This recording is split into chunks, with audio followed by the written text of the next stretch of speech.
İp Alize Diva tığ 1,75 milim kullanacağım. İpi sıkıştırarak başlıyorum.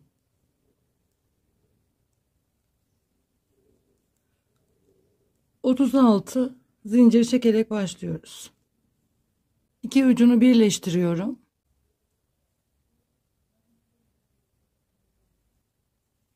Sık iğne.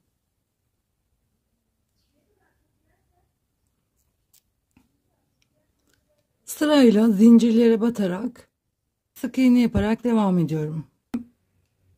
Bir sıra daha sık iğne yaparak devam ediyoruz. Buraya kadar. Başlangıç noktasına geldim. Zincir çekmeden ipi üstüne attım. 1 2 bir ilmek atlayıp ikinci ilmeği ikili trabzan 1, aynı boşluğun içine bir tane daha 2, bir tane daha 3, 1 2 3 zincir, aynı boşluğun içine trabzan 1 2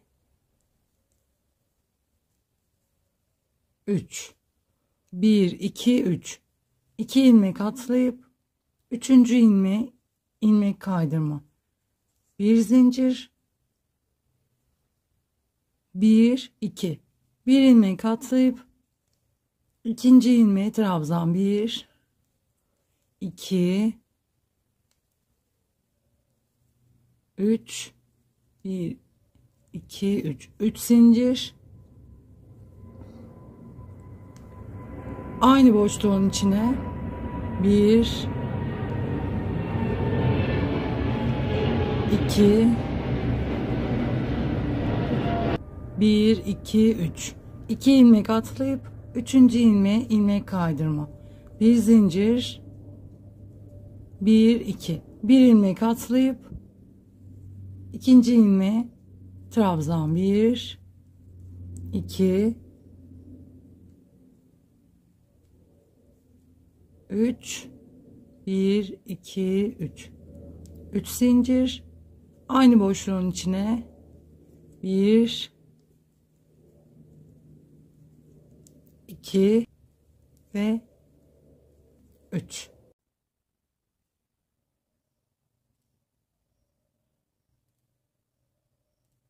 Barbie Cenneti YouTube kanalımdan herkese merhaba. Bugün bu elbiseyi yapacağız birlikte. Yapımına başlayalım.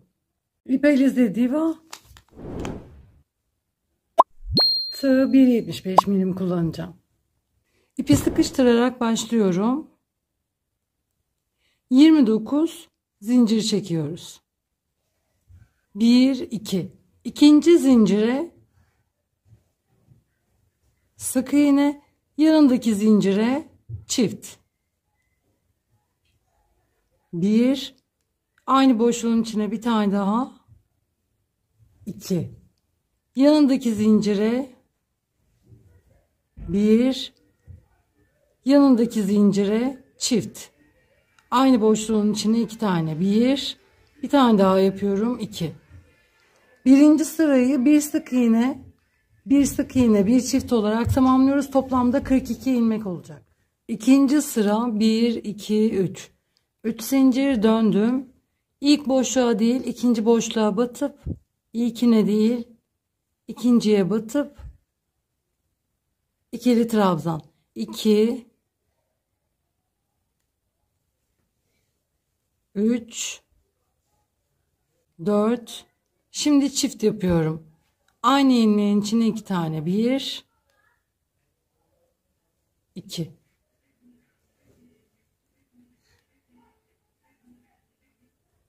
1 2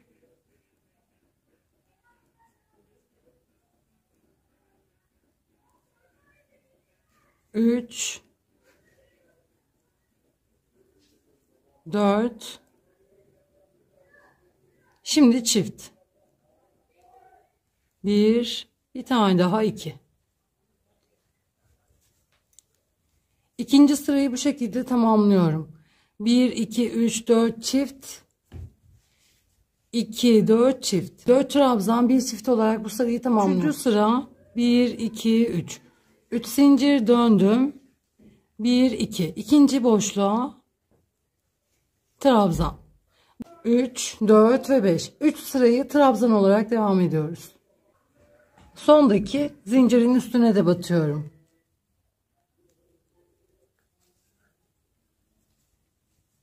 Altıncı sıra 1 2 3. 3 zincir döndüm. İlk boşluğa değil, ikinci boşluğa 2 3 5 6. İpi üstüne attım. 1 2 3 4 5 6 7 8 9 10 11 12 13. 13. ilmeğe batıp trabzan yapıyorum.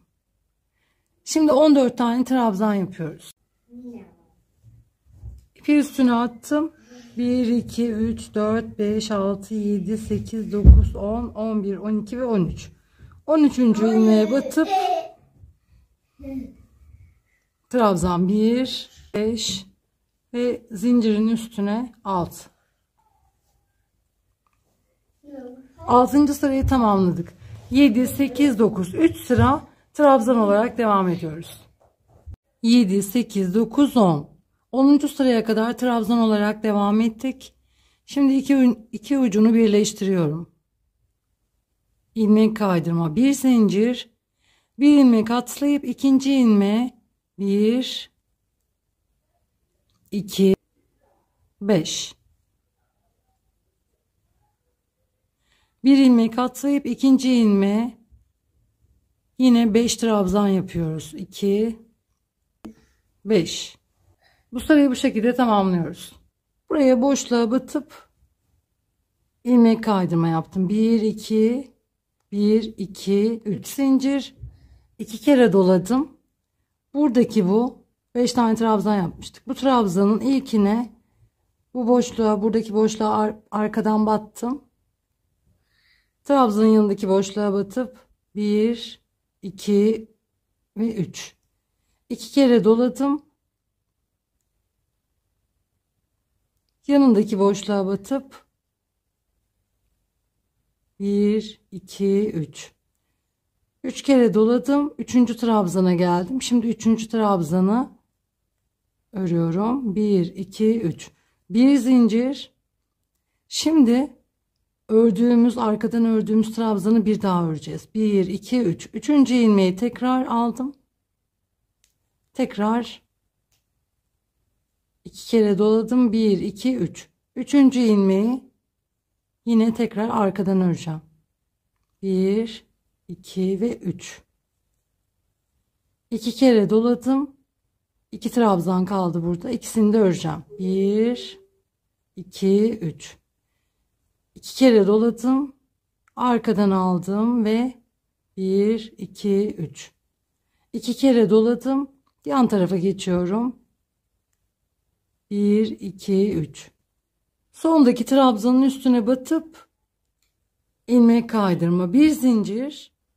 Buradaki boşluğun zincir çektiğimiz yere 5 tane trabzan yapıyorum. 1 5. Bir zincir, zincirden sonra 1 2 3 1 2 3. Tam ortadaki yere bir zincir, sık iğne, bir zincir, yine zincirin içine 5 trabzan.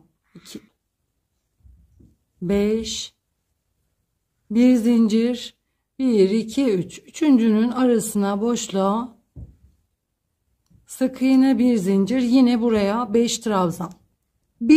Şimdi bundan sonra bu sırayı yapacağız. Bundan sonra tekrar bunu bu şekilde, bu iki sırayı devam ederek tekrarlayıp istediğiniz uzunluğa gelene kadar devam ediyoruz. Arkasına bu şekilde çıt çıt dikebilirsiniz. Çıt çıt ya da cırt cırt dikebilirsiniz. Elbiseniz tamamlandı. İzlediğiniz için teşekkür ederim. Bir sonraki videoda görüşmek üzere.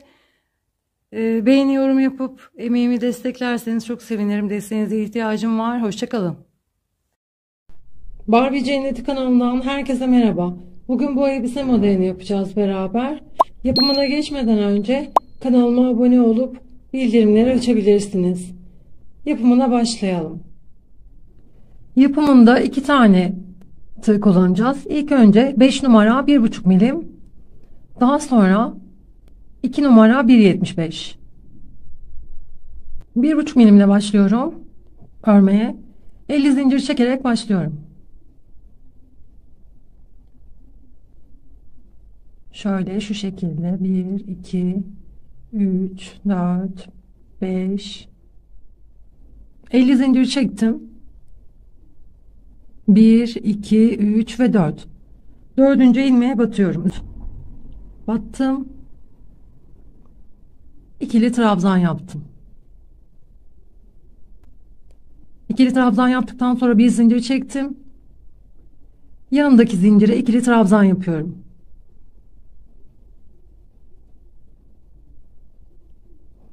Bir zincir, yanındaki zincire trabzan.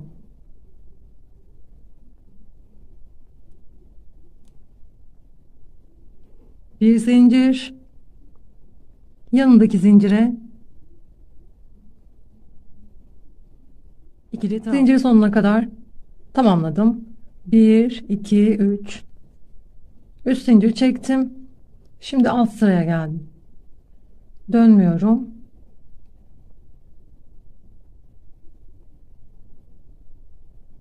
Alt sıraya geçip sırayı kapattım. Bir zincir çektim. Zinciri saymıyorum. 1, 2. Trabzanları sayıyorum. Şimdi çektiğimiz zinciri saymıyorum. İlmeğin üstüne değil, arasına. Arasına batarak sık iğne yapıyorum. Bu ipi de bu şekilde gizleyebiliriz. 1, 2. 1, 2. İkincinin arasına batıp sık iğne. 1, 2. Araya batıp sık iğne. İkinci ilmeğin arasına batarak boşluğa sık iğne yapıyorum. 1, 2, 3. 3 zincir çektim. Yine alt sıraya geçiyorum. Dönmüyorum. Alt sıraya geçip sırayı kapatıyorum. 1, 2. 2 zincir çektim. Aynı bulunduğum ilmeğin dibine batıyorum. İkili trabzan yaptım. Şimdi burada 2 tane trabzan oldu. Yanındaki ilmeğin boşluğunun içine 1, aynı ilmeğin içine 2, 2 zincir, aynı ilmeğin içine yine 2 tane trabzan yapıyorum. 1, 2. 2 trabzan yaptım. Yanındaki ilmeğin içine 2 trabzan, 2 zincir, 2 trabzan yaptım. Yanındaki ilmeğin içine, boşluğun içine 1, 2. 2 trabzan yaptım. Yanındaki ilmeğin içine 1, 2, 2 zincir, aynı ilmeğin içine yine 2 tane trabzan. Şimdi dönüyorum.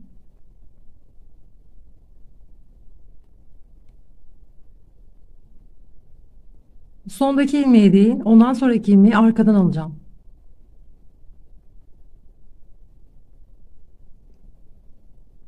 Şöyle önden göstereyim. Arkadaki ilmeği aldım ve ikili trabzan yaptım. Baştaki ilmeği değil, onun yanındakini arkadan alıp ördüm. Şimdi bu zincirin içine 2 trabzan,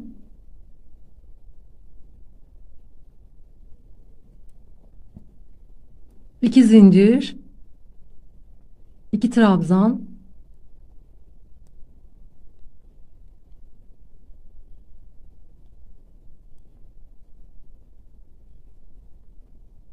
Ortada 2 trabzan yapmıştık biraz önce. 2 trabzan, 2 zincir, 2 trabzan. Bu ortadaki 2 ilmeği arkadan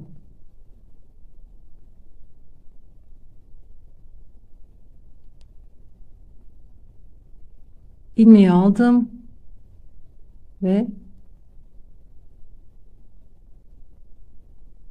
ikili trabzan yaptım. İpi üstüne attım.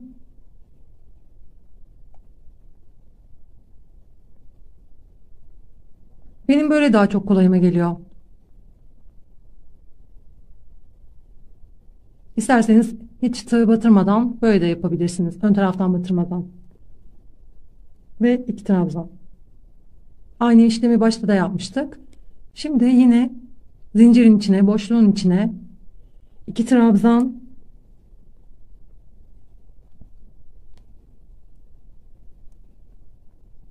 2 zincir ve 2 trabzan.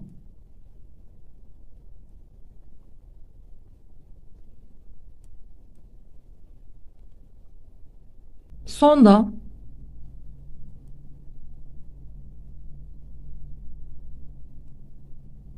şu sondaki 2 zincirle beraber 2 ilmek vardı. İkinciyi yine arka taraftan ördüm. Bu baştaki zinciri o şekilde yapmayacağım. Sadece içine batarak, boşluğa batarak ikili trabzan zinciri çektim, döndüm. Şimdi baştaki ilmeğe değil, yanındaki ilmeğe ön taraftan. Biraz önce arka taraftan almıştık. Şimdi ön taraftan batarak ikili trabzan yaptım. Boşluğun içine batıyorum. Zincirin içine batıyorum. 1 2 1 2 zincir, yine içine 2 trabzan. Bu ortada 2 tane ilmeği biraz önce arka taraftan örmüştük. Şimdi ön taraftan. Tığ bu şekilde batıp ikili trabzan. Yanındaki ilmeğe de batıp yine ikili trabzan.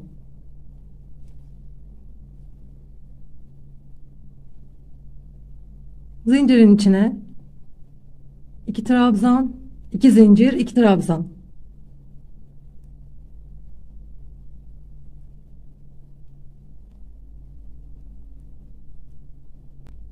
Sıra sonuna geldim. İkinci ilmeği yine ön taraftan ördüm. Boşluğun içine batarak ikinci trabzanı yaptım. Ön taraftan almadım. Bu sonuncu. Birleştirdim. Şimdi kaydırma işlemini yaparak şu zincir içine kadar gideceğim.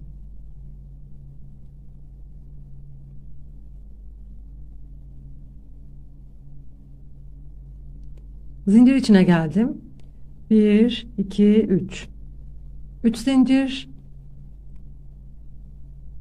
zincirin içine 2 trabzan, 2 zincir, 2 trabzan.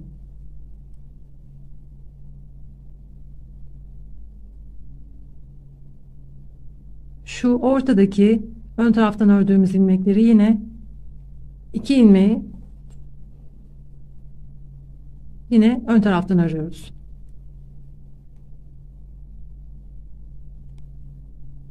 Zincir içine yine 2 trabzan, 2 zincir, 2 trabzan.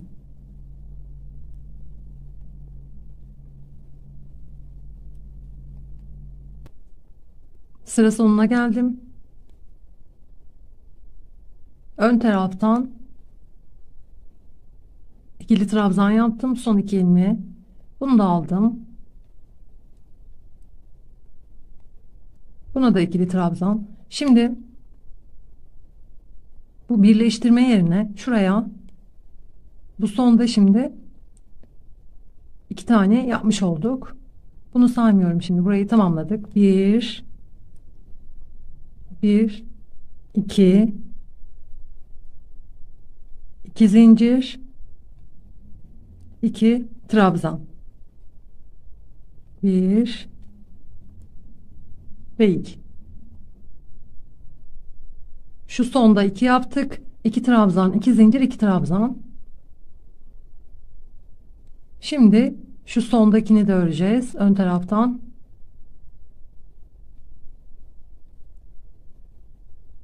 Ördüm ve ikincisini örüyorum. Ördüm. Sıra tamamlandı. Kapatıyorum. Kapattım. İlmek kaydırma işlemiyle zincirin içine geldim. 1 2 3 zincir. Zincirin içine bir trabzan daha.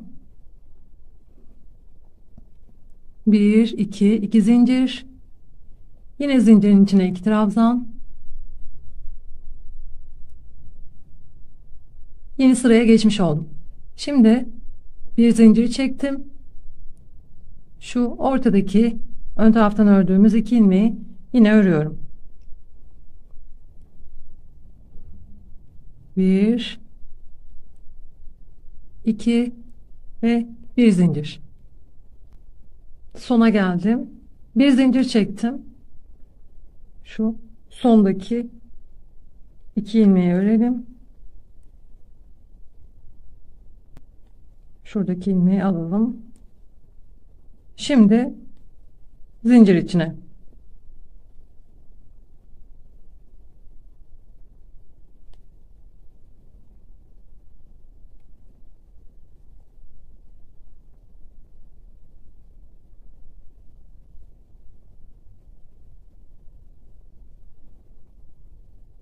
Sondaki 2 ilmeği örelim ön taraftan.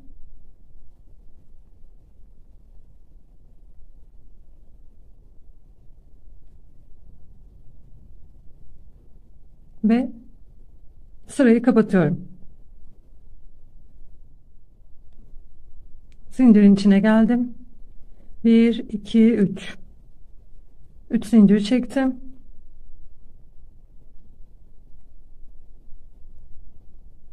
Bir tane trabzan yaptım.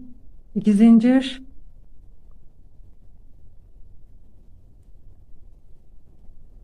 Şimdi aynı işlemi şu an kaçıncı sıradayız?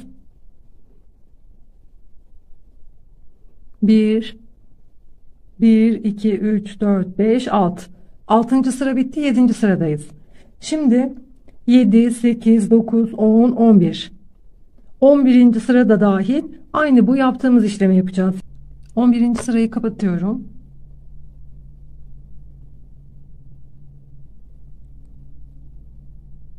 Zincir içine. Zincir içine geçebilmek için ilmek kaydırma işlemi yaptım. 1 2 3. Üst zincir çektim.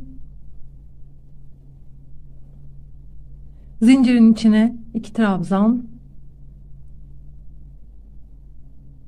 Üst zinciri çekmiştim. Bir tane daha trabzan yaptım. 2 trabzan, 2 zincir, 2 trabzan, 1 2. Biraz önceki sıralarda bir zincir çekmiştik aralarda. Şimdi 2 zincir çekiyoruz. Burayı yine aynı şekilde devam ediyoruz. Şuraya 2 zincir, 2 trabzan,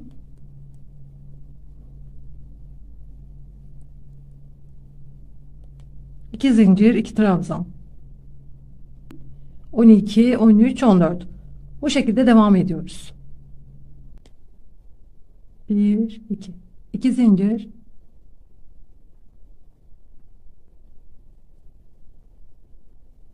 sırayı kapatıyorum. Şu ilmek kaydırma yaparak zincirin içine geldim. 3 zincir, 15. sıra. 1 2 3. 3 trabzan, 2 zincir ve 3 trabzan. 2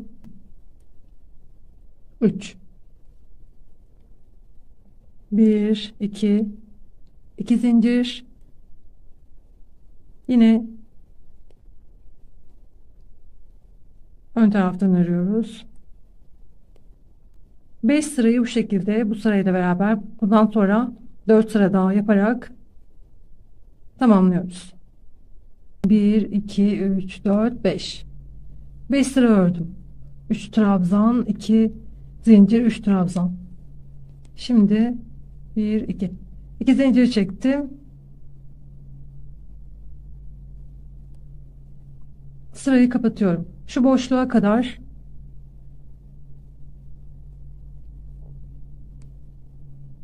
ilmek kaydırma yaptım. 1 2 3 2 3 4 zincirle beraber 4 trabzan, 1 2 3 ve 4 trabzan, 2 zincir, 4 trabzan. Arada yine 2 zincir çekiyorum.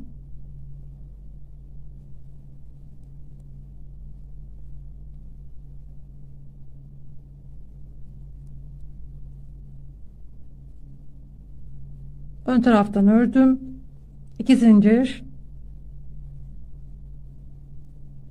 1 2 3 4 2 zincir, 1 2 3 1 2 3 sıra 4 trabzan, 2 zincir, 4 trabzan olarak yaptım. Şimdi sırayı kapatıyorum.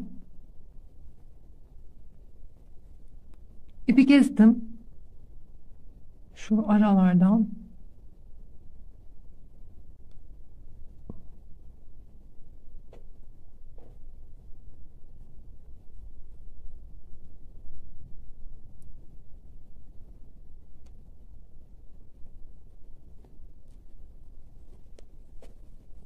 Şimdi etek ucunun yapımına geçiyorum. Etek bitti. Eteğimiz bitti. Şimdi uçtaki süslemesini yapacağım. Uç kısmını 1,5'la yapacağım. 5 numara 1,5 milimle yapacağım. İpi sıkıştırdım. Şu ortadaki zincire batıp zinciri alalım. 1 2 3 zincir, aynı zincirin içine zinciri de sayıyorum. 1 2 3 4 ve 5 tane trabzan yaptım. 1 2 3 zincir, dibe batıp pıtırcık yapıyorum. Şimdi aynı zincirin içine yine 5 tane trabzan yapıyorum. 2 5 ipi almadan, üstüne atmadan zincirin üstüne bir tane sık iğne. Şimdi boşluğa değil, ilmeğin içine.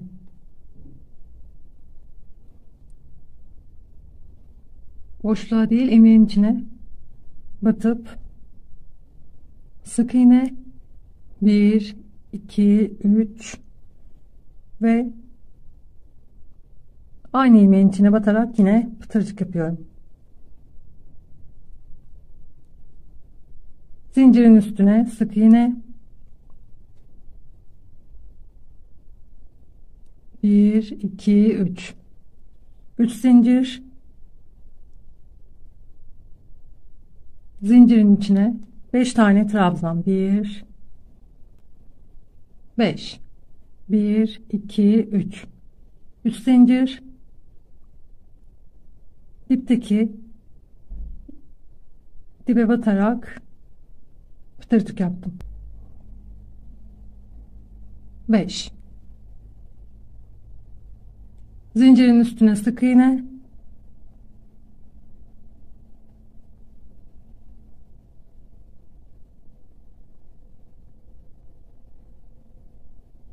Trabzanın ortasına sık iğne. 1, 2, 3. Yine battığım yere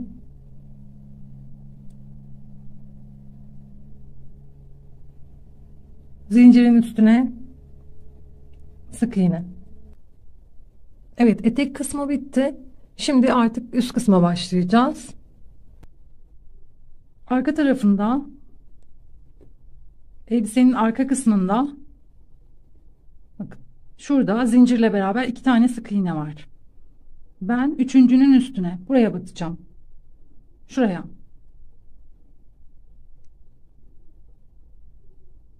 Şuraya batacağım. Önce ipi sıkıştırıyorum. Sıkıştırdım.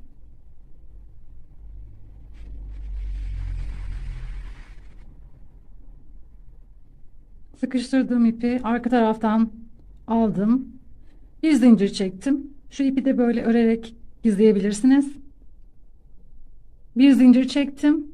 Yanındaki ilmeğin içine sık iğne yaptım. Yanındaki ilmeğin içine sık iğne. Yanındaki ilmeğin içine sık iğne. Sonda zincirin olduğu yere geldim. Bir zincir çektim. Bir tane daha çekelim. 2 zincir. Zincirin içine sık iğne yaptım. Arka tarafa geçiyorum şimdi.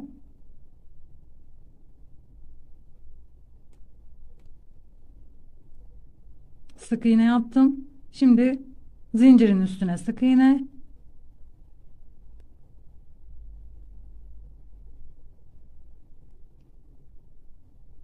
Şunun üstüne yapalım. Şu ilmeğin içine bir tane yaptım. Zincirin içine bir tane sık iğne. Yine şu ilmeğin içine bir tane, zincirin içine bir tane. Şimdi ortaya geldim. Ortada şurası var ya, tam ortaya. Tam ortaya yaptım sık iğne. Şimdi şuraya. Şöyle göstereyim. Şuraya yapacağım.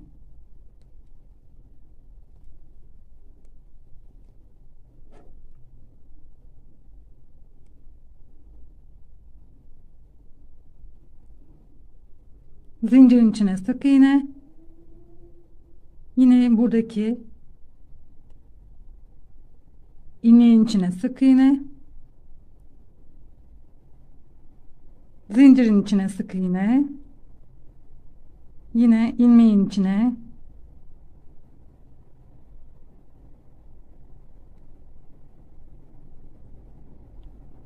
ve zincirin içine sık iğne. Şimdi şu tepeye.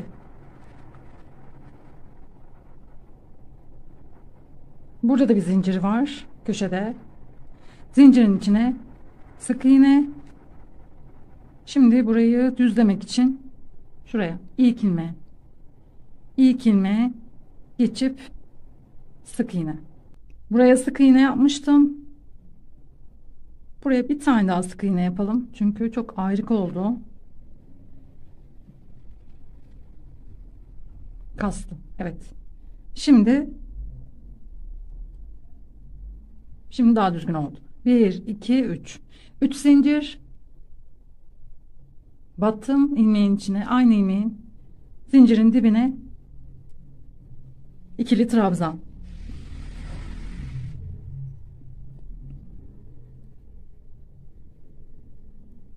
Yanındaki ilmeğe ikili trabzan, yanındaki ilmeğe ikili trabzan. Sırayla ilmeklerin hepsine batarak sıra sonuna kadar ikili trabzan yapıyorum. Toplamda burada 25 trabzan olacak. Bir zincir çekip döndüm. Bu sırayı sık iğne olarak devam edeceğim.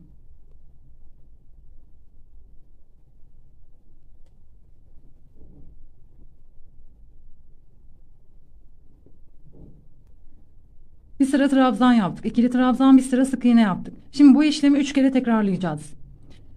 Sık iğneden sonra yine trabzan, trabzandan sonra sık iğne, yine trabzan. Yani toplamda 3 tane 3 sıra trabzan olana kadar şu işlem üstte sık iğne kalacak olacak şekilde 3 sıra bu işlemi tekrarlıyoruz. 3 sıra tamamladım. 1, 2 ve 3. Trabzandan sonra sık iğne yaptım bir sıra. Bir sıra trabzan, sık iğne, trabzan, sık iğne, trabzan ve sık iğne. 1, 2. 2 zincir çekip döndüm.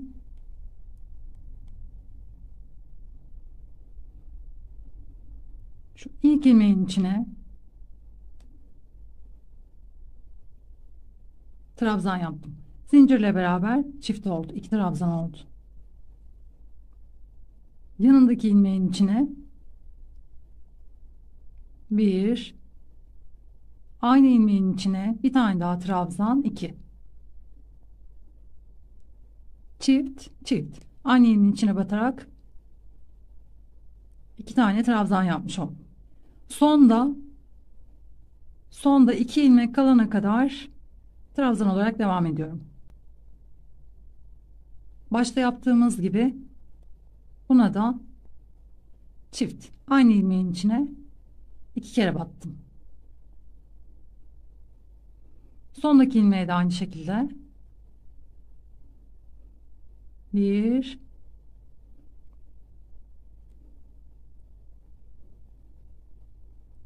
aynı ilmeğin içine tekrar battım, 2. Sonda 2, başta 2, sonda 2, çift yaptım. Bir zincir çekip dönüyorum. İlk ilmeğin içine battım ve sık iğne yaptım.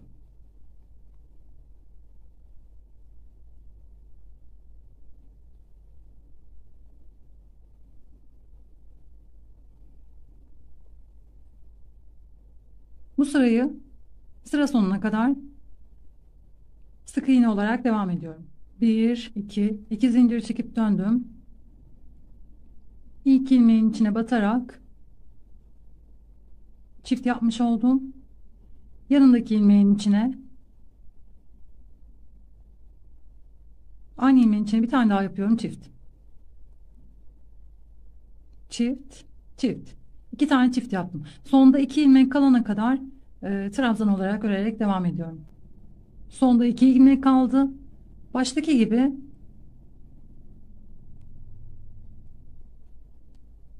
aynı ilmeğin içine çift. Sonda 2 ilmek çift. Bunu da çift yapıyorum. Bu sırada toplamda 31 ilmek olacak. İlk ilmeğin içine batarak sık iğne yapmaya devam ediyorum. Sırayı tamamladım. Sık iğneyi bir zincir çekip dönüyorum. Yine ilk ilmeğe batıp bu sırayı sık iğne olarak devam. 1, 2, 3, 4, 5. 5 zincir.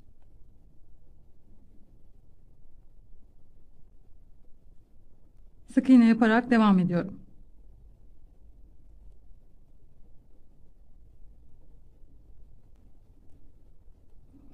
Bir, iki, üç, dört ve 5. 5 zincir. Şuraya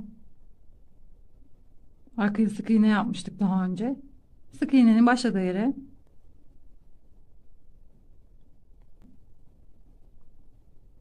battım, içinden çektim. Üstüne almadan battım, içinden çektim, battım, içinden çektim.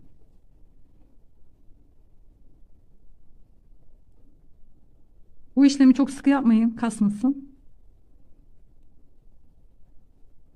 Gevşek yapmaya çalışın.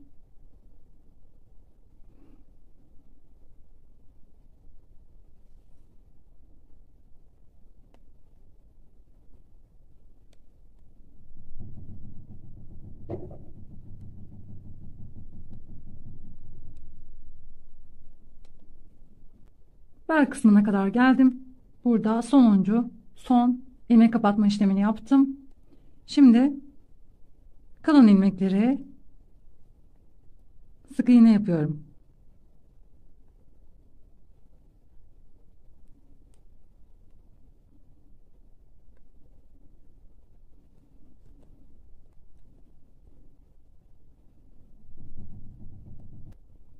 Tam ortasını işaretledim. 15 burada kaldı, 15 burada. Ben şöyle işaretledim. Böyle işaretledikten sonra saydım. 15 burada, 15 burada.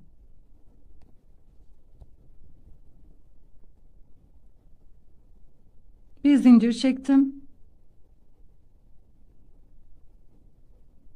Bir sık iğne yapıyorum. 1 2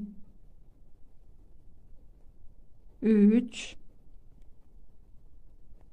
4 5 5 tane sık iğne yaptım. 1 2 3 1 12 13 13 zincir çektim.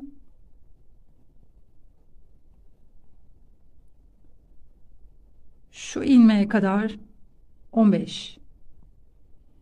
Buradan itibaren sayıyorum. 4. ilmeğe battım ve ördüm.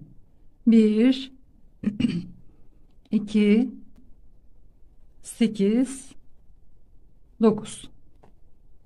Kol yerini yaptık. Yine 13 zincir çekiyorum. 1 2 3 12 ve 13. 1 2 3 4 5 ve 6. 6. ilmeğe batıp ördüm. 1 2 ve 5. Burada da 5 örmüştük. Burada da 5 ördük. Şimdi ipi kesiyorum. Kol yapımına geçeceğiz.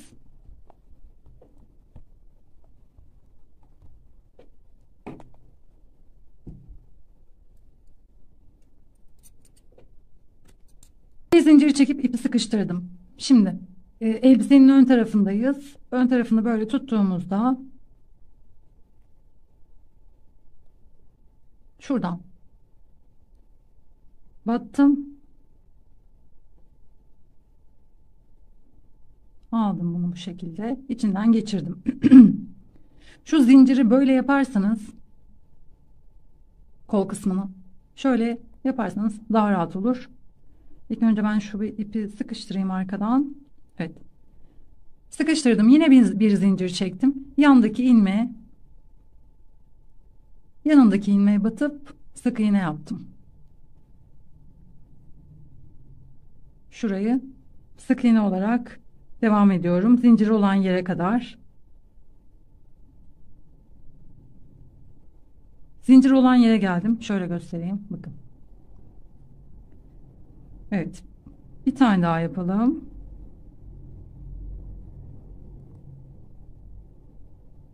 Şuraya geldim. 1 2 3 4 5. 5 zincir çektim. Zincirin olduğu ilmeğin bitimine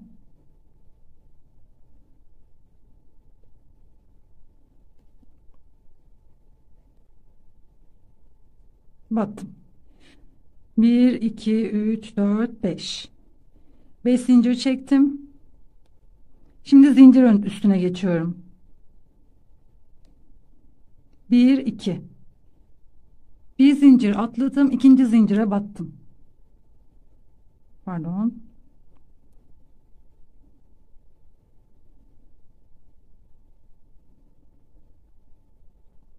Bir iki. İkinci zincire batıp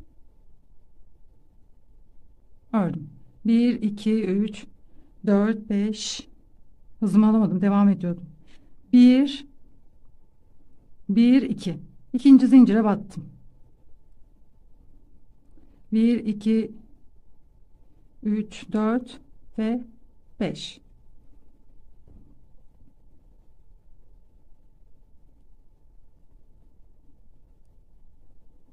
1 2. İkinci zincire battım. 1 2 3 4 5. 1 2. 1 2 3 4 5. 1 2.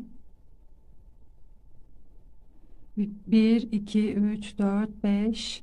Bir zincir atlayarak yapıyorum.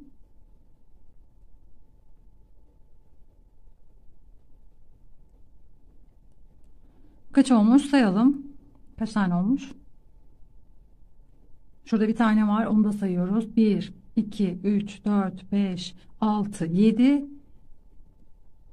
1 2 3 4 5. 5 zincir çektim. Şimdi zincirin bitimine batıyorum. Biraz önce başlarken yaptığımız gibi. Tekrar göstereyim. 1 2 3 4 5. Bakın. Zincir bitimi burası. Buraya batarsak kasar. O yüzden yan tarafına batalım.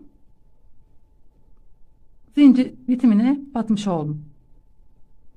1 2 3 4 5. Döndüm. Yine geldim kol kısmına.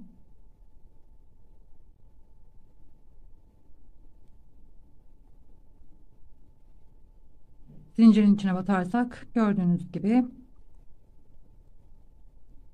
kötü durdu. O yüzden yine aynı ilmeğin içine batıyorum. Evet. Döndüm. 1 2 3 4 5. Aynı ilmeğin içine battım. 1 2 3 4 5. Pardon. 1 2 3 4 5. 1 2 3 4 5. 1 2 3 4 5. 1 2 3 4 5. 1 2 3 4 5. Şu an bir yumaktan az kaldı. Model de bitmek üzere. Umarım yeter. Çok az bir ip için tekrar 1 2 3 4 5, evet 5 yapmışım. Tekrar yapmak zor. Yani yarım kalması zor daha doğrusu. 1 2 3 4 5. Şimdi sonuncuya batıyorum. Ve yine dönüyorum. 1 2 3 4 5. Artık zincir bitimine batarsak kötü durur. O yüzden batmadan zincirin içine batarak 3. sırayı yapıyorum. 1 2 3 4 5. 1 2 3 4 5. Sonuncudayım. Ve tamamlandı. Şu halkanın, son halkanın içine batıp ve kapattım. Bir zincir çekerek sıkıştırdım. Köşedeki ilmeğin içine batıp zincir çektiğim ilmeği içinden geçirdim. Bir zincir çektim. Yanındaki ilmeğin içine sık iğne yaparak devam ediyorum.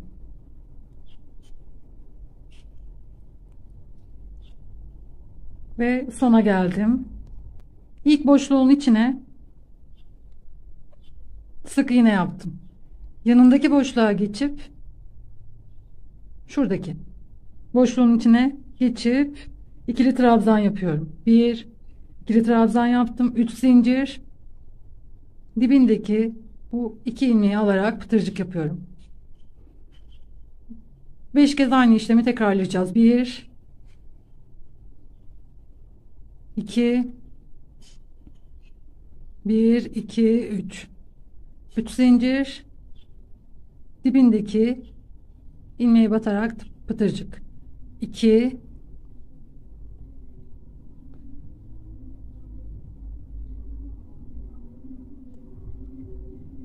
3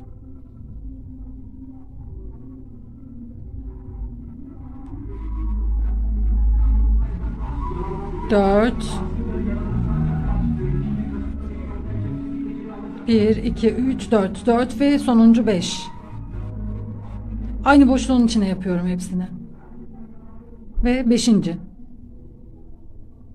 1 2 3 3 zincir, yanındaki boşluğun içine sık iğne, 1 2 3 3 zincir, yanındaki boşluğun içine az önce yaptığımız işlemi tekrarlayacağız. 1 2 3 3 zincir, dibine batıp pıtırcık yapıyorum. Şu an sonuncuya geldim. Zincir çekmeden battım. Daha sonra şuraya batacağım ve battım. Şimdi kol altından sık iğne yaparak devam edeceğim.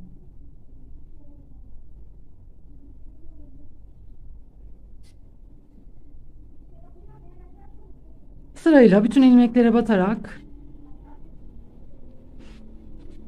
başlangıç noktasına geldim.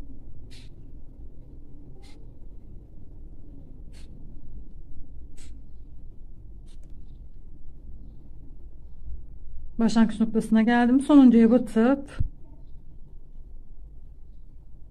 aynı işlemi diğer kol için de uyguluyoruz. Fırfırları da tamamladık. Elbisemizi giydirdim. Arkasına da düğmelerini diktim. Şimdi iki ucunu birleştirdim. Buradan da yırtılmış. Katladım. Buradan birleştirip şöyle ucunu kıvırarak dikiyorum.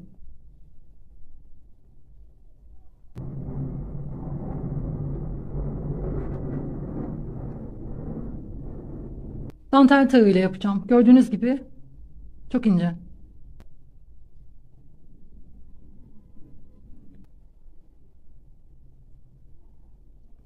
Yanındaki boşluğa sık iğne. Bir zincir.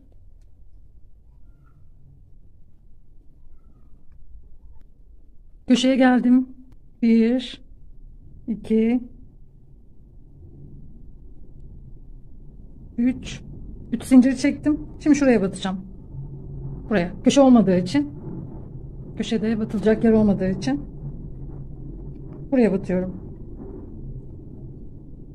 Burayı yuvarladık. Şimdi 7 zincir. 1 6 ve 7. 7 zincir çektim. Şimdi yanındaki boşluğa batacağım. 1 2 1 2 ve 3. 3 zincir. Burada batacak yer olmadığı için buraya batıyorum.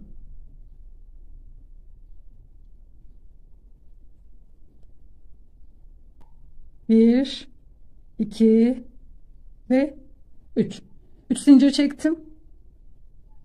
Şuraya zaten köşede yer yok. Batacak. Şu köşede olsaydı batabilirdik ama yok. Sizin aldığınız eğer sırf taşsa, böyle ipli değilse, taşlı olan da köşede batacak yer olur. Vardır. 3 zincir çektim. Buraya battım. 1 2 3 4 5 6 ve 7. 7 zincir çektim. Yanındakine batıyorum. Ve kemer yerini yaptım. 1 2 3. Şu başlangıç noktasına batıp bitirdim.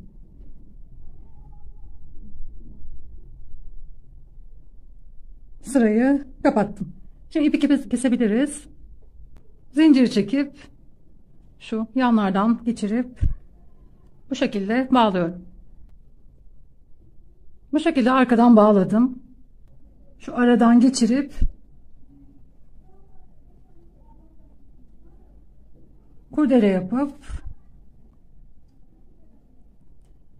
Japon yapıştırıcıyla idare edeceğiz. Şöyle bir ve yapıştırdım. Diğer tarafa da yapıyorum ve videoyu sonlandırıyorum. Bir tane de buraya yapıştırıyorum. Ve bebeğimiz tamamlandı. Ve elbisemiz tamamlandı. Buraya da bir gül yapıştırdım. Videomu beğendiyseniz kanalıma abone olup bildirimleri açarak yeni videolarımdan haberdar olabilirsiniz. Bir sonraki videoda görüşmek üzere. Kanalıma hoş geldiniz. Bugün bu elbiseyi yapacağız. Ben çok beğendim. Örmesi de çok zevkli. Yapımına başlayalım. İp Alize Diva tığ 1.75 milim. İpi sıkıştırarak başlıyorum. 34 zincir çekerek başlıyoruz. 1, 2, 3 ve 4. Dördüncü zincire batarak ikili trabzan. 1, 2, 3, 4, 5, aynı ilmeğin içine bir tane daha 2 zincir, aynı boşluğun içine 2 trabzan daha.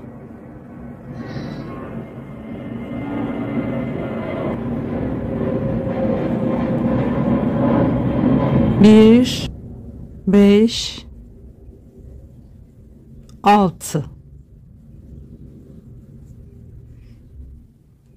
7. ilmeğe yine 2 trabzan, aynı boşluğun içine 2 trabzan, 2 zincir, 2 trabzan.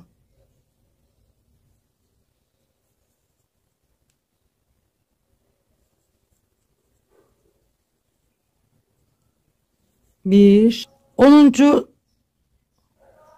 ilmeği yapıyorum. 1, aynı boşluğun içine 2 zincir, aynı boşluğun içine yine 1,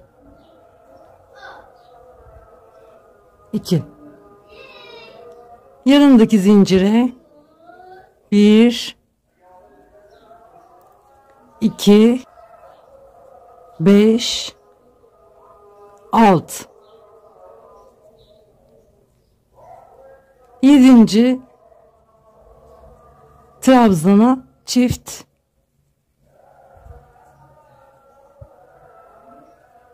2 zincir, aynı boşluğun içine yine 1 ve 2. Sıradaki zincire, yanındaki zincire 1, 2, 3 ve 4.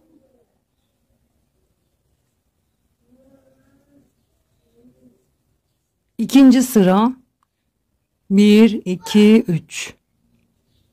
3 zincir döndüm. İlk boşluğun içine değil, ikinci boşluğun içine trabzan, zincirin olduğu yere kadar trabzan olarak devam ediyoruz.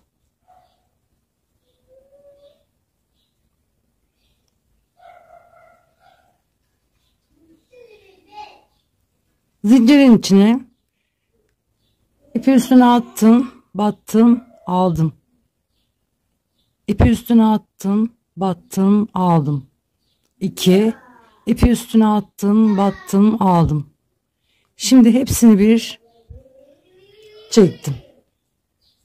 1 zincir, 2 zincir, 2 zincir çektim. İpi üstüne battım, aldım, battım. 3'ü kaldı. Aldım ipi, battım. Aldım, yine battım. 3 oldu. Hepsinin içinden ipi geçirdim. Bir zincir, trabzanların üstüne batarak zincirin olduğu yere kadar trabzan olarak devam ediyorum. Zincirin olduğu yere kadar geldim. Yine ipi üstüne atıp 1 2 3 hepsini bir aldım. 1 2 2 zincir, ipi üstüne attım. 1 2 3 hepsini aldım. Bir zincir, bir yandaki ilmeği trabzan, 1 2 5 6 7. ilmeği biraz önce yaptığımız gibi 3 kere batarak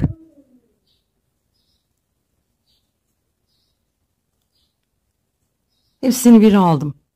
Bir zincir, yine 3 kere batıp hepsini aldım. Bir zincir. Buradakilerde 2 zincir çektik. Burada, şurada.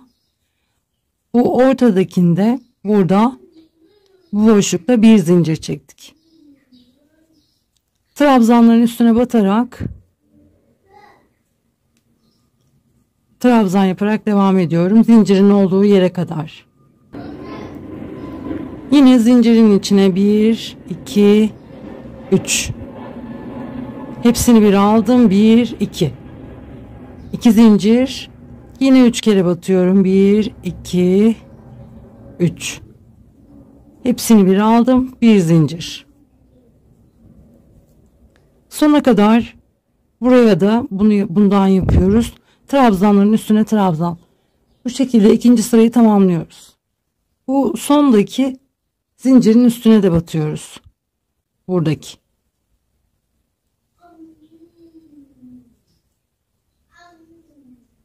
Şuradaki. 1 2 3. sıra. 3 zincir döndüm. İlk boşluğa değil, ikinci boşluğa.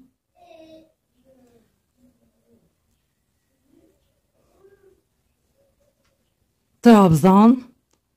Trabzanların üstüne trabzan yaparak devam ediyoruz. Zincir yerine kadar.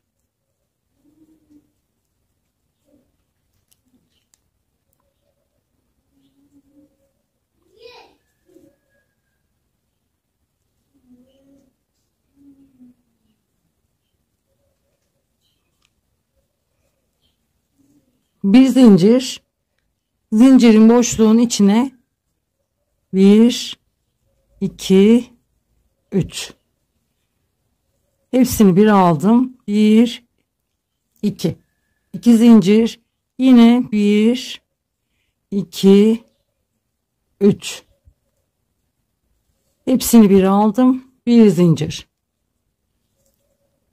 Burada buraya kadar bunu yaptığımız yer olduğu için bunun üstüne batmıyoruz. Buraya, trabzanın üstüne.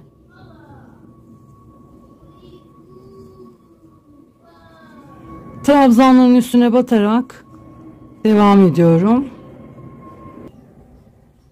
Sondaki trabzanın üstüne de batıyorum. Bir zincir, zincirin içine 1 2 3 hepsini bir aldım. 1 2 zincir, zincirin içine 1 2 3 bir zincir, buradaki trabzanın üstüne batıyorum.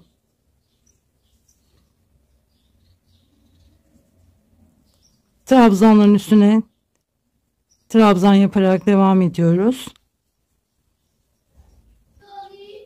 Son trabzanın üstüne de geldim.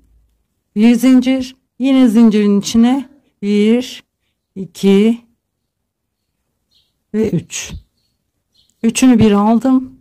Bu ortada, burada bir zincir çekiyoruz. Diğerlerinde 2 zincir çekmiştik. Ve bir zincir.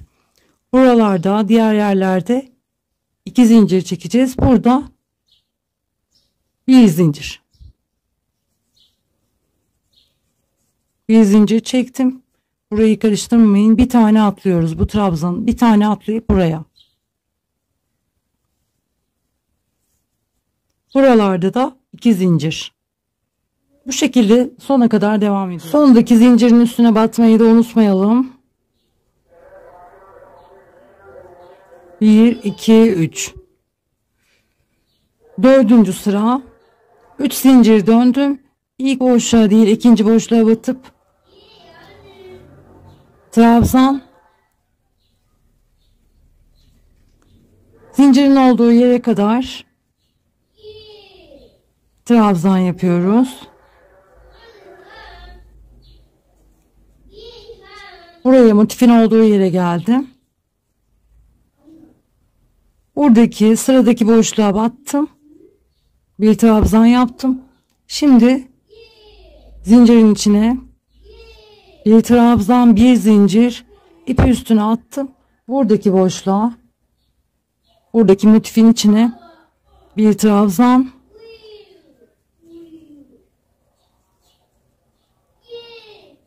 buradaki boşluğa atlayıp yanındaki boşluğa bir trabzan. Trabzanların üstüne batarak yine boşluğun olduğu yere geleceğim. Buraya geldim. Bir zincir, boşluğun içine yine 1, 2 ve 3. Hepsini bir aldım. Bir zincir. Yine 1, 2, 3. Hepsini bir aldım. Bir zincir. Burada, bu ortada, burada bir zincir çekiyoruz. Trabzanın üstüne batıp yine motifin, zincirin olduğu yere kadar trabzan olarak örüyorum. Buradaki sıradaki boşluğa batıp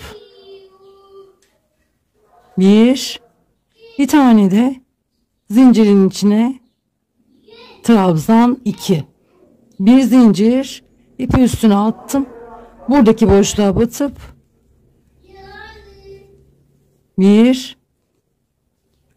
buraya atlayıp yanındakine 2. Trabzanların üstüne trabzan. Sona geldim. Bunun üstüne de batacağım.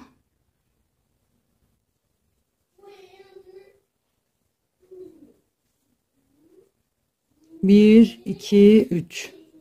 3 zincir, ikinci boşluğa batıyorum. Trabzanların üstüne trabzan olarak devam ediyorum. Buradaki zinciri arka ilmeği örüyorum. Arkadan alıp trabzan yaptım. Trabzanların üstüne trabzan yaparak devam ediyorum. Bir zincir, boşluğun içine 1, 2, 3 ve hepsini bir aldım. Bir zincir, bu ortada hep bir zincir çekiyoruz. Yine 1, 2, 3. Bir zincir, trabzanın üstüne trabzan. Buraya geldim. Yine bunu böyle değil de zinciri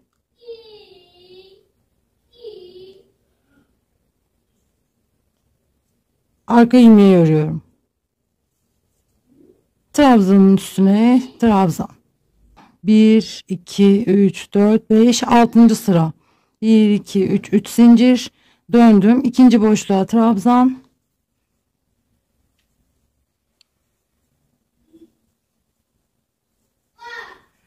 Koltuk altına geldim buraya. İpi üstüne attım, battım. İkisini bıraktım. İpi üstüne attım. Yandaki ilmeğe battım. Ve 3 kaldı. Üçünü bir aldım. Burada ve burada eksilttik. 2, 3, 4. 4 sıra burada ve burada eksilttik. 6. sıra 1, 2, 3. 3 zincir döndüm. İlk boşluğa değil ikinci boşluğa 1. Aynı boşluğun içine bir tane daha 2. Sıradaki boşluğa bir trabzan, yanındaki boşluğa çift. Aynı boşluğun içine 2 tane. Zincir, çift, bir trabzan, çift. Şimdi yine bir trabzan, yanındaki ilmeği çift. Aynı boşluğun içine bir tane daha. Buradaki zincirin arkadan örüyorum. Sona kadar bir çift bir tek olarak devam ediyoruz.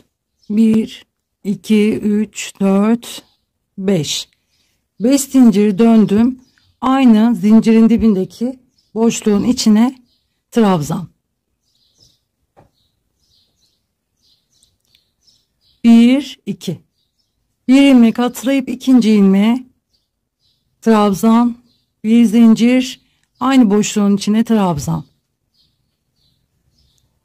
1, 2.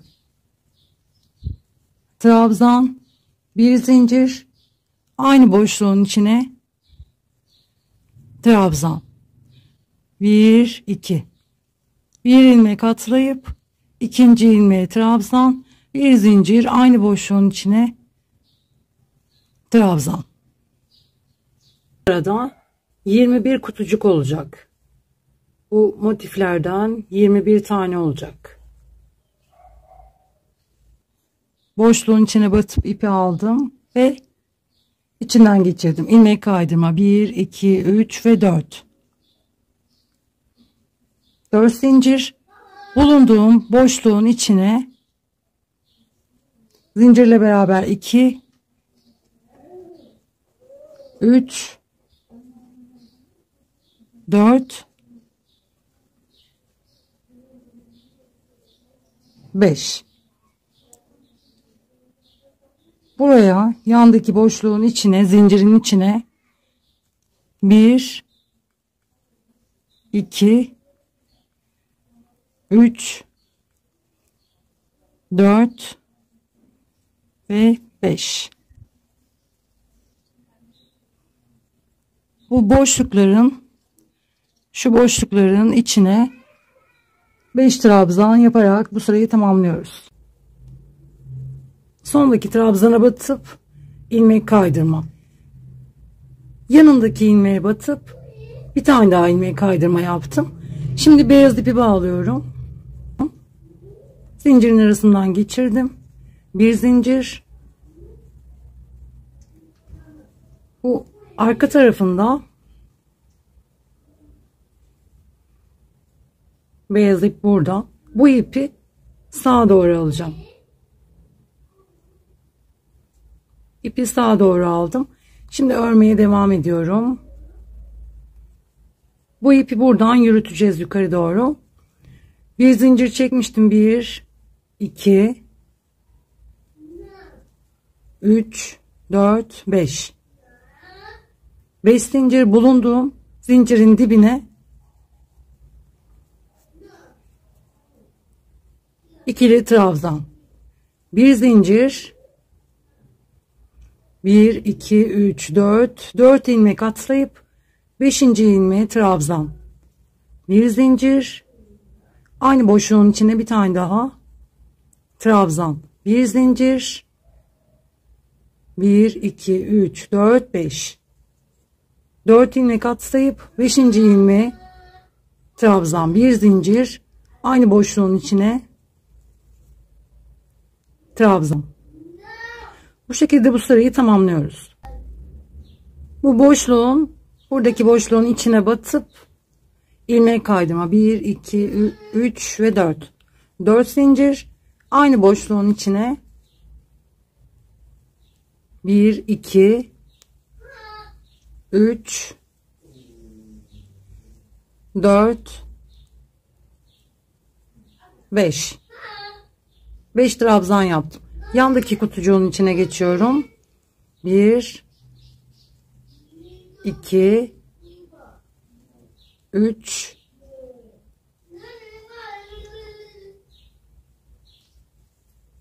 4 5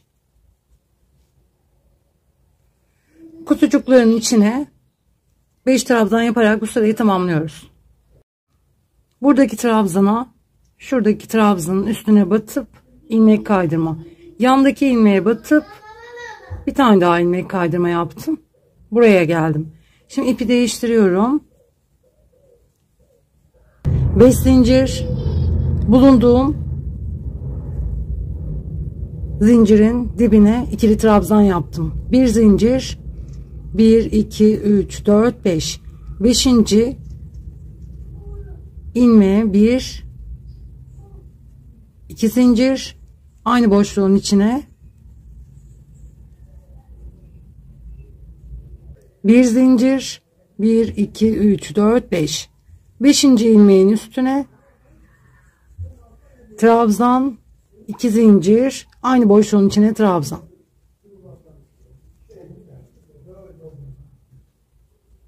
Sırayı bu şekilde tamamlıyoruz. Şu an buradayız. Beyazda 2 sıra. Şu an buradayız. Sonra bunu, sonra tekrar beyaz, sonra tekrar kahverengi. Bu şekilde tamamlıyoruz. Kahverengi ipi kestim. Onunla işimiz bitti. Buraya beyaz ipi aldım. Bir zincir yanındaki ilmeğe batıp sık iğne yaptım. 1 2 3 3 zincir, zincirin dibine batıp buraya batıp 1 aynı yere tekrar batıp 2 3 tane ilmeğimiz var. Üçünü bir aldım. 1 2 1 2 3 üçüncü ilmeğe batıp ilmek kaydırma 1 2 3 3 zincir ipi üstüne attım. Dibindeki ilmeğe batıp 1 ipi üstüne attım. Yine buraya batıp aynı yere batıp ikisini aldım. Üçünü bir ördüm. 1 2 3 2 ilmek atlayıp sık iğne 1 2 3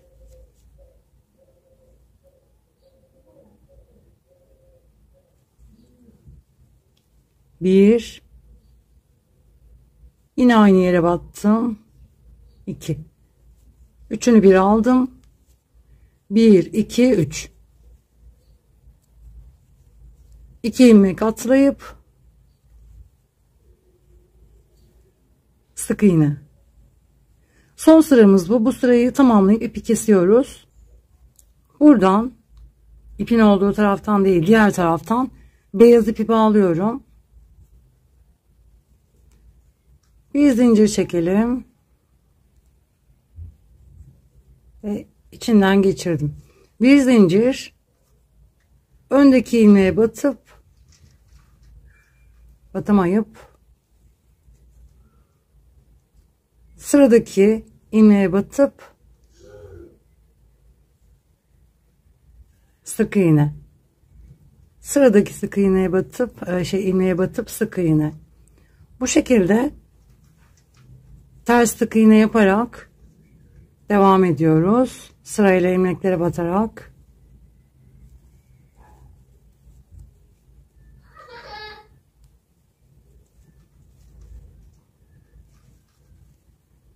Normalde böyle örüyoruz. Şimdi ters örüyoruz. Ters sık iğne. Battım. İkisini bir ördüm. Sıradaki ilmeğe battım. İkisini bir ördüm. Bu şekilde buraya gelip buradan aşağıya kadar, buraya kadar yapalım.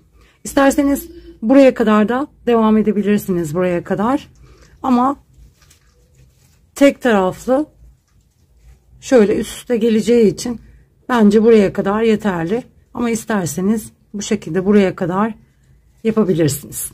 Arkasına bu şekilde çıt çıt dikebilirsiniz. Elbisemiz tamamlandı. İzlediğiniz için teşekkür ederim. Videoyu beğenirseniz çok sevinirim. Kanalıma destek olmuş olursunuz.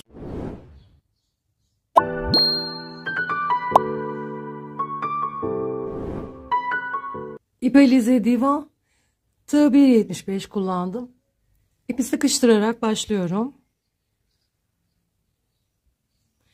1, 2, 3, 4. 4 zincir. İkinci zincire batıp sık iğne. 1, 2, 3. 3 sık iğne yaptık. Zincir çekmeden döndüm. İlk boşluğa sık iğne. 1, 2, 3. Zincir çekmeden döndüm. 1, 2 ve 3.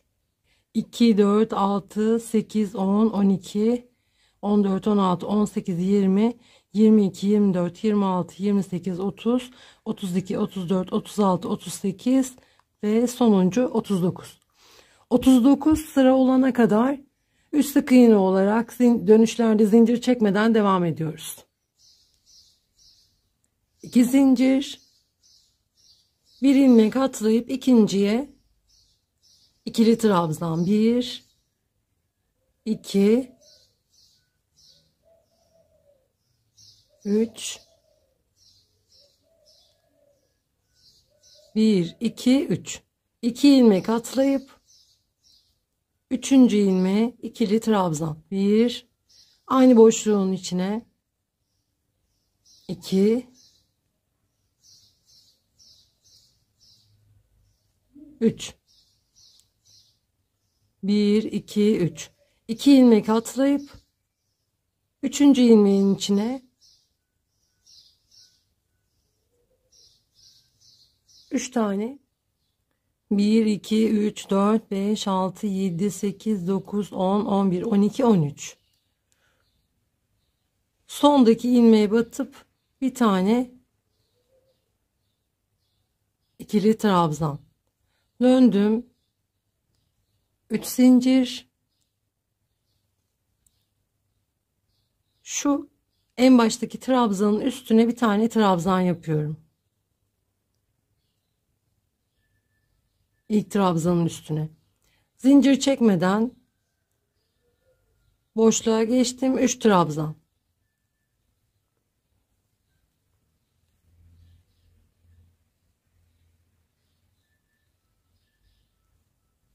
Yandaki boşluğa geçtim.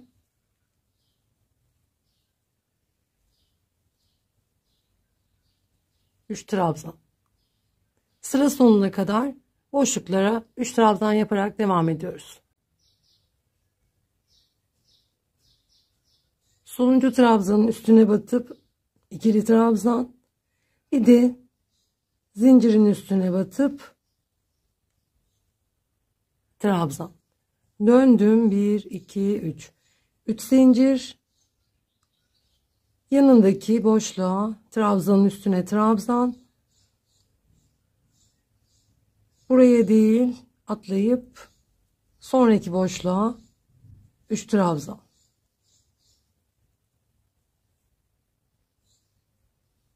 Sıra sonuna kadar boşluklara 3 trabzan. Sonda boşluğun içine bir trabzan, zincirin üstüne bir trabzan. 1, 2, 3.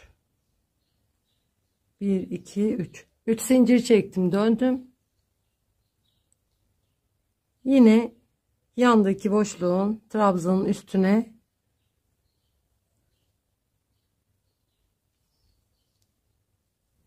trabzan, yine boşluklara batarak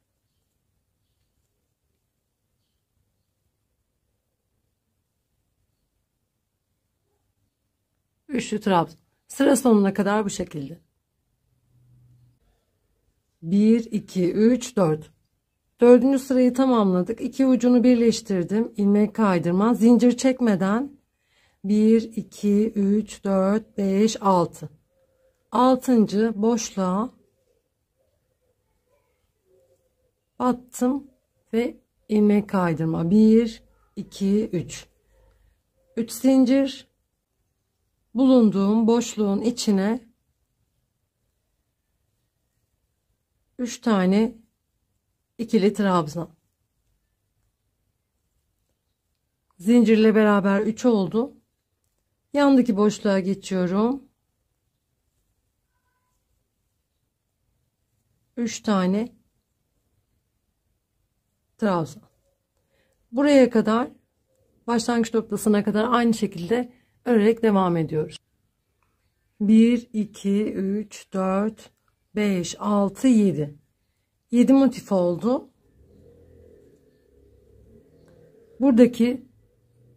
Buradaki boşluğa batmıyorum. Buraya da trabzan yapmıyorum.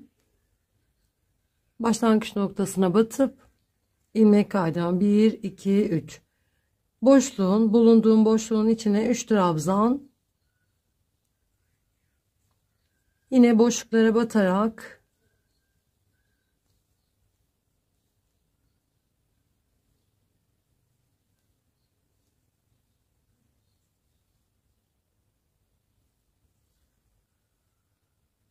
bu şekilde tamamlıyorum. Ben kaç kare yapmışım? 1 2 3 4. Bacaktan itibaren 1 2 3 4 5 6 7 8 9 10 11 12 13 14 15 16 17 18.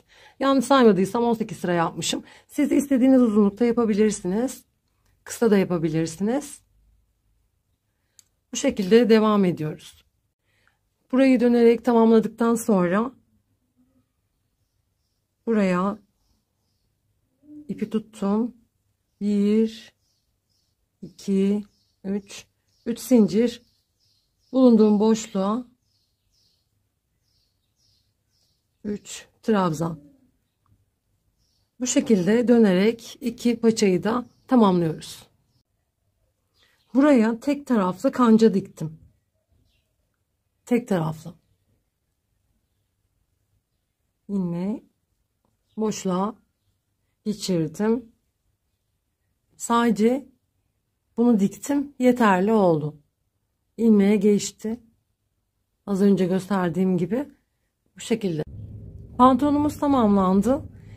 Kanalıma abone olup beğeni yorum yaparsanız, desteğinize çok ihtiyacım var. Bana destek olursanız sevinirim. Bir sonraki videoda görüşmek üzere. Hoşça kalın. Sağlıkla kalın. Barbie Cenneti YouTube kanalıma hoş geldiniz. Bugün bu etek modelini yapacağız birlikte. Yapımına başlayalım. İp alize diva, tığ 1.60 milim. Yapımına başlıyorum. 27 zincir. 1 2 3. Üçüncü zincire batarak sık iğne. Sırayla zincirlere batarak sıra sonuna kadar sık iğne yapıyorum. İkinci sıra, bir zincir döndüm. İlk boşluğun içine sık iğne. Sırayla ilmeklere batarak 2 ve 3. sırayı sık iğne olarak tamamlıyoruz. Dördüncü sıra, bir zincir döndüm. İlk boşluğun içine sık iğne. 1 2 3 çift.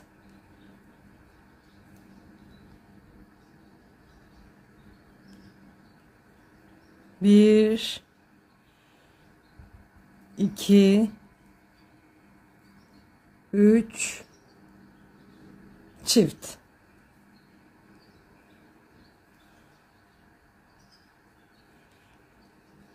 Bir, iki, üç, dört çift.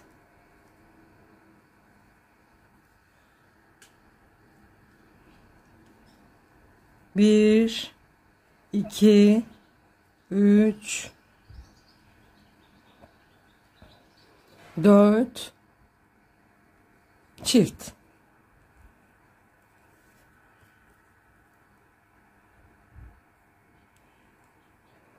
Bir, iki, üç,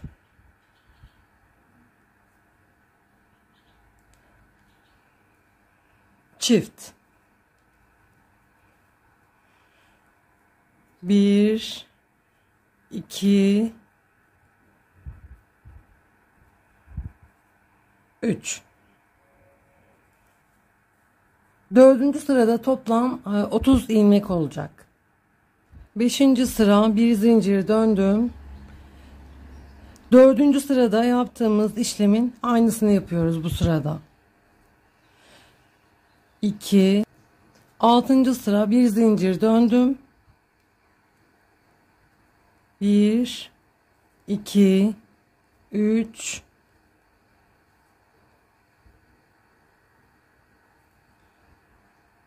çift.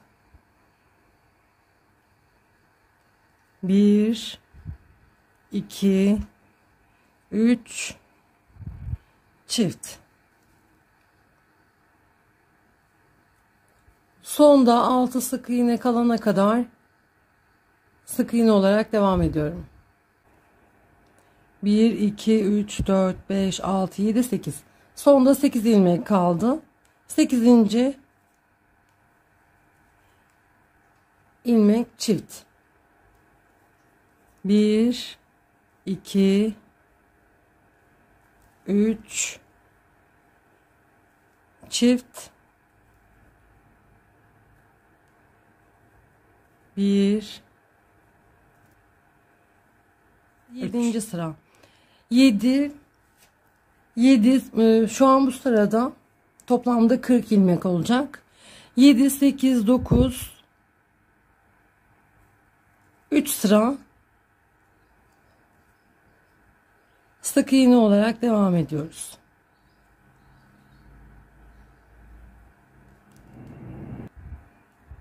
Onuncu sıra birleştiriyorum. İlmek kaydırma yaparak 1 2 3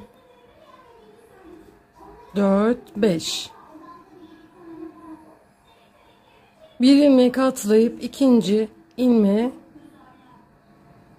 kaydırma 1 2 3 4 5 bir ilmek atlayıp ikinci ilmek kaydırma 1 2 3 4 5 bir ilmek atlayıp ikinci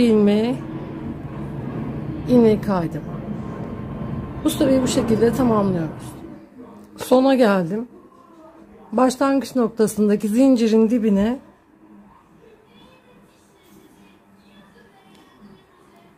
şu an sondayım. 1 2 3 4 4 zincir. Başlangıç noktasındaki zincirin içine ilmek kaydırma. Zincire batıyorum. İlmek kaydırma. Bir tane daha yapıyorum. 2. Tam ortaya gelmiş oldum. 2 tane ilmek kaydırma yaptım. 1 2 3 4 5. 5 zincir. Boşluğa değil, ortadaki zincirin üstüne batıp ilmek kaydırma. 1 2 3 4 5. Yandaki boşluğun içine ilmek kaydırma 1 2 3 4 5 5 zincir, yine zincirin içine ilmek kaydırma 1 2 3 4 5, boşluğun içine ilmek kaydırma. Sırayı bu şekilde tamamlıyorum. 1 2 3 4 5.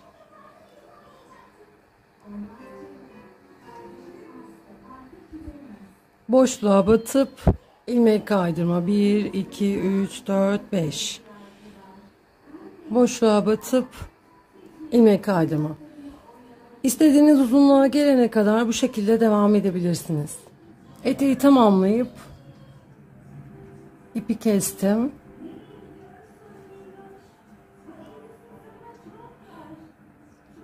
Bir, iki, üç, dört, beş. Ben 5 halka yaptım. 5 sıra, 5 halka olacak şekilde yaptım. Siz isterseniz daha uzun da yapabilirsiniz.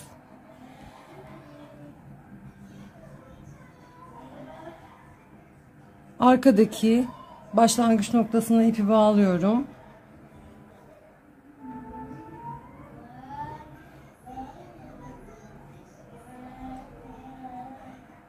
Bir zincir çektim.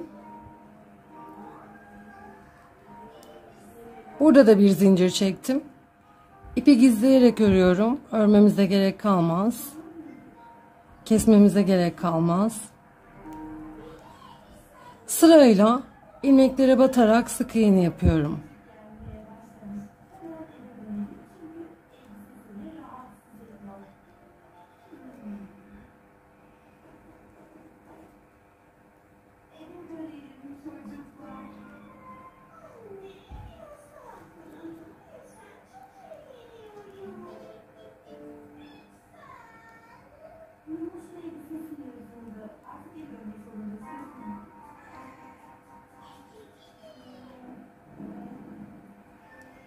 Köşeye geldim. Köşede 2 tane çift. Bu ipi gizleyerek sırayla ilmeklere batarak bu şekilde devam edip buraya kadar sık iğne olarak devam ediyorum. 1 2 3 4 5. 5 zincir, yanına batıp sık iğne yaptım. Boşluklara sırayla batarak sık iğne yapıyorum.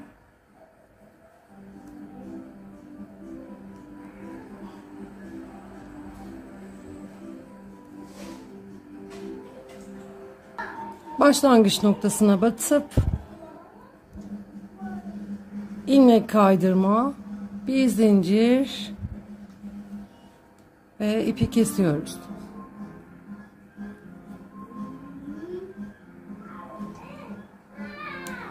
İpi de gizliyorum.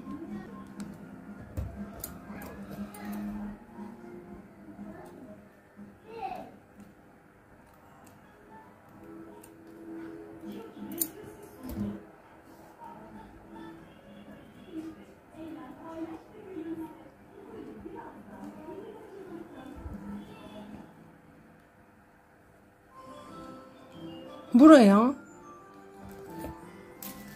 şöyle bir inci dikeceğim. Şuraya düğme olarak kullanmak için. Bu şekilde eteğimiz tamamlanıyor. Eteğimiz tamamlandı. Buraya inci diktim. İsterseniz daha uzun yapabilirsiniz. İzlediğiniz için teşekkür ederim. Hoşça kalın, sağlıkla kalın. Barbie Cennet YouTube kanalımdan herkese merhaba. Bugün bu elbiseyi yapacağız. Yapımına başlayalım. İpelize Diva tığ 1.75 milim kullanacağım. İpi sıkıştırarak başlıyoruz. 30 zincir çekerek başlıyorum. 1 2 3 4 5. 5. zincire batarak ikili trabzan yaptım. 2 zincir, 1 2. Bir zincir atlayıp ikinci zincire ikili trabzan. 2 zincir, 1 2. Bir zincir atlayıp ikinci zincire ikili trabzan.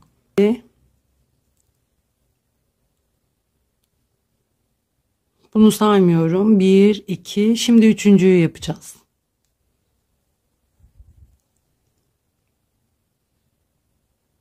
Bir zincir, bulunduğum zincirin içine trabzan. 2 zincir, bir zincir atlayıp ikinci zincire trabzan. 2 zincir, bir zincir atlayıp ikinci zincire trabzan. 2 zincir, bir zincir atlayıp ikinci zincire trabzan. Bir zincir, bulunduğum zincirin içine trabzan.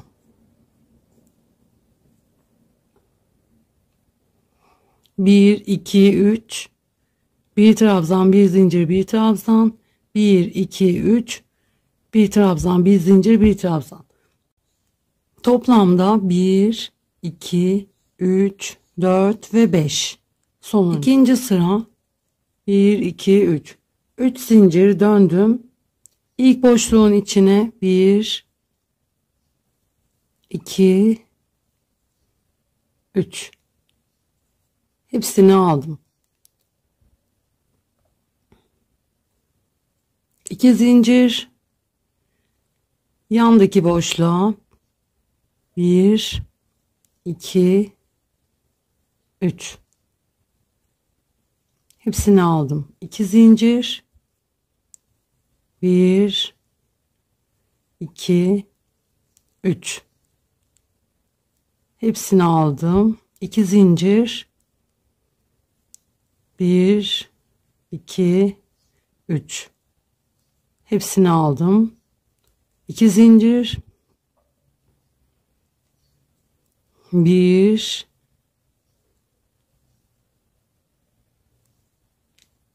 bir zincir, aynı boşluğun içine 1 2 3. Bunların içine çift yapıyoruz.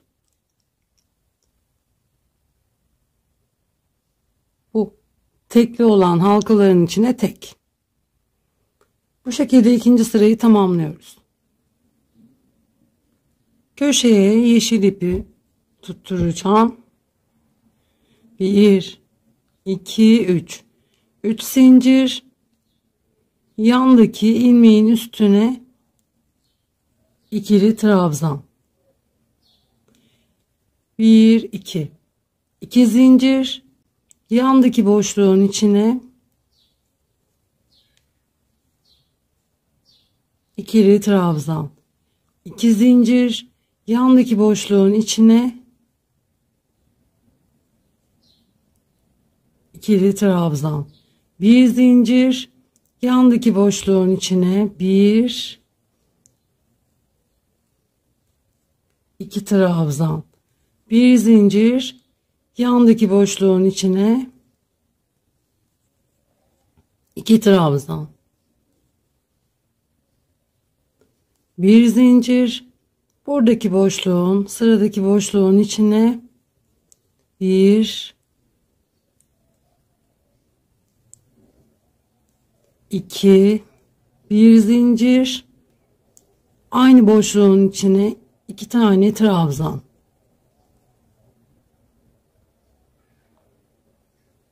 1 zincir, yandaki boşluğun içine 1 2 trabzan. 1 zincir, yandaki boşluğun içine 1 2 trabzan. 1 zincir, yandaki boşluğun içine 1 2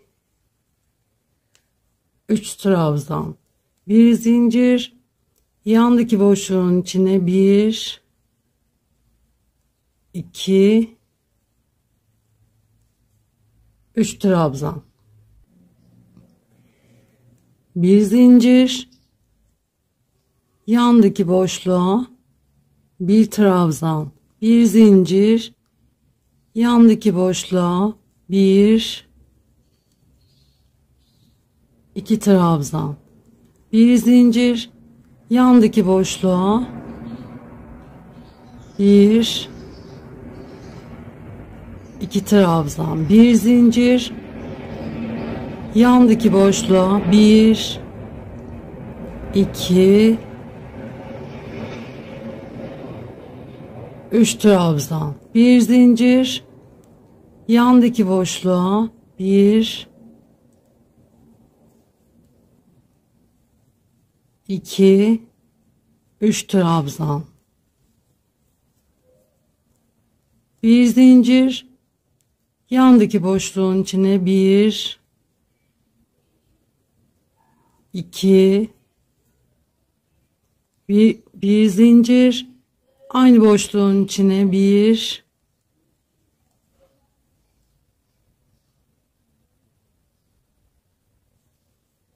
ve 2.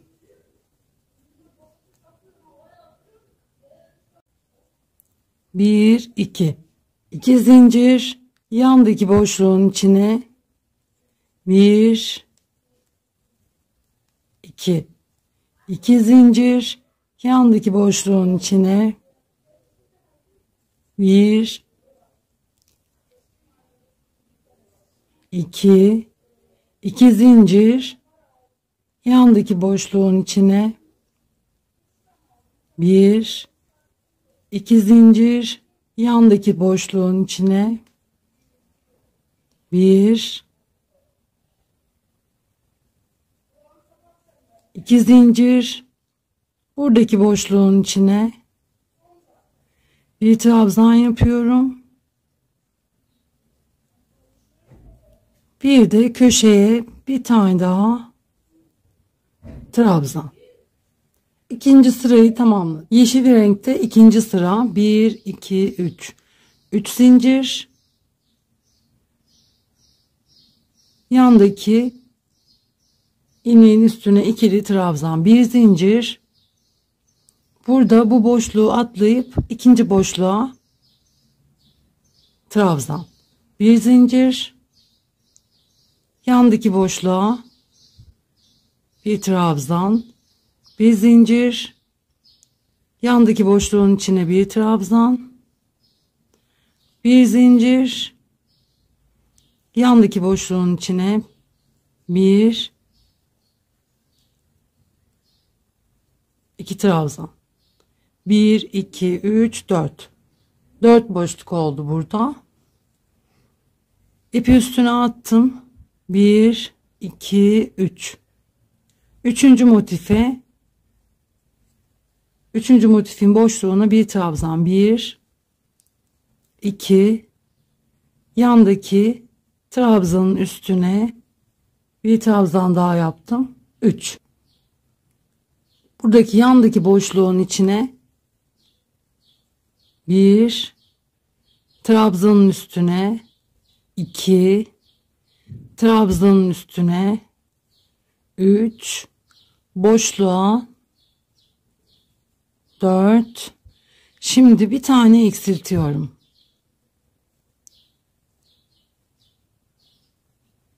Yandaki boşluğa batıp eksilttim. Şimdi 3 tane trabzan yapıyorum. 1 2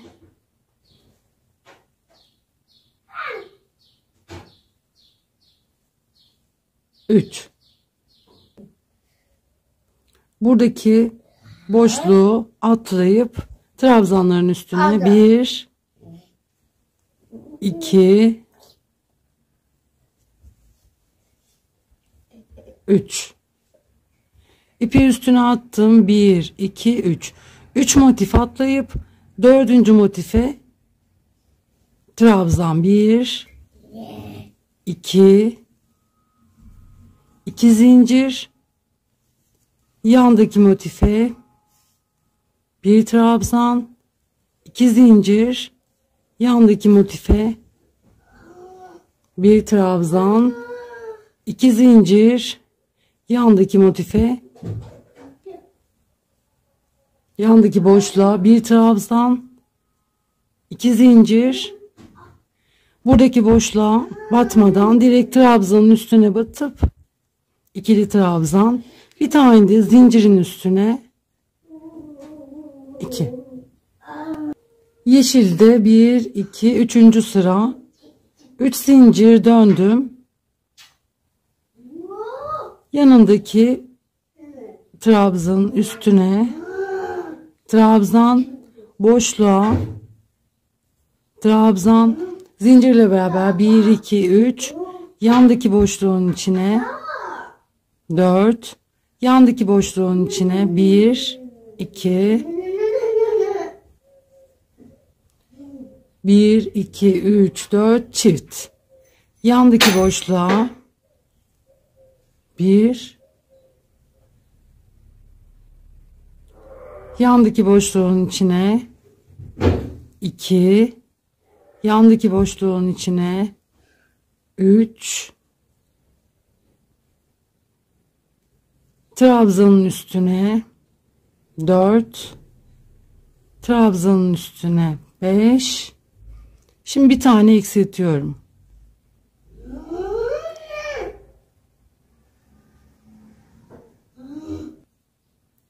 Bir, 2, 3, 4, 5, eksiltiyorum.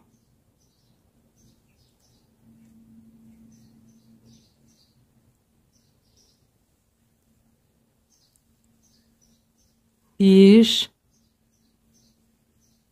2, 3, boşluğa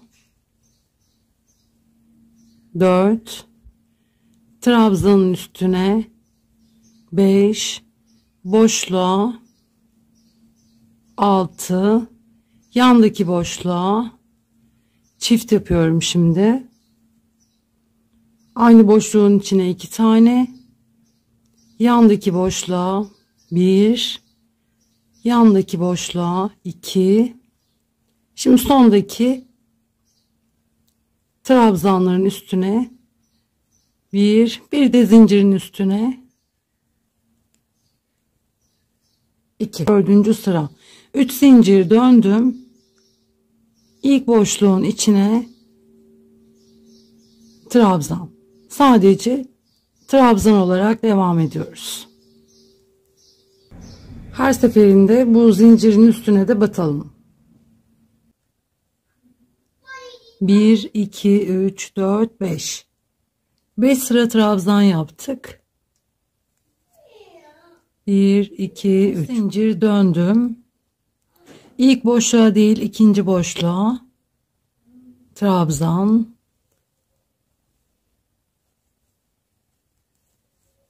2 8 9 10. Bir tane eksiltiyorum. Bir tane eksilttim. Şimdi yine 10 tane trabzan yapıyorum. 2 9 10. Şimdi yine bir tane eksiltiyorum.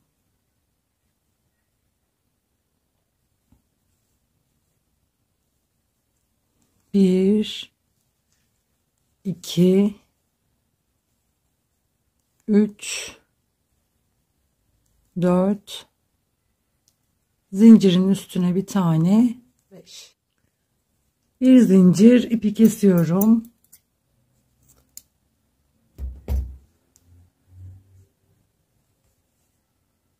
Son bu sırada 26 ilmek olacak. Buradan 1 2 3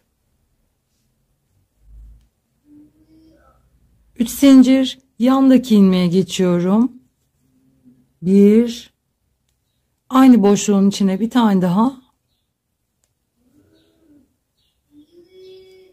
2 zincir, çift, trabzan, çift, trabzan, çift.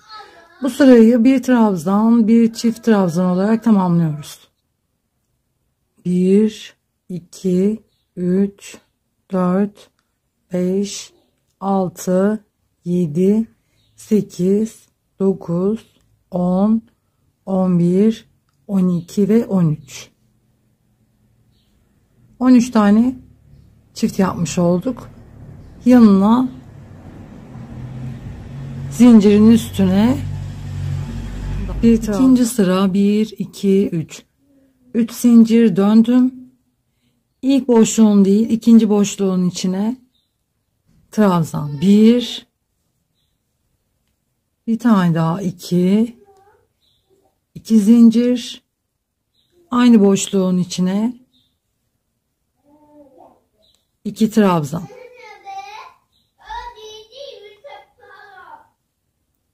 yandaki boşluğa 1, sıradaki boşluğa 2, yandaki boşluğa 1 2 2 zincir, aynı boşluğun içine 2 trabzan, 2 trabzan, 2 zincir, 2 trabzan, yanına 2 trabzan. İkinci sırayı bu şekilde tamamlıyoruz. Sonda zincirin üstüne de battım. Trabzan yaptım. 1 2 3 4 5 6 7 8 9 10 11 12 13. 13 tane bu motiften yaptık. Üçüncü sıra 3 zincir döndüm. İlk boşluğa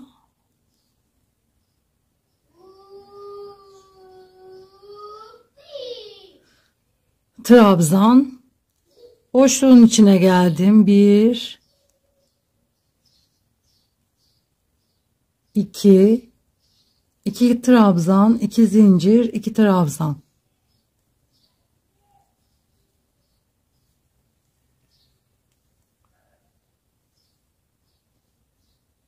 1 2 3 2 ilmek atlayıp 3. ilmeğe trabzan, yanındaki ilmeğe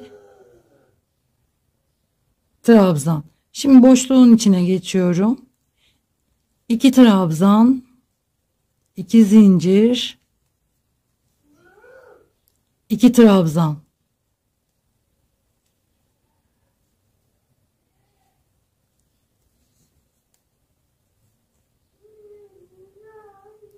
Bir, iki, üç. 2 ilmek atlayıp 3. ilmeğe trabzan, yanına sona bir tane de zincirin üstüne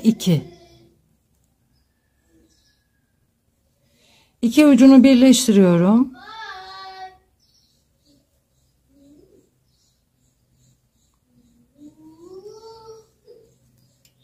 İlmek kaydırma ile birleştirdim. 1 2 3 3 zincir,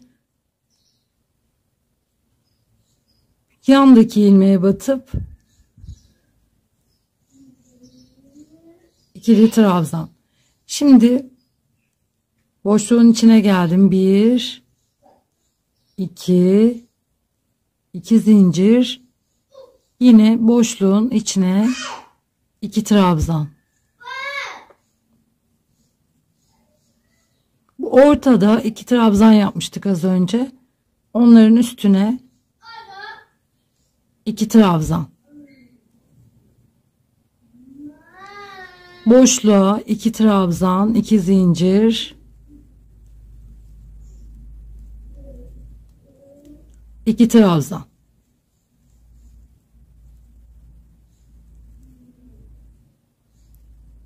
Ortadaki 2 trabzanın üstüne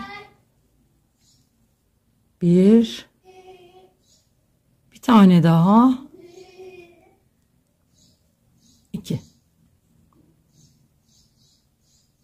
Ortadaki trabzanın üstüne 2 trabzan yapıyoruz. Boşlukların içine 2 trabzan, 2 zincir, 2 trabzan. 1 2 1 2 3 4. Dördüncü sırayı bu şekilde tamamlıyoruz. Sonda sonuncu trabzanın üstüne batıp sondaki trabzanın üstüne battım ve ilmek kaydırma, bir zincir, ipi kesiyoruz. Buradan ipi kopardığımız yerden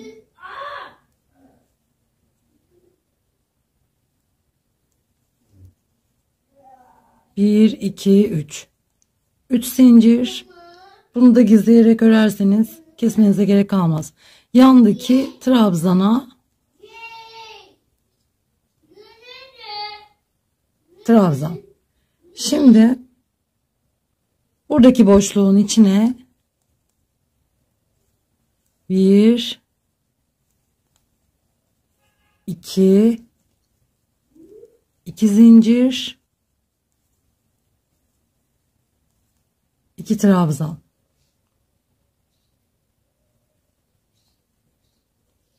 Ortadaki boşluğa geldim. 1 2 bir tane daha içine 3. Boşluğa geldim. 1 2 zincir,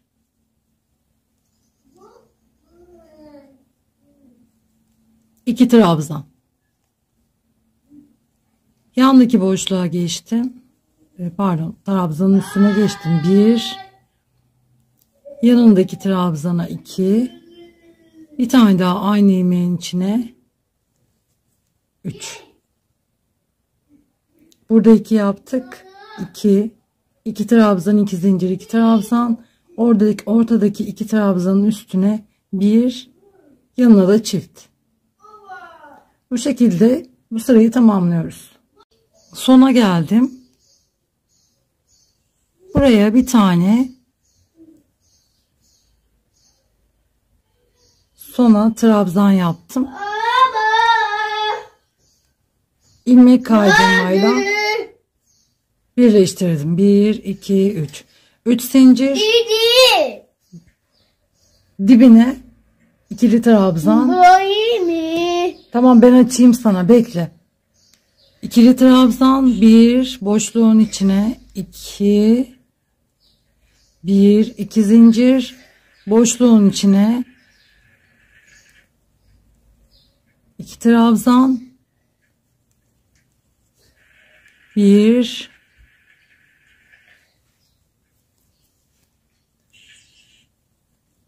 2 3.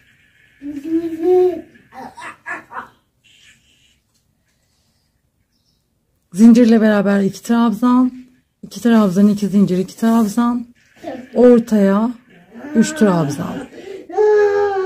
Yine 2 trabzan, 2 zincir, 2 trabzan. Buraya da ortalara, buralara 3 trabzan. Bu sırayı bu şekilde tamamlıyoruz. Sondaki trabzanın üstüne 1,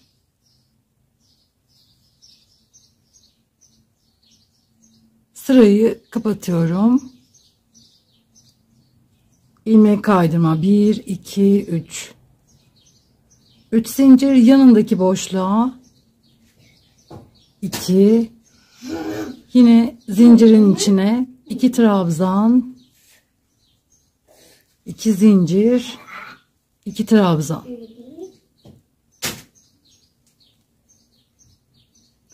Buraya bir, iki, üç, aynı boşluğun içine bir tane daha, 4. 2 trabzan, bir çift. Zincirin içine yine 2 trabzan, 2 zincir, 2 trabzan, 2 trabzan, 2 trabzan, 2 zincir, 2 trabzan, ortada 2 trabzan, bir çift. 4 tane yapmış olduk.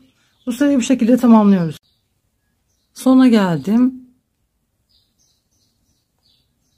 Buradaki trabzanın üstüne bir tane daha yapıyorum. 2. Birleştirdim. 4 oldu. Bir zincir çekip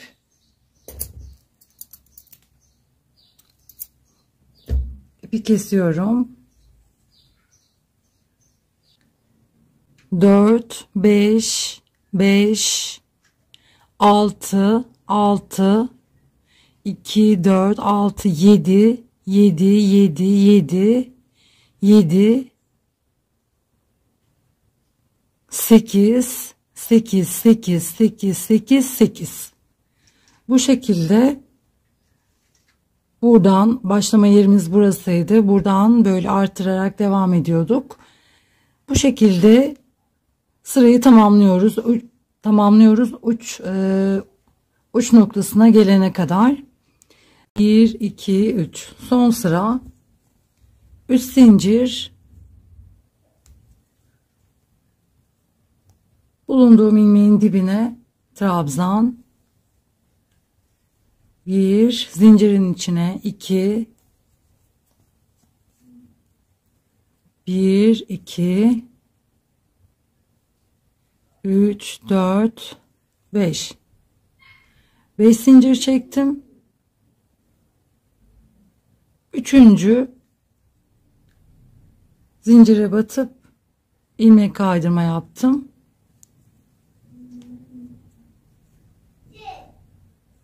1, 2. 2 trabzan.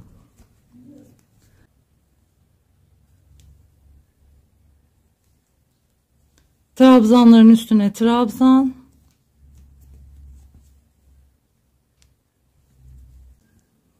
Bakın trabzanların üstüne trabzan yaptım. Şimdi buraya geldim. 1, 2, 1, 2, 3, 4, 5. 5 zincir. 1, 2, 3, 4. Dördüncü zincire batıp ilmek kaydırma. İpi üstüne attım. Şimdi 2 trabzan yapıyorum.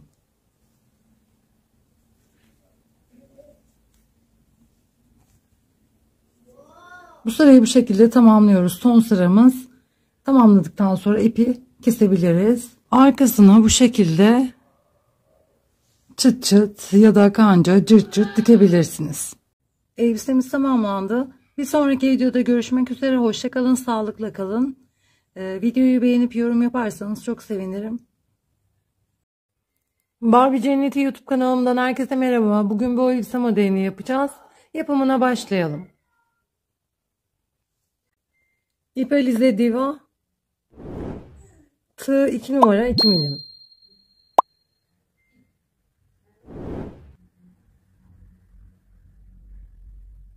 Bunu 2 milimle ördüm. Bunu 1.50 milim. Bu silinmiş. 1.50 milimle ördüm bunu. Şimdi yine bununla öreceğim. 1.50 milimle öreceğim. Bunun ipi bir tık aynı marka ama bunun ipi daha bir pamukumsu bir ip. O yüzden bir daha tok durdu. 2 numarayla da örünce daha güzel durdu. Siz hangisiyle örmek isterseniz o şekilde örebilirsiniz. Yapımına başlamadan önce kanalıma abone olup bildirimleri açarsanız sevinirim. Başlayalım. 40 zincir çekerek başlıyoruz.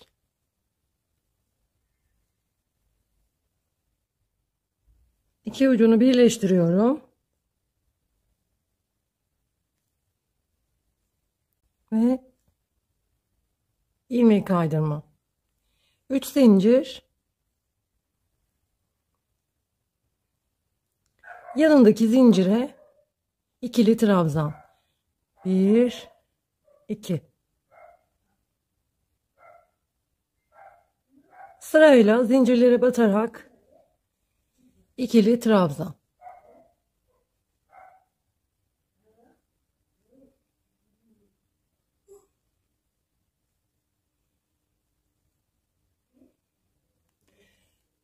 Zincir sonuna kadar, buraya kadar toplamda 40 tane ikili trabzan yapıyoruz.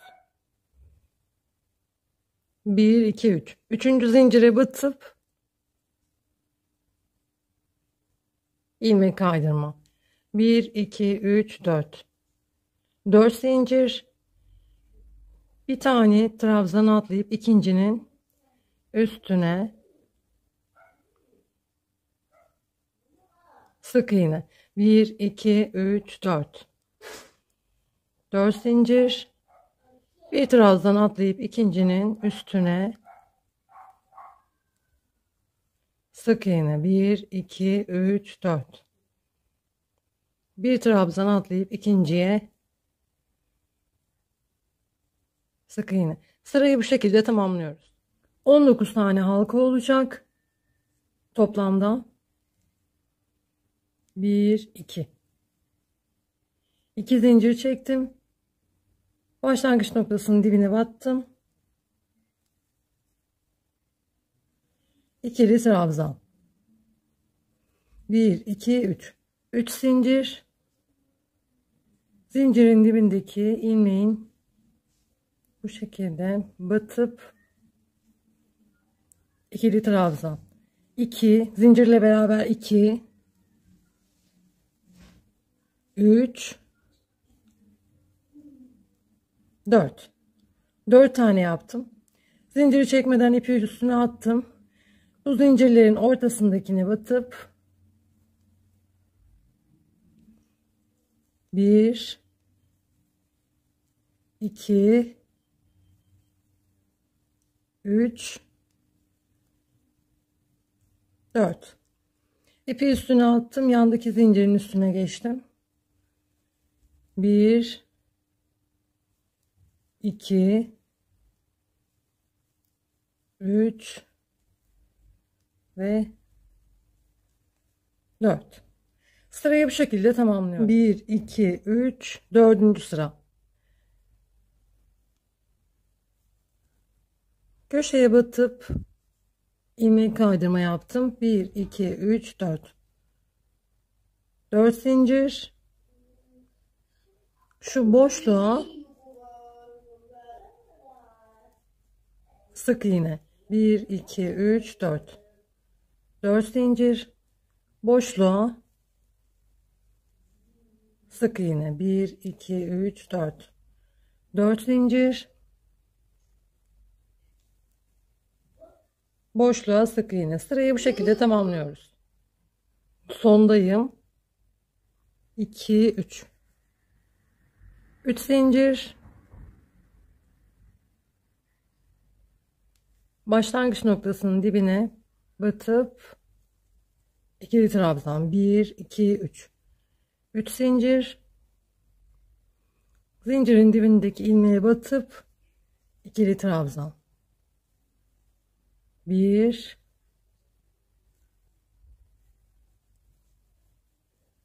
1 zincirle beraber 3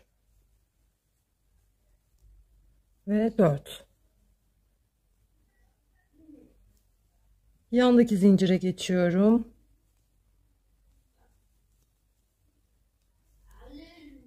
4 tane trabzan. 1 2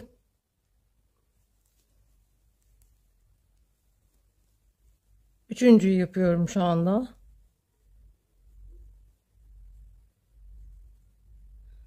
3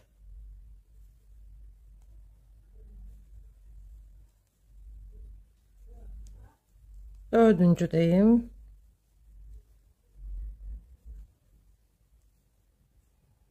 4,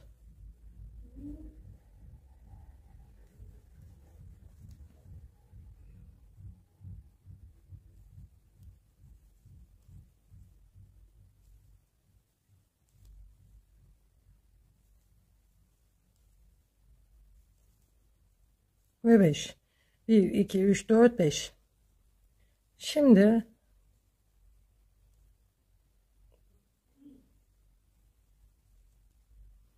karşıdaki uca batıp batamayıp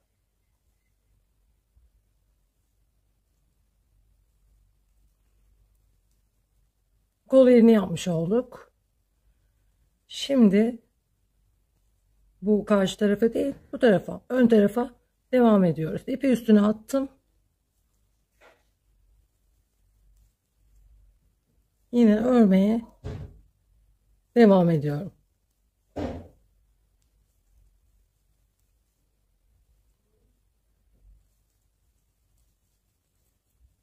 Instagram adresim Barbie Cenneti YouTube. Bir sayfam daha var. Esra'nın alt çizgi Harikalar Diyarı. Instagram'dan da beni takip edebilirsiniz. Kolu ayırdık. 2 tane oldu.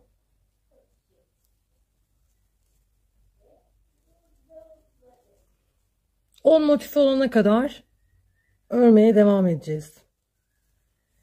Facebook sayfam Barbie Cenneti YouTube.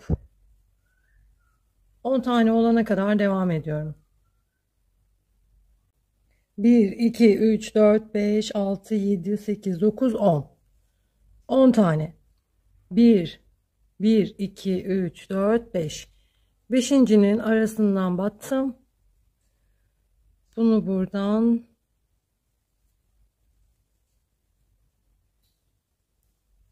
aldım.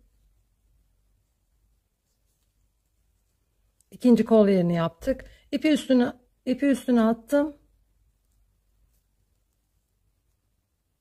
Buraya gelip zincirin üstüne gelip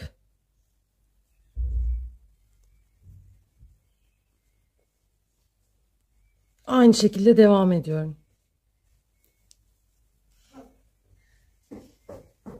Baba. 3, 4. Sırayla aynı şekilde devam ediyoruz. Koltuk altına kadar, buraya kadar Baba. zincirlerin üstüne basarak devam ediyoruz.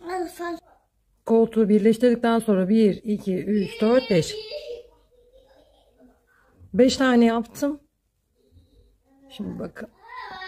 Koltuk altındayım. Buradayım. Burada başlamıştık. Sık iğne. Geldim koltuğu şöyle konuşurum inşallah bu sene. Ortaya geldim. Bir tane de ortasına batıyorum. Bu yana geldim. Bir tane de buraya batıyorum. Şimdi 1, 2, 3, 4. 4 zincir. Boşluğa sık iğne. 4 zincir. Boşluğa sık iğne. 4 zincir. Boşluğa sık iğne. Bakalım. 4 zincir, sık iğne. 4 zincir. Geldim buraya. Sık iğne. Ortaya sık iğne. Ve yana sık iğne.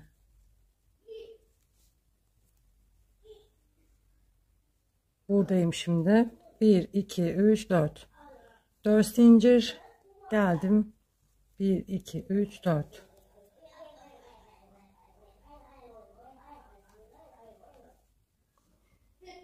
Bir, iki, üç, dört. 1, 2, 3, 4.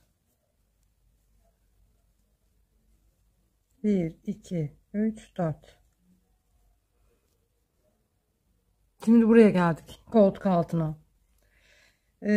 3 çekelim burada bir tane. 1 2 3. 3 çektim, üstüne battım. Bu sık iğnenin üstüne batıp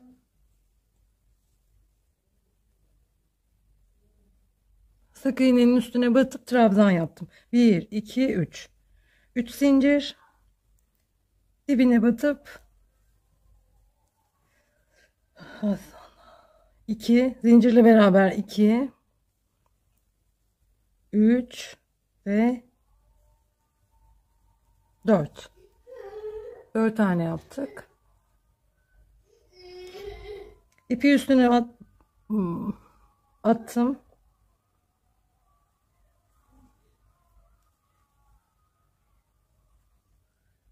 Zincirin üstüne batıp 4 tane trabzan.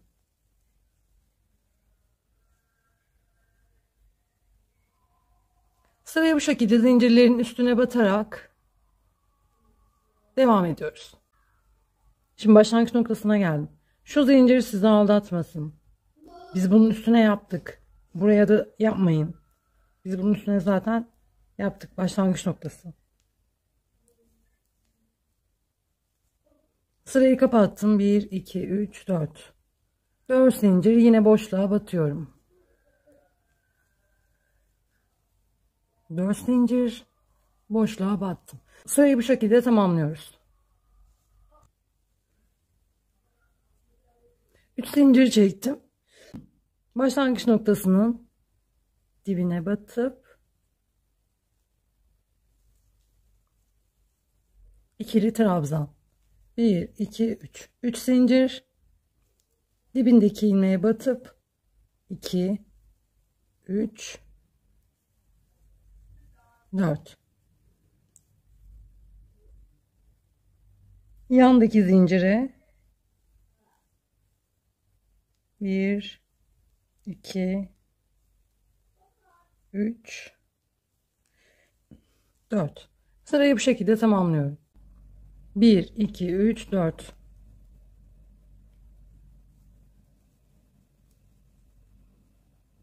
1, baştan hepsini saymaya gerek yok. 1 2 3 4. 4 motif yapmışız. Şimdi 4 motif yaptık. Şimdi 2 3 4 5. 5 zincir çekip aralara batıyorum. 1 2 3 4 5. Sırayı bu şekilde tamamlıyorum. Sona geldim. 3 zincir, başlangıç noktasına batıp ikili trabzan. 1 2 3. Dibine batıp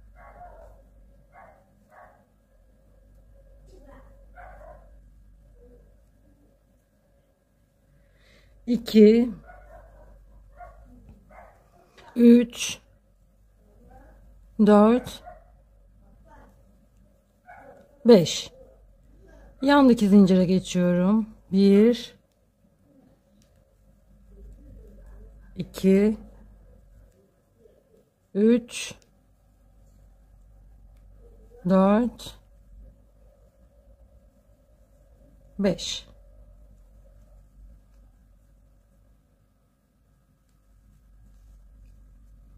Bir, iki, üç, dört. 4 yaptık. 5. ve 6. motifi de bu şekilde yapıyoruz. 5 zincir, 5 motif. Trabzan. 1, 2, 3, 4. Şu an bir sonraki sırada trabzana geçeceğiz. Şu an 5'i bir kere 5 yaptık. Şimdi bir daha 5, 2, bir daha 5, 3. 2 kez aynı işlemi tekrarlıyoruz. 1 2 3 4. 4 kez 1 2 3 4. 4 trabzan yaptık. 3 sırada 1 2 3 4 5. 1 2 3. 3 sırada 5 zincir, 5 trabzan yaptık. Sırayı kapatıyorum. Yine 5 zincir, 5 zincir,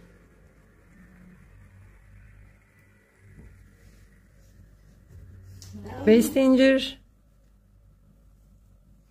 yine boşluğa batıyorum. Bu sırayı bu şekilde tamamlıyorum.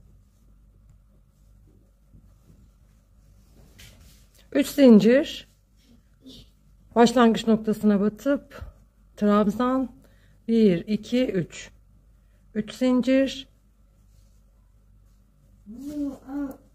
2 3 4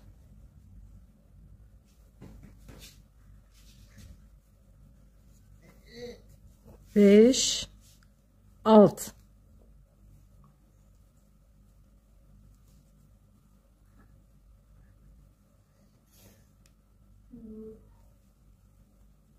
Bir,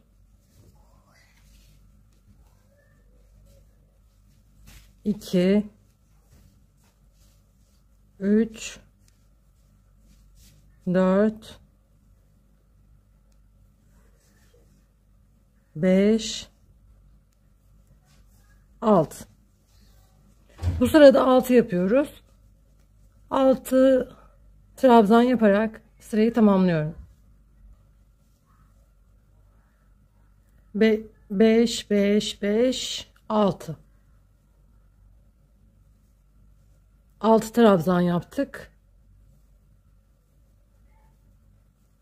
Kapatıyorum. 1 2 3 4 5 6. 6 zincir. Boşluğa battım. 6 zincir. Boşluğa battım. Şimdi 2 sıra 6 2 4 6, bir sıra 6 yaptık. 2 sıra daha altılı yapıyoruz. 6 zincir 6 trabzan. 6 zincir 6 trabzan.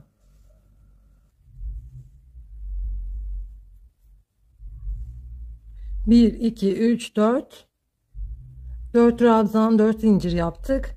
1 2 3 5 trabzan 5 zincir, 1 2 3 6 trabzan 6 zincir yaptık. Sırayı kapattım. 1 2 3 4 5 6 7. 7 zincir boşluğa battım. 1 2 3 4 5 6 7. 7 zincir boşluğa battım. Sırayı bu şekilde tamamlıyorum. 7 zincir,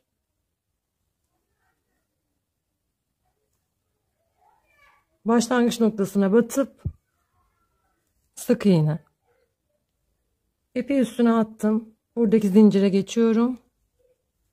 1 2 3 4 5 6 7 8. 8 trabzan yaptım. Buradaki sık iğnenin içine batıp sık iğne, yandaki zincire geçiyorum. 1 2 3 4 5 6 7 8.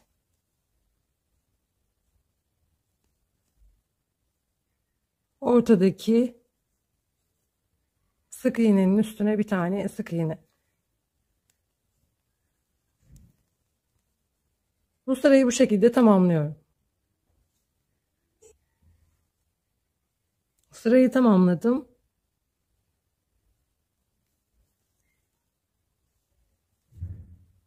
Şuraya bir tane daha yapalım. Şuraya sık iğne yapalım. İlmek kaydırma, bir zincir, ipi kesiyorum. Elbisemiz tamamlandı.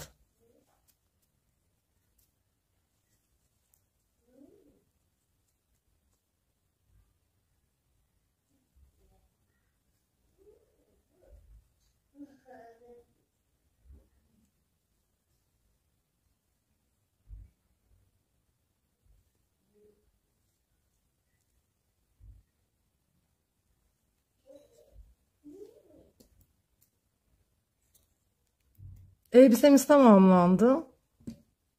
Arkası da böyle.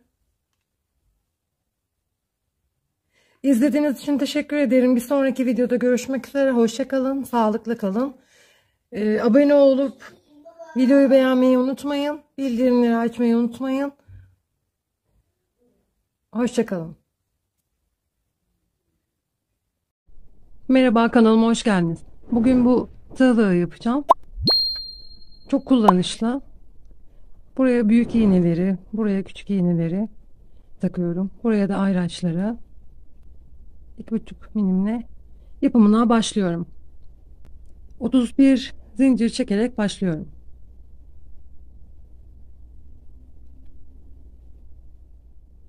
İlk zincirin içine sık iğne yaptım.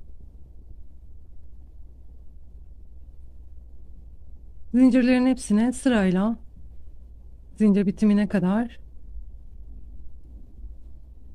sık iğne yaparak devam ediyorum.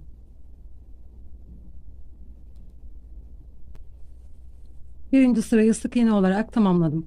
30 sık iğne. İkinci sıra 1 2 zincir çektim, döndüm. İlk ilmeğin içine battım. İkili trabzan yapıyorum. Baştaki zinciri saymıyorum. Bunu sayıyorum. 1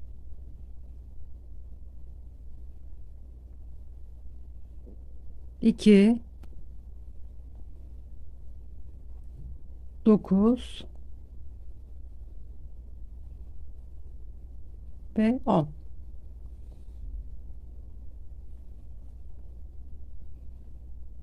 Baştaki zinciri saymıyorum. 2 4 6 8 10.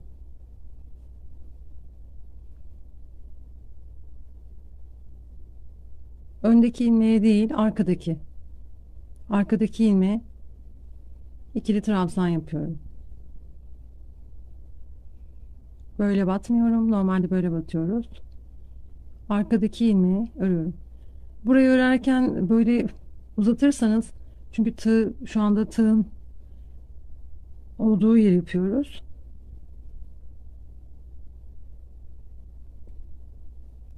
Şöyle uzatıp yine ikili trabzan, ama biraz uzatırsanız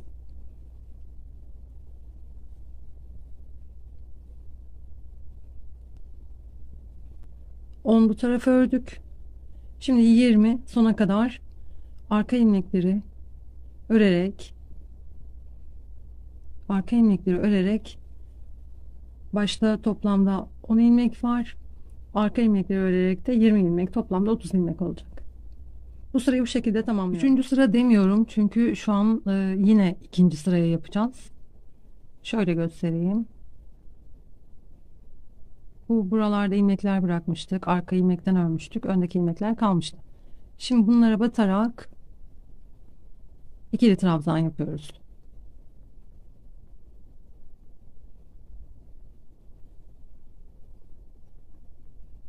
Yirmi ikili trabzan yapacağız. İsterseniz böyle örün, daha kolay olur.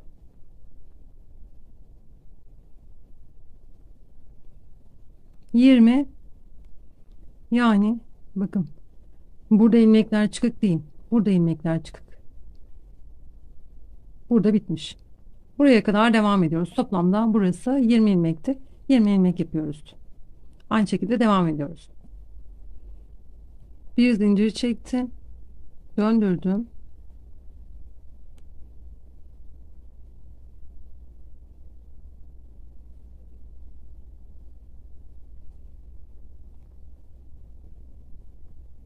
Nerede bitmiş bu ilmek? Burada.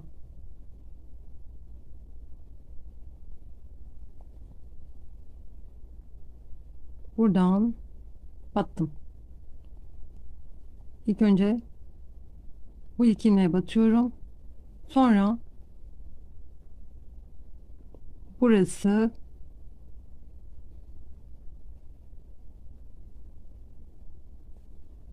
ikisini birden aldım.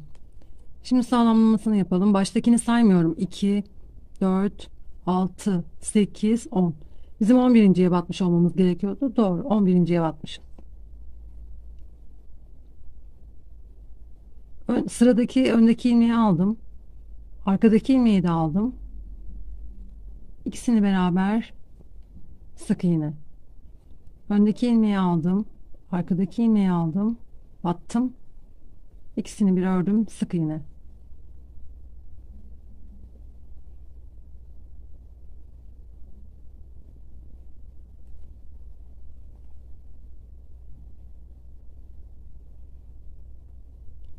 Tığ koyacağımız yeri şu anda kapatıyoruz.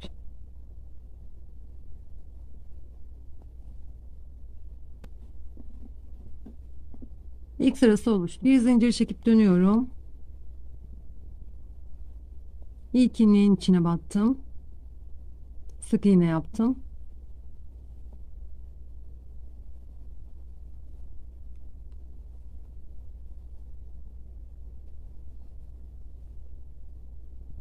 Yirmi tane sık iğne yapıyorum. İlk ilmeğe batıp ikili trabzan yapıyorum. 1 2 9 ve 10. 1 2 zincir çekip döndüm. İlk ilmeğe batıyorum. İkili trabzan. Baştakini saymıyorum zincire. 1 2 9 ve 10. Şimdi tığ koyduğumuz kısma geldik. Buraya koyuyoruz tığ. Şimdi yine aynısını yapacağız. 10 tane trabzan yaptım. Şimdi 20 arka ilmeği örerek ve uzun tutarak bu şekilde 20 trabzan yapıyoruz. 1 2 3 4. Dördüncü sırada 10 trabzan, daha sonra arka ilmekleri örerek, arka ilmeklerden örerek 20 trabzan yaptım. Şimdi yine tığ koyduğumuz yeri yapmak için şöyle yapmamız gerekiyor. İkili trabzan. Şöyle yaparsak daha rahat örebiliriz. 2 3 toplamda buraya kadar 20, bu şekilde 20 trabzan yapıyoruz. Bir zincir döndürdüm. İlk ilmeğin içine battım. Daha sonra nerede bitmiş bu ilmek? Burada. O zaman buranın hizasından battım. Ve sık iğne yaptım. Sağlamlamasını yapalım. 2 4 6 8 10. 10 ilmek bırakmışım. 11.'ye batmışım. Burada bu ilmeği aldım. Arkadaki ilmeği aldım ve sık iğne yaptım. Bir zincir çekip dönüyorum. Sık iğne yaparak devam ediyorum. 20 sık iğne yaptım. İlk ilmeğe batıp trabzan yapıyorum. 10 tane ikili trabzan. Tığlarımızın 2 sırası oluştu. 5 sıra yapacağız aynı işlemi. 5 kere tekrarlayacağız. 5 sıra bitti. Tamamladım. Sık iğne yaptım. Trabzan yaptım. Ve 5 sırayı tamamladım. 1 2 3 4 5. Şimdi bir zincir çekip dönüyorum. Bu sırayı sık iğne olarak devam ediyorum. 30 sık iğne yaptım. Bakalım 30 sık iğne yaptığımız kaçıncı sıraymış? 1 2 3 4 5 6 7 8 9 10 11 ve 12. 12. sıraymış. 13. sıra. Arka ilmeği örüyorum. Sıra sonuna kadar arka ilmeklere sık iğne yaparak pardon devam ediyorum. 13. sırayı tamamladım. Şu öndeki ilmekler kaldı, görüyorsunuz. Şurayı bir işaretleyelim.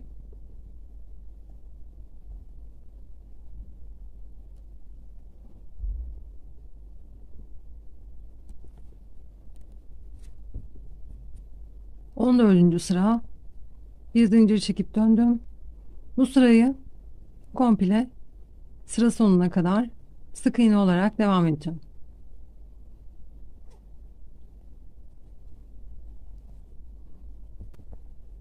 15. sıram, bir zincir çekip döndüm. Arka ilmeklere batarak sık iğne yapıyorum. Burayı da işaretliyorum.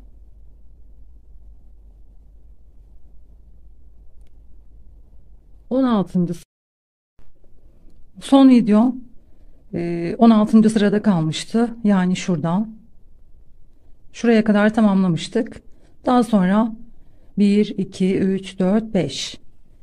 Bu alt kısımlarda yaptığımız işlemlerin aynısını burada yapıyoruz.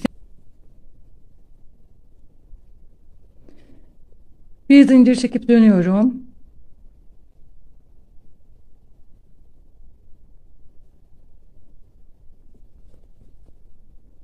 Sık iğne yaparak devam ediyorum.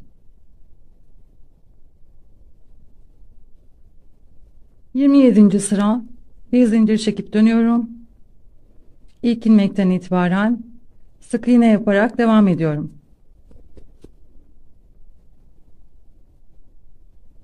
28. sıra,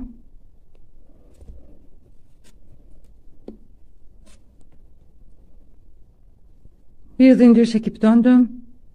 Arka ilmeklerden arka ilmekleri örerek sık iğne olarak devam ediyorum.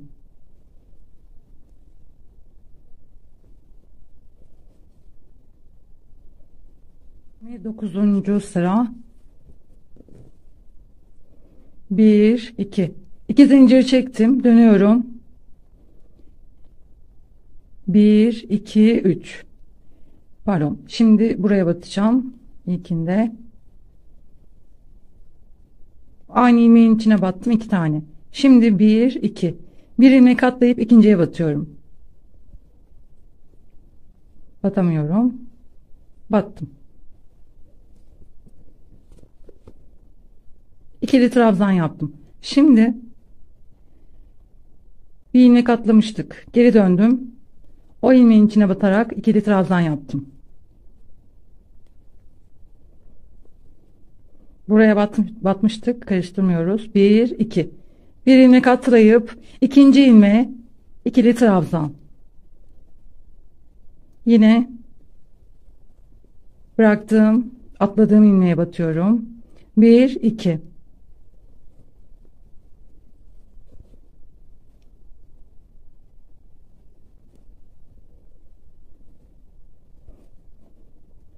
Şu anda şu kısmı yapıyoruz.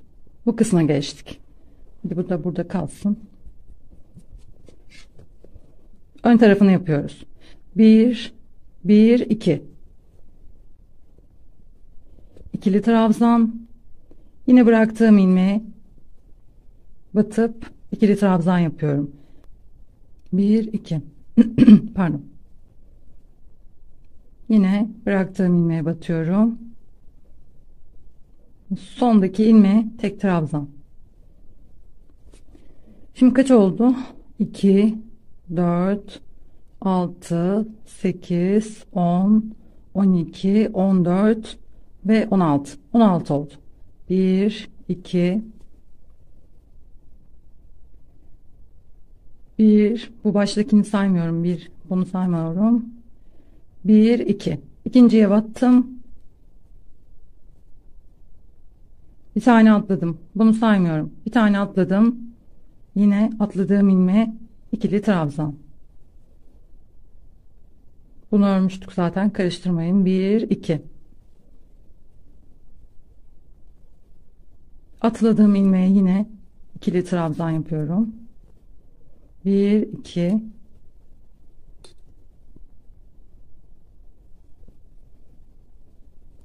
Benim zamanım olmadığı için konuşmayla ilgili bir video izleyeceksem eğer açıyorum. Hızlandırılmış 1.50 1.75 seçeneğini tıklayarak hızlandırılmış olarak izliyorum konuşmaları. Yavaş, daha hızlandırınca daha çabuk bitiyor. Şimdi sayalım. 2 4 6 8 10 12 14 16 1 2 hızımı alamadım. İlk ilmeğe değil, 1 2 zincirin olduğu ilmeğe batmıyorum. Evet. Şıkır şıkır şıkır.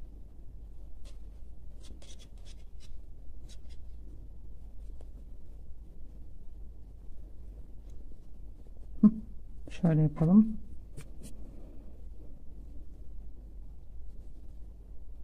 Bir, iki. Şimdi bu sırada bir şey göstereceğim size. Daha sonra bu sırayı tamamladıktan sonra devam edebilirsiniz. Aynı işlemi yapmaya. Ve sonuncu. Şimdi tekrar sayalım.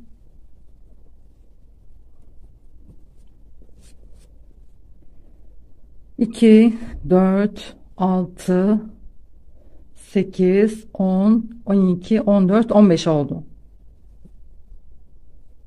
Şuraya, şu köşedeki zincirin üstüne bir tane daha yapalım. Eksik oldu.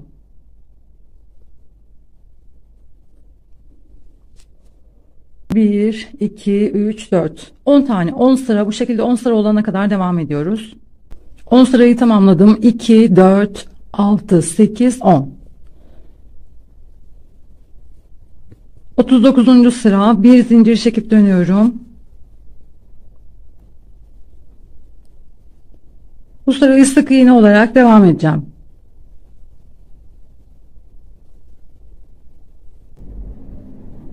Bir zincir çekiyorum ve bu işaretlediğimiz yerdeki ilk ayrıcı çıkardım. Bir zincir çektim.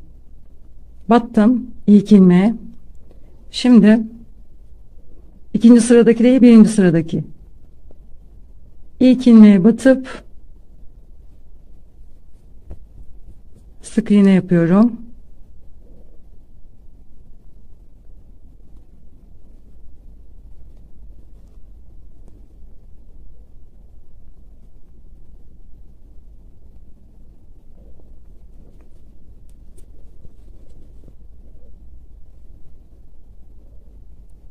İki ilmeği birden aldım. Diğerini de aldım. İkisini bir ördüm. Sık iğne.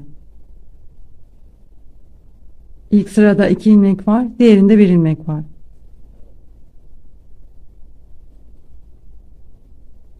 İkisini bir ördüm.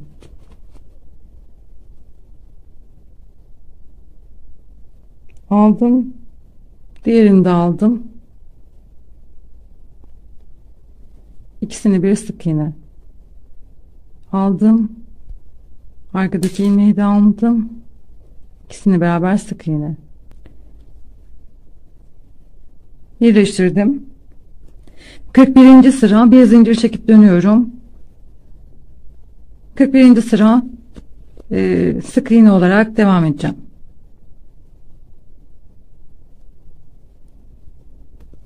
Kırk ikinci sıra, bu sırayı da sık iğne olarak devam ediyorum. 43. sıra, bir zincir çektim. 43. sıra. Bir zincir çektim, döndüm. Tabii önce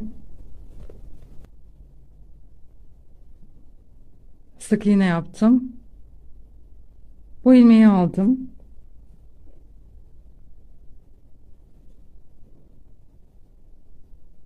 Karşıdaki ilmeği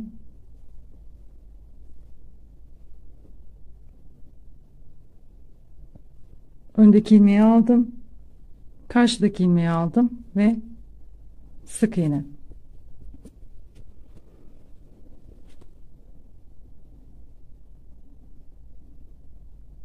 Öndeki ilmeği aldım ve karşıdaki ilmeği aldım.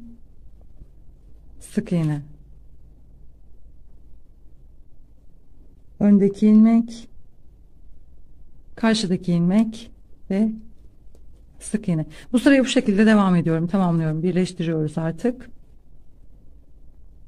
Birleştirmeyi tamamladım. Bir zincir.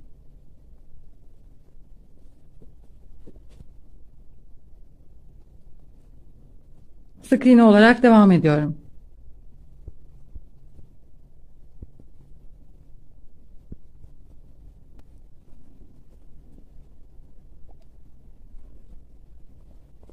Evet. Birleştirmelerimizi de yaptık. Açık renk olduğu için görünüyor sanırım. Şuralar tığlık yerimiz. Bu kısmı birleştirdik. Ön kısmı. Şimdi şuradayız. Buradayız. Yine burayı yapacağız. 10 sıra aynı işlemi tekrarlayıp bu kısmı yapacağız.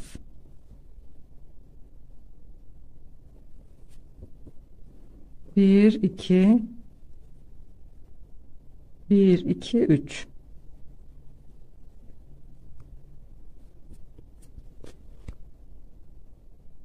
Ve bıraktığım ilmeğe battım. Bir, iki. Bıraktığım ilmeğe battım. Bir, iki. Hadi bakalım Barbiş anneleri. Bir, iki, bir, iki. Ve bu şekilde 10 sıra biraz önce yaptığımız gibi burada.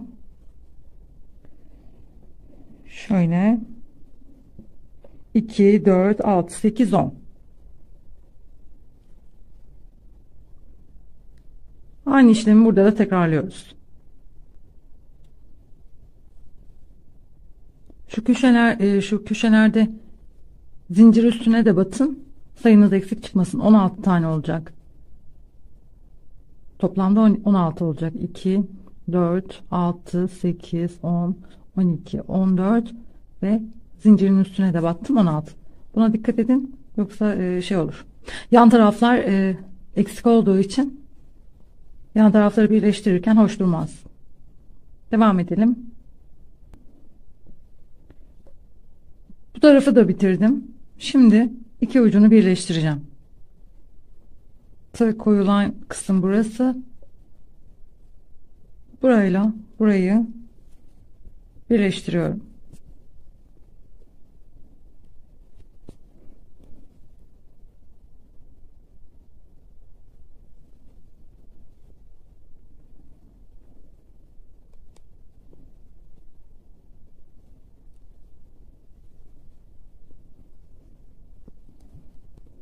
Döndüm.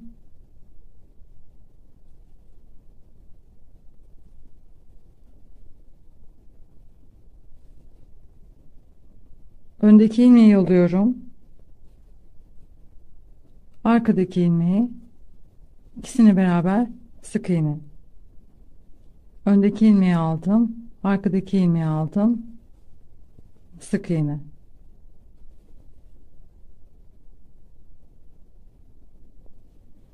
Öndeki ilmeği aldım.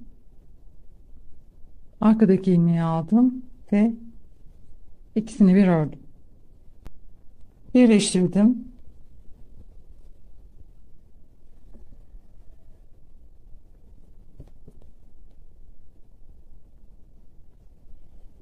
Bir zincir çekip dönüyorum. Bu sırayı sık iğne olarak devam ediyorum.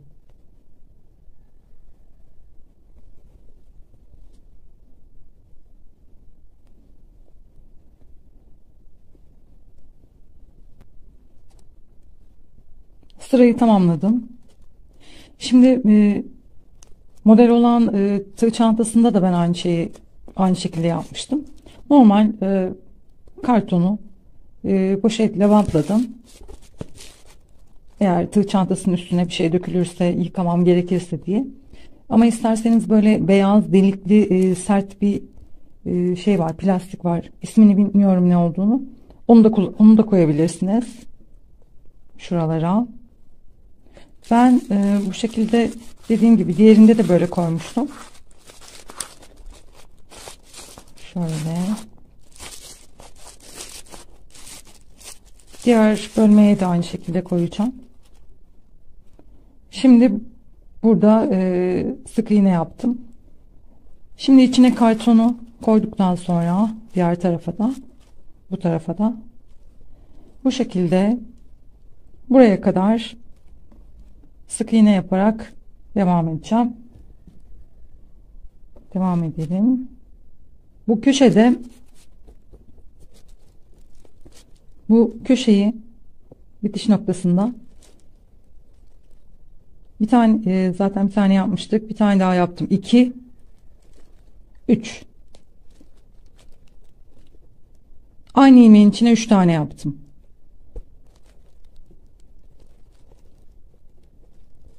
Şöyle şimdi çıkaralım. Bu tarafı dikerken, örerken daha doğrusu koyabiliriz. Şimdi zor olacak.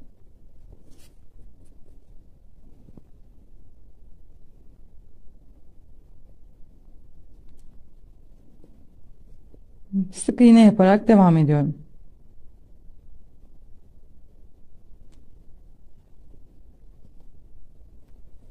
Bu şekilde kenarları yaparak buraya kadar geliyoruz. Köşeye geldim, başlangıç noktasına. 14 tane ilmek kaydırma yapacağım. 1 yaptım. 2 3 4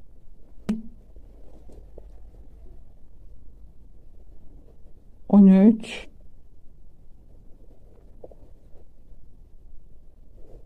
ve 14. 1 2 3 4 5 6 7 8 9 10 11 12 ve 13. 13 tane zincir çektim. Aynı ilmeğin içine değil, yanındaki ilmeğin içine batıp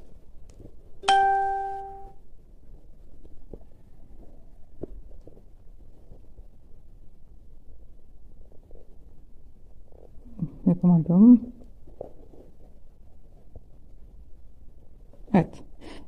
Köşeye kadar kalan ilmekleri de aynı burada yaptığımız işlemi yapıyoruz.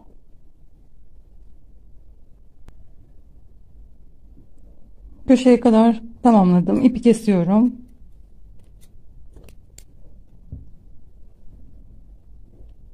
Şimdi düğmeyi yapacağım. Düğmeyi dikeceğim. Düğmeyi de dikiyorum. Karton olduğu için biraz zor oluyor mu? Olmuyor.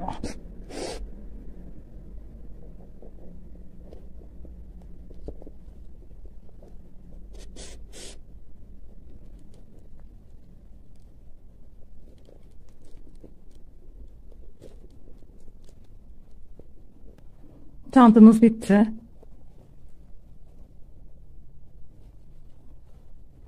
Ben içine koyu renk karton koydum. İsterseniz siz beyaz koyabilirsiniz.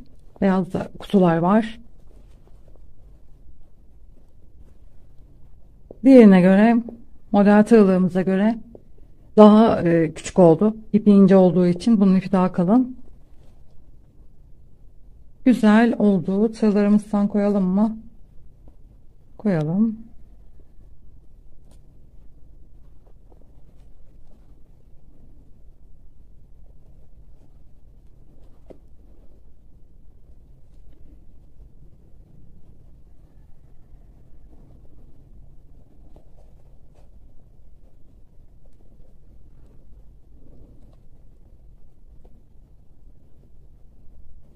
İğnelerden de koyalım.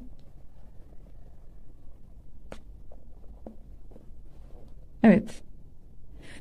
Kanalıma abone olup videolarımı beğenmeyi unutmayın. Bildirimleri açmayı unutmayın. Bir sonraki videoda görüşmek üzere. Hoşça kalın. Sağlıkla kalın. Barbie Cenneti YouTube kanalımdan herkese merhaba. Bugün bu tulumu yapacağız birlikte. Yapımına başlayalım. İpi sıkıştırarak başlıyorum. 36 zincir çekiyoruz. 1 2. İkinci zincire batıp sık iğne yapıyorum. Sırayla zincirlere batarak sık iğne yaparak devam ediyoruz. Zincir sonuna kadar 35 sık iğne olacak toplam. İkinci sıra bir zincir döndüm. İlk boşluğun içine sık iğne. 1 2 3 4 5. Şimdi çift yapıyorum. Aynı boşluğun içine 2 tane.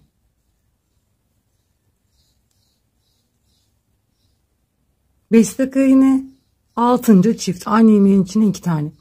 5 sık iğne çift olarak bu işlemi tekrarlıyoruz. 1 2 3 4 5. Şimdi çift. Sıra sonuna kadar 5 sık iğne bir çift olarak. 3. sıra bir zincir döndüm. 3. sırayı sık iğne olarak devam ediyoruz. 4. sıra bir zincir döndüm. İlk boşluğun içine sık iğne. 1 2 3 4 5 6. Şimdi çift. 4. sırayı 6 sık iğne bir çift olarak tekrarlayarak devam ediyoruz. Sonda son ilmeği de, yani şurada son çıkıntıya da batıyorum. 6 sık iğne bir çift yaptık. Toplamda 46 ilmek olacak. 5. sıra bir zincir döndüm. 5. sırayı sık iğne olarak devam ediyoruz. Toplamda 46 ilmek olacak. 6. sıra bir zincir döndüm. 1 2 3 4 5 6 7 8. 1 2 3. 3 zincir 1 2 3 4 5 6 7. 7. ilmeğe sık iğne. 1 2 3 16 17 18. 1 2 3. 3 zincir 1 2 3 4 5 6 7. 7. ilmeğe sık iğne. 1 2 7 8. 7. sıra bir zincir döndüm. Sık iğne yaparak devam ediyorum. Zincirin içine 3 zincir çekmiştik. 3 tane sık iğne yapıyorum. Sırayla ilmekleri batarak sık iğne. 7. sıradayım. 7 ve 8. sıra sık iğne olarak devam ediyoruz. 9. sıra bir zincir döndüm. 1 2 3 4 5 6 7 8. Şimdi bir tane eksiltiyorum.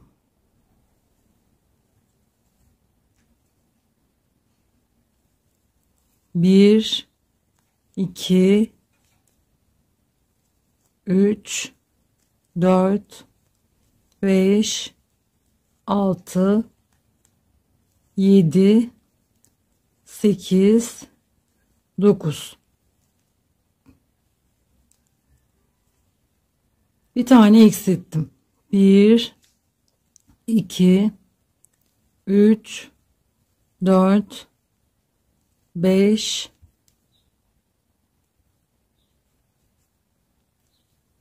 6, 7, 8, 9. Eksilttim. 1,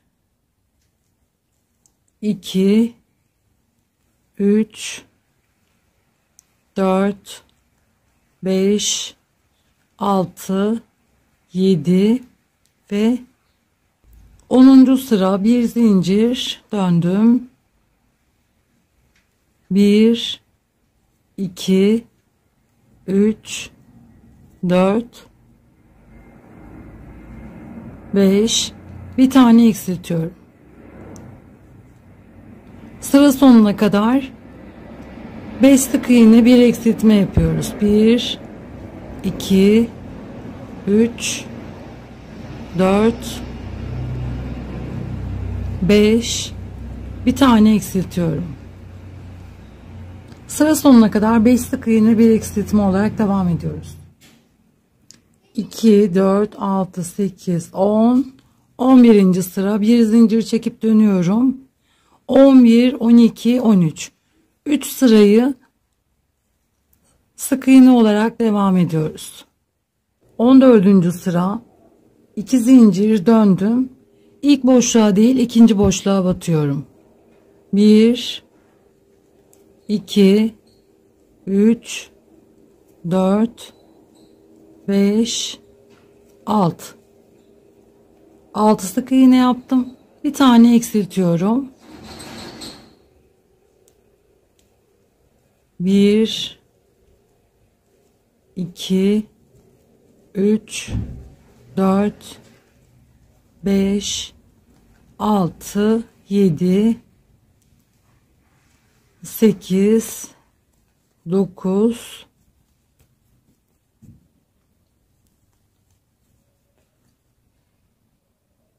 2, 4, 6, 8, 9, 10, 11, 12, 13, 14, 15. Bir tane eksiltiyorum. 1, 2, 3, 4, 5 ve 6. 15. sıra bir zincir döndüm. 1, 2, 3, 4, 5, 6, bir tane eksiltiyorum. 1, 2, 3, 4, 5, 6, 7, 8, 9, 10, 11, 12, 13 ve 14. Şimdi yine bir tane eksiltiyorum. 1, atladım mı? 1 atlamamışım. 2, 3, 4, 5, 6. 16. sıra bir zincir döndüm. 1, 2, 3, 4, 5, 6, bir tane eksiltiyorum. 1, 2, 3, 4, 5, 6, 7, 8, 9, 10, 11 ve 12. Yine bir tane eksiltiyorum. 1, 2, 3, 4, 5 ve 6. Bir zincir döndüm. 17. sıra. 17 ve 18. sırayı sık iğne olarak devam ediyoruz. Bir zincir çekip ipi kesiyorum. Evet. Üst tarafı bitti. Şimdi alt tarafına geçeceğiz. Bir ters bir düz ördüğümüz için şu an tersinden beyaz ipi bağlıyorum. Bir zincir bulunduğum zincirin yanına bir sık iğne yaptım. 1, 2, 3, 4, 5, 6. 7. ilmek çift. Aynı ilmeğin içine 2 tane. 1, 2, 3, 4, 5, 6, 7, 8, 9, 10 ve 11. Yine bir tane çift yapıyorum. Aynı ilmeğin içine 2 tane. 1, 2, 3, 4, 5 ve 6. Bir zincir döndüm. İlk boşluğun içine sık iğne 1, 2, 3, 4, 5, 6. Çift yapıyorum. Aynı ilmeğin içine 2 tane. 1, 2, 3, 4, 5, 6, 7, 8, 9, 10, 11, 12, 13. Şimdi yine çift.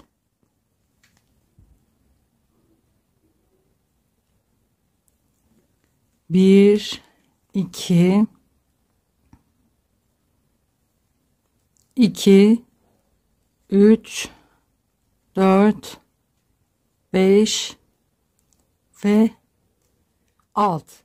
Bir zincir ipi kesiyorum.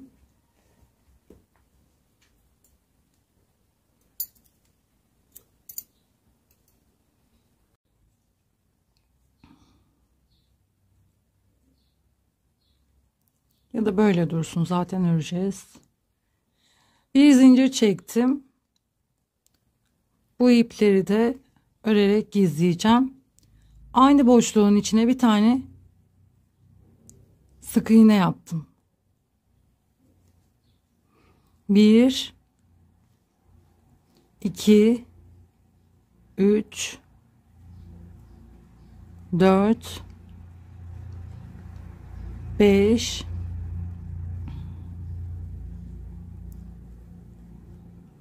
6. Şimdi çift yapıyorum. Aynı ilmeğin içine 2 tane. 15, 16, 17. Şimdi çift yapıyorum. 1, 2, 3, 4. Sondaki şuradaki zincirin üstüne bir tane daha bir zincir döndüm. İlk boşluğun içine 1, 2, 3, 4, 5, 6. Şimdi çift yapıyorum. Aynı ilmeğin içine 2 tane. 16, 17, 18, 19, 20, 21. Şimdi çift yapıyorum.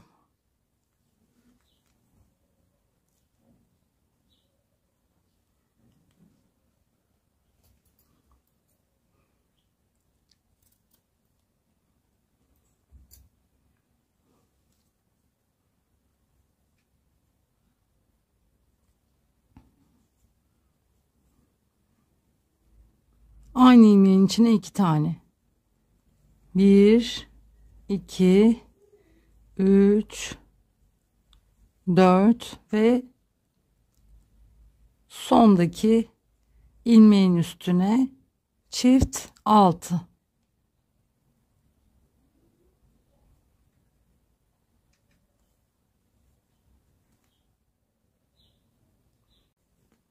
Baştan itibaren saymamıza gerek yok. Beyazdan sonra 3. sıra bir zincir döndüm.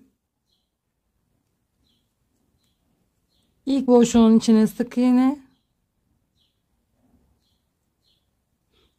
2, 3, 4, 5, 6, 7, 8, 9, 10, 11, 12,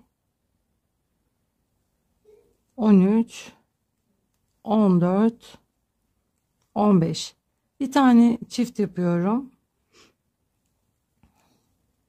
Çift yaptım. 1, 2, 3, 4, 5, 6, 7. Bir tane daha çift yapıyorum. Aynı ilmeğin içine 2 tane. 1, 2, 3, 4, 5, 6. Bir tane daha çift yapıyorum. Aynı ilmeğin içine 2 tane. 2, 3, 4, 5 ve 6. Toplamda 3. sırada, beyazdan sonra 3. sırada toplamda 40 ilmek oldu. 4 sıra daha 40 ilmek olarak sık iğne olarak devam ediyor. 4 sıra daha ördüm. 2, 4, 6, 8, 10, 12, 14, 16, 18 ve 20. 20. ilmeğe batıyorum ve ilmek kaydırma. 1, 2, 3. 3 zincir, bulunduğum zincirin dibine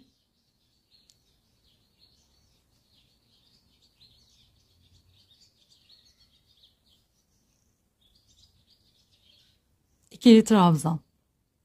Sırayla ilmeklere batarak 20 tane trabzan yapıyoruz. Baştaki trabzana batıp ilmek kaydırma, bir zincir, ipi kesiyorum.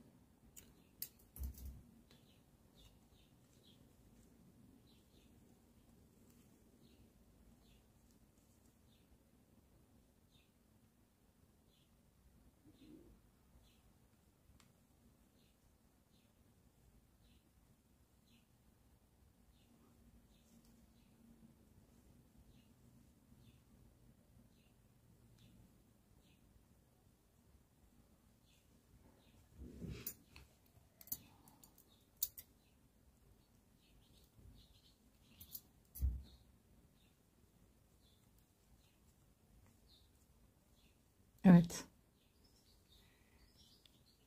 Şimdi bu iki ucunu birleştiriyorum, diğerini. Birleştirdim. İki taraftan batırıp buraya da aynı şekilde yapıyoruz. 1, 2, 3.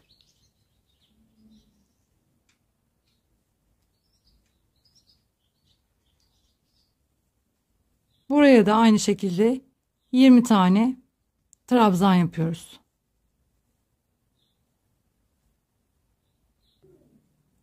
Buradan itibaren karşılıklı ilmek alarak dikiyoruz. Buraya kadar dikeceğim.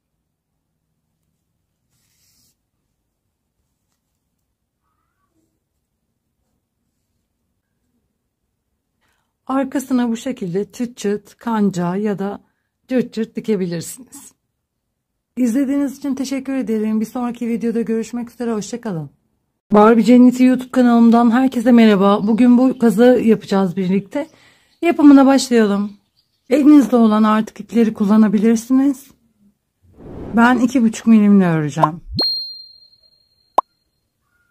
Siz elinize uygun 2, 1,5, 1,75 elinize uygun tığla örebilirsiniz. İpi sıkıştırarak başlıyorum. 16 zincir çekiyoruz.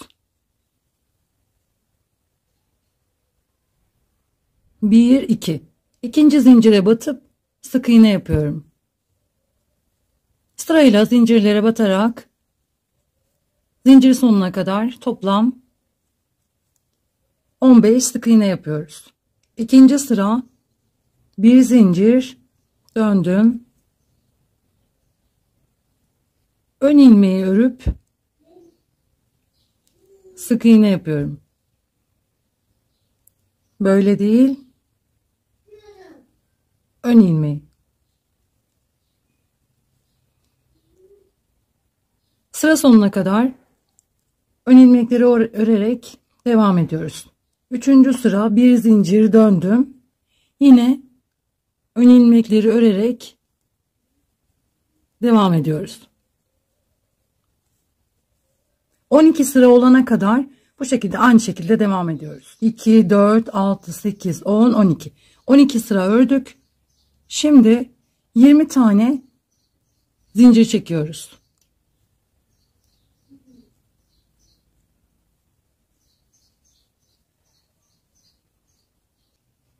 Bir, iki. İkinci zincire batıp sık iğne. Sırayla zincirlere batarak 19 tane sık iğne yapıyoruz. 19 sık iğne yaptım. Buraya geldik. Burada yine ön ilmekleri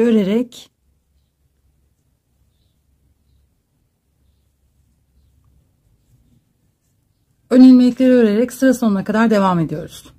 Sona geldim. Burada da yine 20 zincir çekip sık iğne yapıyoruz.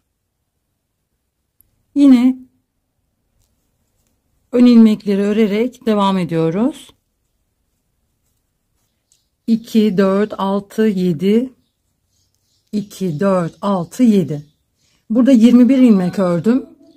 2, 4, 6, 8, 10, 12, 14, 16, 18, 20 ve 21. 21 ilmek ördüm. Şimdi 11 zincir çekiyoruz. 11 zincir çektim.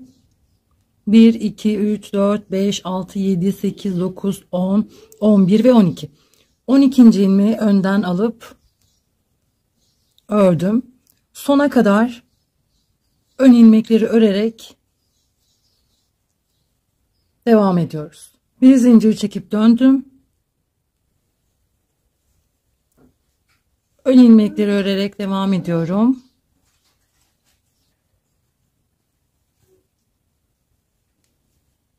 Zincirlerin bu şekilde içine batarak değil, boşluğa batarak değil, zincirlerin içine batarak sık iğne yapıyoruz.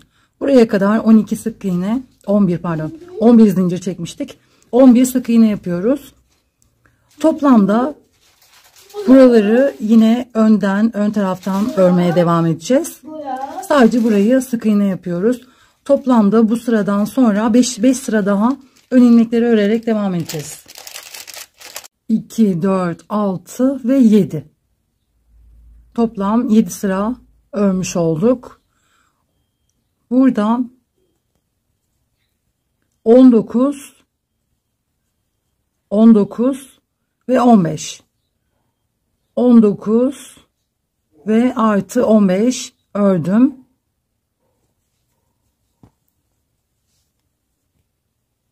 Şimdi burada döneceğim. Bir zincir dönüyorum.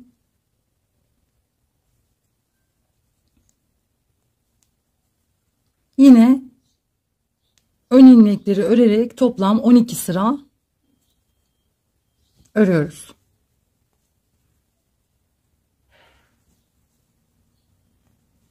Şurayı yapacağız. Burada 12 sıra yapmıştık. Buraya da dönerek 12 ilmek yapıp dönerek 15 ilmek örerek burayı yapacağız. Buraya da 2 4 6 8 10 12, bir de burada var, burası var, 13. Bir zincir çekip ipi kesiyorum. İpi kesiyorum. Tamamlandı. Şimdi kollarına ilmek kaydırma yapacağız. Bakalım.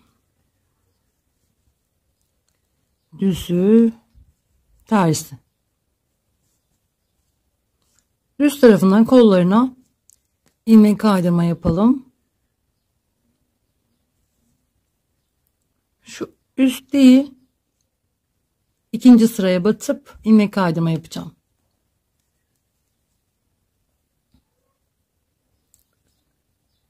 Şöyle yapalım. Bir zincir çektim.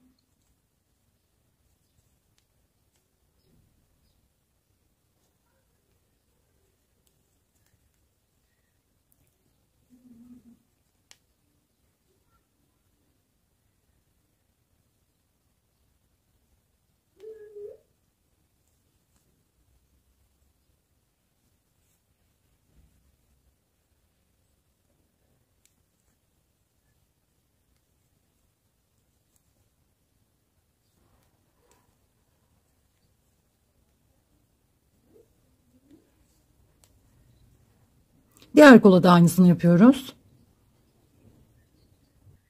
Üçüncü ilmeğe batalım.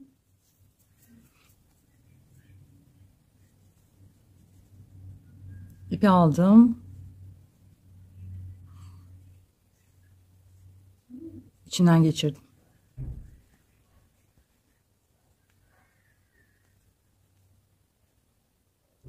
Çaprazındaki ilmeğe batıp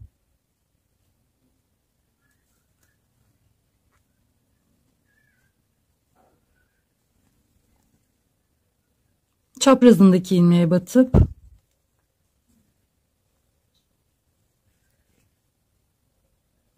çaprazındaki ilmeğe batıp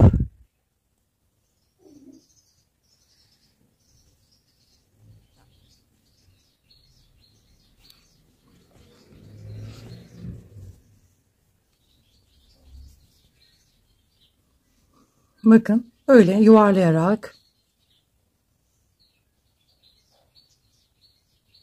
bu şekilde devam ediyoruz. Başlangıç noktasına geldim. İlmek kaydırma yapıp bir zincir çekip ipi kesiyorum. Bakın burada aralıklı yaptım. Burada her ilmeğe batıp yaptım. Bilerek böyle yaptım iki taraflı. Siz hangisini beğenirseniz o şekilde yapabilirsiniz. Koltuk altlarına buraları dikerek kazağımızı tamamlıyoruz.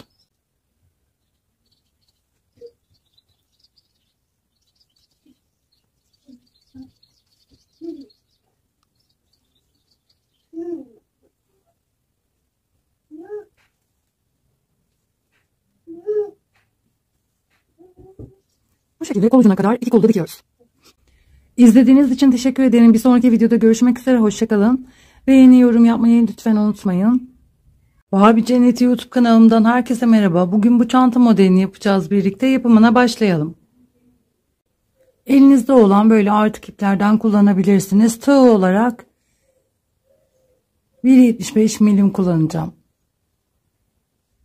İpi sıkıştırarak başlıyorum. 1 2 3 4. 4 zincir 1 2. İkinci zincire sık iğne 1 2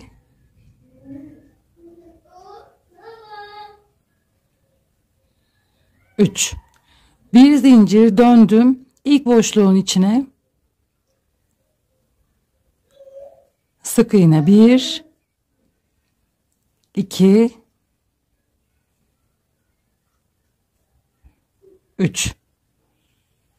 Bir zincir döndüm ilk boşluğun içine, sık iğne 1 2 11 sıra olana kadar bu şekilde devam ediyoruz. 2 4 6 8 10 ve 11. sıra 1 2 3, bir tane daha 1 2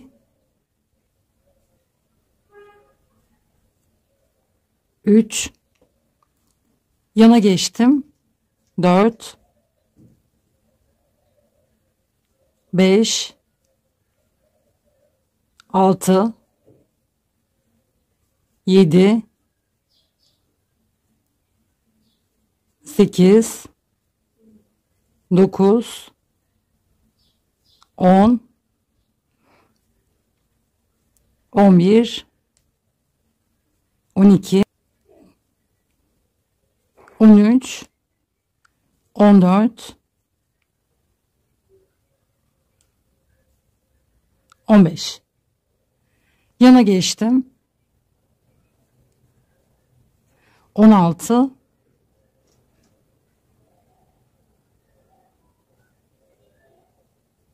17 18 19, yana geçtim 20 21 22 23 24 25 26 27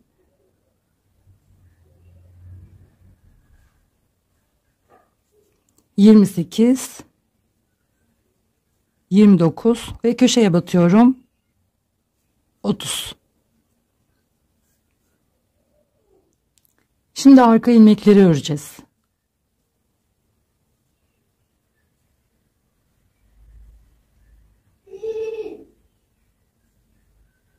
Buraya kadar 30 ilmek arka ilmekleri örerek, arkadaki ilmekleri örerek devam ediyorum. Köşeye geldim. Buraya sık iğne yaptım. Şimdi bu ilmeğe battık, sık iğne yaptık. Buradaki sıradaki ilmeğin üstüne değil, buraya değil, ilmeğin hizasında dibine battım ve sık iğne yaptım. Şimdi yandaki ilmeğe sık iğne, yandaki, burayı ördük, sık iğne yaptık. Buradaki ilmeğin dibine batıp sık iğne, yandaki ilmeğe sık iğne. Şimdi buradayız, buraya yaptık sık iğne, buradaki ilmeğin dibine sık iğne, yandaki ilmeğe sık iğne,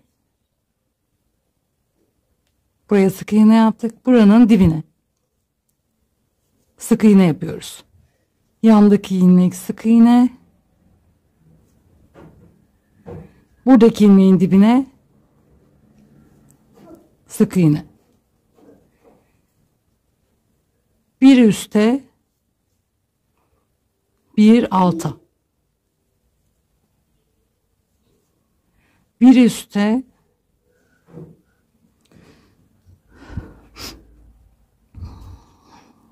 bir alta, üst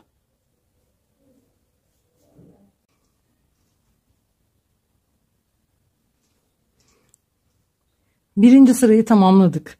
Bakın, üst alt, başladığımız noktaya geri geldik. Üst alt, en son üst alt üst. Şimdi başladığımız noktaya geldik. Yine alt, üst, alt, yandaki ilmeğe üst, yandaki ilmeğe alt. Bu şekilde dönerek devam ediyoruz. Sıra takibini yapmanıza gerek yok. Şu anda motif oturdu. Model oturdu. İlmek sıra takibi yapmanıza gerek yok. Getir Yiğit. Getir oğlum. Şimdi giydireceğim. Bekle. Sıra takibi yapmanıza gerek yok artık. Burada diğerlerinde ben 1, 2, 3, 4, 5, 6, 7. 7 sıra yapmışım. Burası sık iğne mi değil. 7 sıra yapmışım. Siz istediğiniz büyüklükte yapabilirsiniz. Uzunlukta yapabilirsiniz. Buraya kadar bu şekilde devam ediyoruz. Noktasına geldim. Buradayım. 1, 2, 3, 4, 5. 5. ilmeği atlayıp ilmek kaydırma. 1, 2,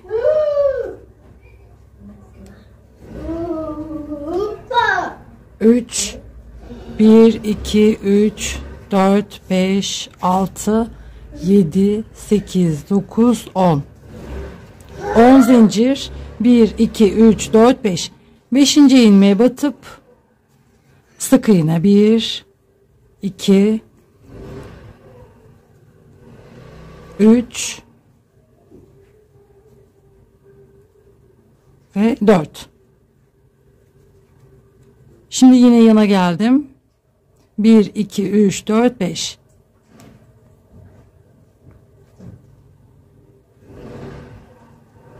İlmek kaydırma. Döndüm. 1, 2, 3, 10 zincir. 2, 3, 4, 5, 6, 7, 8, 9, 10. 1, 2, 3, 4, 5. 5. ilmeğe sık iğne. 1, 2, 3, 4,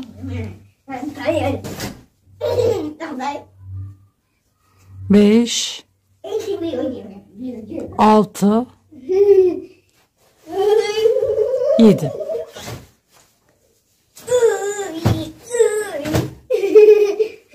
Zincirlerin üstüne de sık iğne yaparak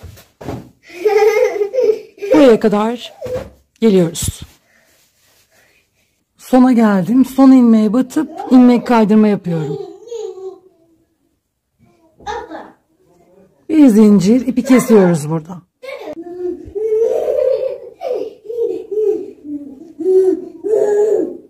Çantamız bitti. Bir sonraki videoda görüşmek üzere. Hoşça kalın, sağlıkla kalın. Beğeni, yorum yapmayı lütfen unutmayın. Barbie Cennet YouTube kanalımdan herkese merhaba. Bugün bu yeleği yapacağız birlikte. Bluzun yapımını sağda üstte çıkan yazıya tıklayarak izleyebilirsiniz. Eteğin yapımını da sağda şimdi çıkan yazıya tıklayarak izleyebilirsiniz. Yapımına başlayalım. İp Alize Diva tığ 1.75 kullanacağım. İpi sıkıştırarak başlıyorum. 18 zincir çekerek başlıyoruz. 1, 2, 3. 3. zincire batarak ikili trabzan. Sırayla zincirlere batarak ikili trabzan yaparak devam ediyorum zincir sonuna kadar.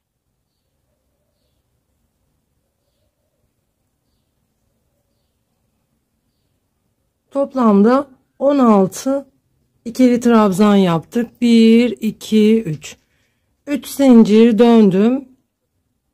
İlk boşluğa değil ikinci boşluğa ikili trabzan. Sırayla ilmeklere batarak ikili trabzan yaparak devam ediyoruz.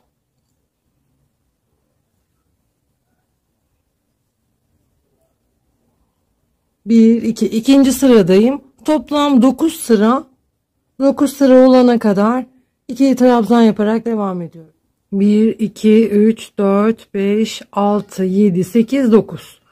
9 sıra yaptık. 1, 2, 3, 4, 5, 6, 7, 8, 9, 10. 10 zincir çektim. Köşeye batıp ilmek kaydırma. Sıradaki ilmeğe batıp ilmek kaydırma yapıyorum. Sıra sonuna kadar, buraya kadar ilmek kaydırma yaparak devam ediyorum. Çok sıkı yapmayın, kasmasın, gevşek tutun. Şuradaki ilmeği gevşek tutun. Burayı kasmasın. 10 zincir çektim.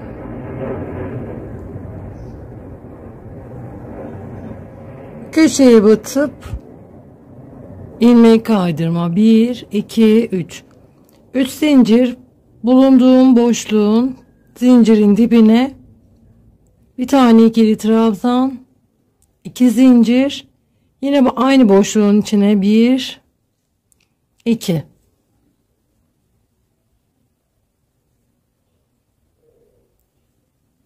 Bir ilmek atlayıp ikinci ilmeğe 1, aynı boşluğun içine bir tane daha 2, 2 zincir, aynı boşluğun içine 2 tane ikili trabzan. Bir ilmek atlayıp ikinci boşluğa 1,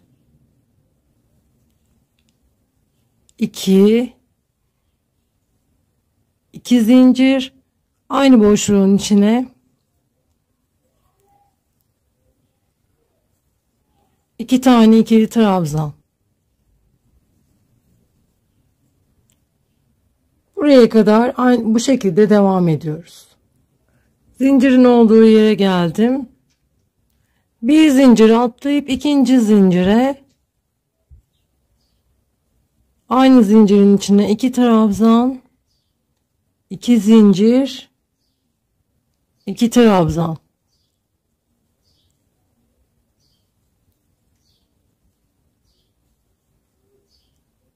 Bir zincir atlayıp ikinci zincire 2 trabzan, 2 zincir, 2 trabzan.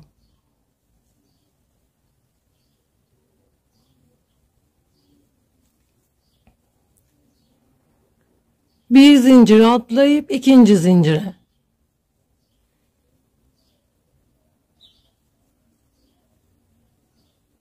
2 trabzan, 2 zincir, 2 trabzan.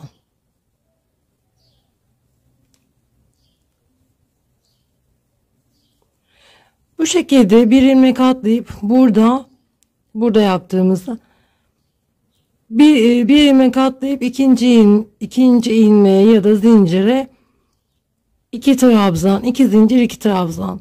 Bu şekilde devam ederek buraya başlangıç noktasına kadar, buraya kadar geliyoruz. Sona geldim.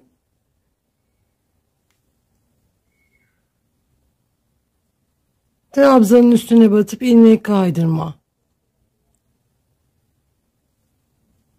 Boşluğun içine gelip ilmek kaydırma yaptım. 1, 2, 3. 3 zincir. Aynı boşluğun içine bir trabzan daha. 2 zincir. Aynı boşluğun içine 1, 2 trabzan. Zincir çekmeden yan tarafa geçiyorum. 1, 2, 2 zincir,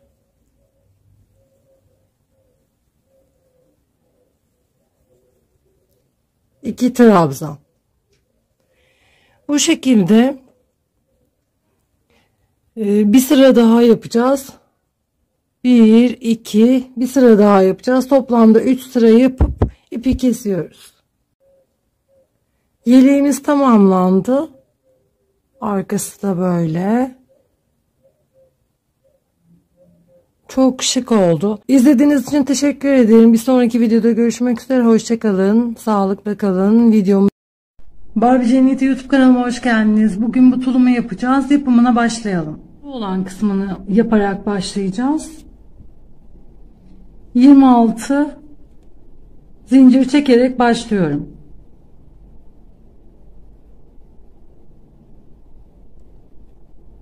İkinci zincire batarak sık iğne yapıyorum. Sırayla zincirleri batarak sık iğne yapalım.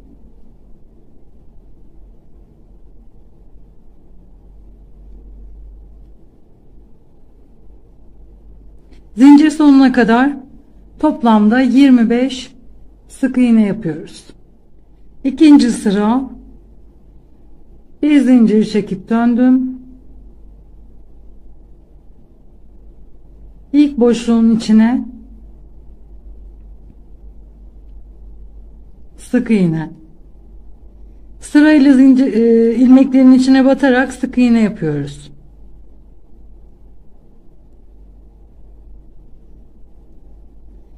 Şu an ikinci sıradayım. 25. Birinci sırada 25 sık iğne yaptık. İkinci sırada 25 sık iğne. 1, 2, 3, 4, 5. 5 sıra sık iğne yaparak tamamlıyoruz. 2, 4, 5. 5 sıra yaptım. Ördük 5 sıra. Bir zincir çekip ipi kesiyorum.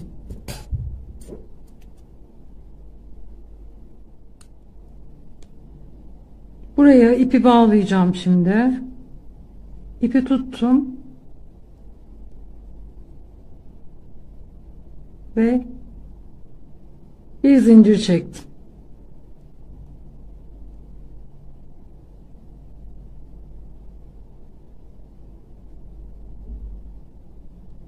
Yandaki ilmeğe batıp sık iğne yaptım. 25 sık iğne vardı. 25 sık iğne yapıyoruz. 6 sıra burada yaptığımız gibi burada da 6 sıra sık iğne yapıyoruz. 2 4 6 6 sıra sık iğne yaptık. Küp küp oluyor böyle. Burası 2, burası 4, 6. Burası. Döndüm. Bir zincir çektim. İlk boşluğun içine sık iğne yaptım. 1 2 3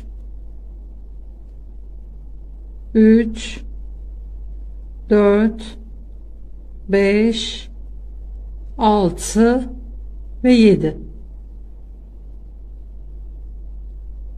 İpi üstüne doladım. 2 kere doladım. 1 2 3.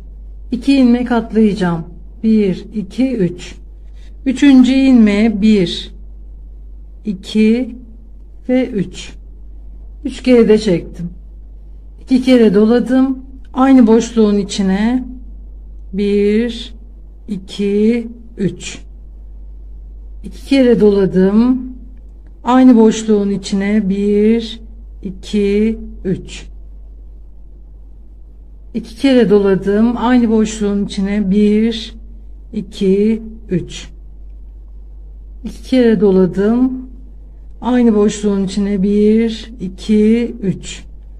Bu boşluğun içine 9 tane yapacağız. 3 5 6.'yı yapıyorum. 7 8 ve 9. 2 4 6 8 9. 1 2 2 ilmek atlayıp 3. ilmeğe sık iğne. 1 yanına bir tane daha sık iğne yapıyorum. 2. Şimdi İpi 2 kere doladım. 1, 2, 3. 2 ilmek atlayıp üçüncüye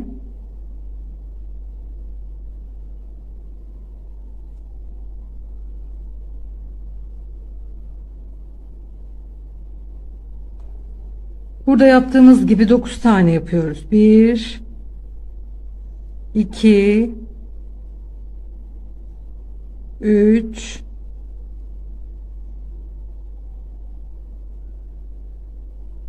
4, 5, 6, 7,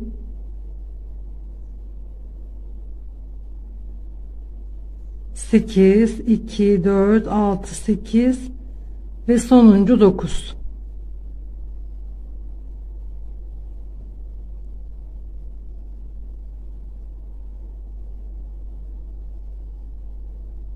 Bir, iki, üç. 2 ilmek atlayıp üçüncüye sık iğne. 2, 4, 6. Sonda 6 ilmek kaldı.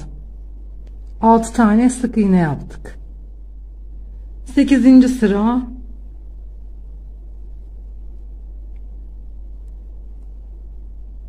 döndüm, bir zincir çektim. İlk boşluğun içine sık iğne. 1 sırayla ilmeklere batarak sık iğne yapıyorum. 2, 3, 4, 5 ve sondaki 6. 6 sık iğne yaptım. Şimdi ipi üstüne atmadan battım. İpi aldım. Yandaki ilmeğe battım. Aldım ve üçünü bir ördüm. Yanındaki ilmeğe battım. Yanındaki ilmeğe battım ve üçünü bir aldım. Biraz önce bir tane eksiltmiştik. Şimdi bir tane daha eksilttik. 2, 3 ve 4. 4 kere eksilttik. 1 sık iğne ve 2. 2 tane sık iğne yaptım. Şimdi buraya değil karşıdaki ilmeğe 1, 2, 3 ve 4. 4 kere kestim. Şimdi sık iğne yaparak 1, 2, 3, 4, 5, 6, 7, 8. 6 sık iğne yaptım. 4 kere kestim. 2 tane sık iğne yaptım ve 4 kere kesip sık iğne yaptım. Şimdi üst kısım bitti. Bir zincir çekip ipi kesiyorum. Üst kısım bitti. Şimdi etek kısmına başlayacağız. Etek kısmında ilk ilmeği tığa batırdım. 1, 2, 3. 3 zincir çektim. Yandaki boşluğa batıp trabzan yapıyorum. İkili trabzan yaptım. 1, aynı boşluğun içine bir tane daha, 2. Yanındaki boşluğa, yanındaki ilmeğe bir trabzan yaptım. İkili trabzan. Yanındaki boşluğa çift. Aynı ilmeğin içine 2 tane yapıyorum. Zincir, çift, bir trabzan, çift, yanındaki ilmeğe bir trabzan, yanındaki ilmeğe çift.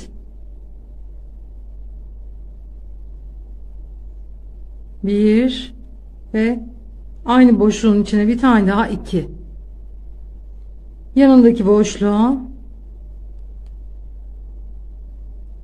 bir trabzan, yanındaki boşluğa çift. Sıra sonuna kadar bir trabzan, bir çift.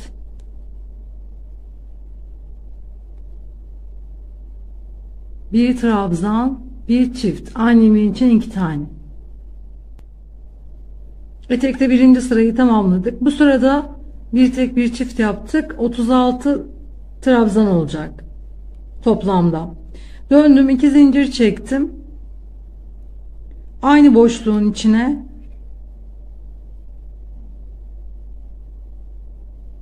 trabzan yaptım. Aynı boşluğun içine trabzan yaptım. Şimdi yanına bir trabzan, bir trabzan. Şimdi yine çift. Aynı ilmeğin içine 2 tane. Aynı boşluğun içine batarak çift yaptım. Çift, bir trabzan, çift. Şimdi 2 trabzan, 1 ve 2. Yan yana 2 trabzan yaptım. Şimdi yine çift. Aynı boşluğun içine 2 tane. Çift, bir trabzan, çift, 2 trabzan, çift. Şimdi sonda 1, 2, 3, 4, 5, 6. Sonda 6 ilmek kalana kadar trabzan olarak devam ediyoruz örmeye. Şu ana kadar beğen tuşuna basmadıysanız, videoyu beğenmediyseniz beğenirseniz sevinirim. Beğenip yorum yaparsanız ve kanalıma abone olursanız. Instagram adresim Barbie Cenneti YouTube. Instagram'dan da takip edebilirsiniz Instagram sayfam. Sonda 6 ilmek kalana kadar trabzan olarak devam ediyoruz. 1, 2, 3, 4, 5, 6. 6. ilmeğe çift yapıyorum. Aynı ilmeğin içine 2 tane. Çift. 1, 2 tane trabzan yapacağım. 1, 2. Çift, 2 trabzan. Şimdi yine çift.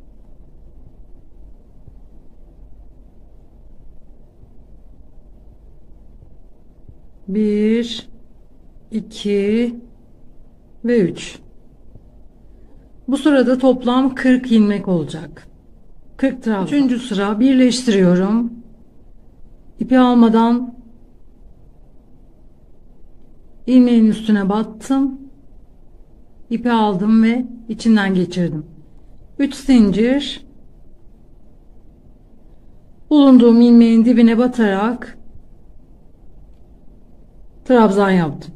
Bu sırayı trabzan olarak devam ediyoruz. Toplamda 40 trabzan olacak.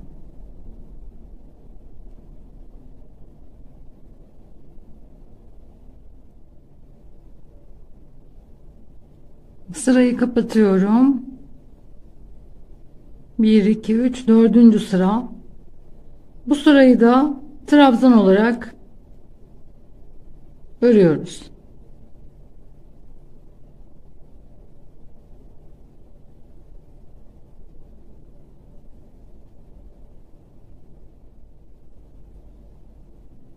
Beşinci sıra. 4. sırayı kapattım. 3 zincir. Bu sırayı da trabzan olarak tamamlıyoruz.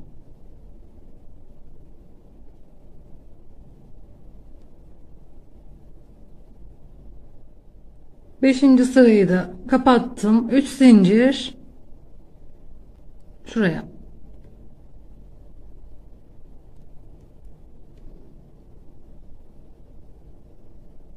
İki, 3, 4, 5, 6, 7, 8 ve 9. 2, 4, 6, 8, 9. 2 zincir. 1, 2. 1, 2, 3. 2 ilmek atlayıp üçüncüye trabzan. 1 2 3 4 5 6 7 8 9 2 4 6 8 9.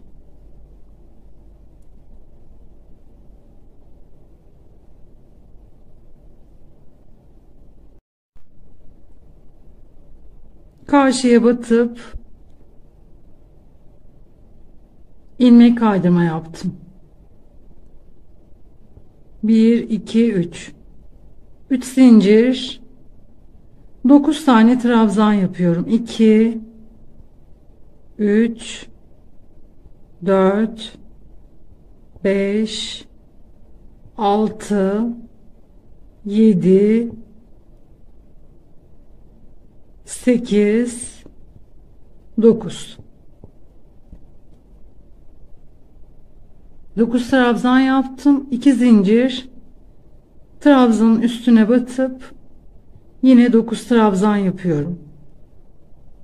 2 3 4 5 6 7 8 9. 9 trabzan burada, 9 trabzan burada, 18. Sırayı kapattım. Şimdi bacak kısmına geçmiş olduk. 9 burada trabzan, 9 burada, ortada da zincir çektiğimiz yer. Bu şekilde 8 kutu olana kadar, 8 kutucuk olana kadar aynı şekilde devam ediyoruz.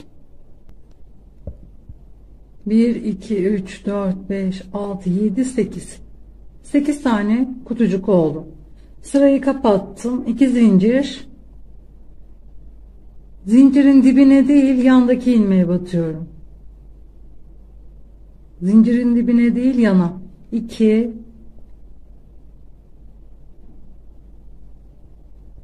3 4 5 6 7 8. 2 zincir, karşıdaki trabzanın üstüne. 1 2 3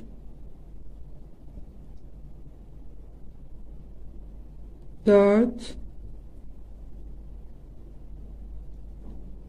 5 6 7 ve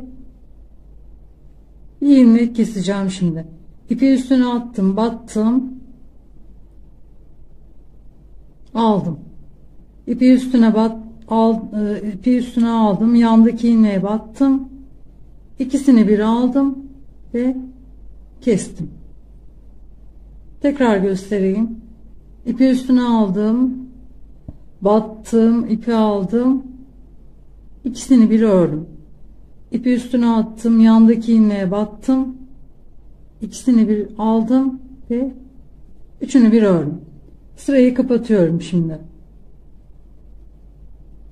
2 zincir,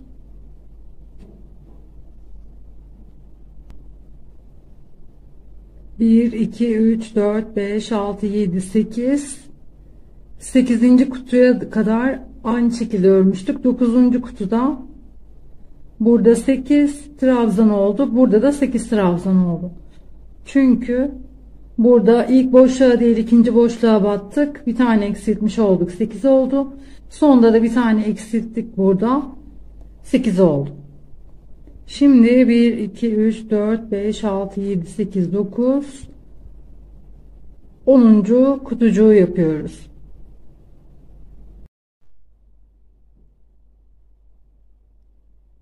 İki zincir, zincirin dibine battım. 2 3 4 5 6 7 8 8 trabzan oldu. 2 zincir. Buraya da 8 trabzan yapıp sırayı kapatıyorum. 1 2 3 4 5 6 7 8 9 10 11. kutucuğu yapacağız şimdi. Yine zincirin dibine batıyorum. 8 trabzan, 2 zincir, buraya batıp 8 trabzan.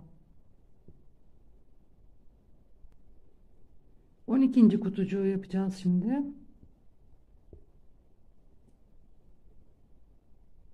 Yine zincirin dibine battım. 8 trabzan yapıp buraya geliyoruz. 2 3 4 5 6 7 ve 8. Bu arada 2 zincir çekiyorduk. Şimdi bir zincir çekeceğiz. Bir zincir çektim. 8 trabzan yapıp sırayı kapatıyorum. Bundan sonraki sırayı da o şekilde yapacağım. Toplamda bundan sonraki sırayı da yapınca 13 kutucuk olacak.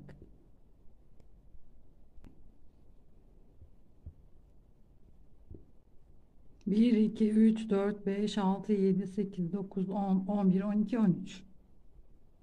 13 kutucuk oldu. Son iki yeri yaparken bir zincir çektik. Buraya kadar 2 zincir, burada ve burada bir zincir çektik.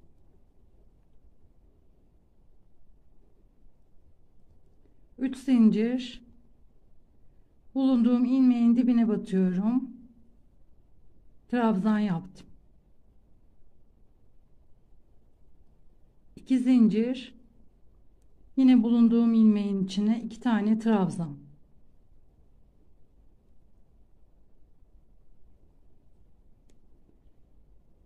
Yanındaki ilmeğe battım. Bu ilmeğin içine de 2 trabzan, 2 zincir, 2 trabzan.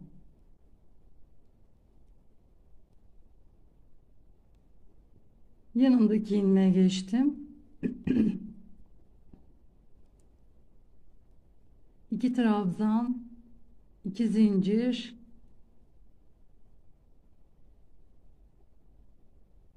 2 trabzan.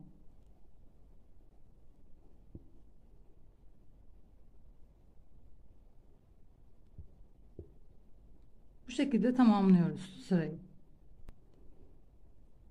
Zincirin içine de aynı şekilde yaptık. 2 trabzan, 2 zincir, 2 trabzan. Şimdi sıradaki ilmeğe batıp yapacağız.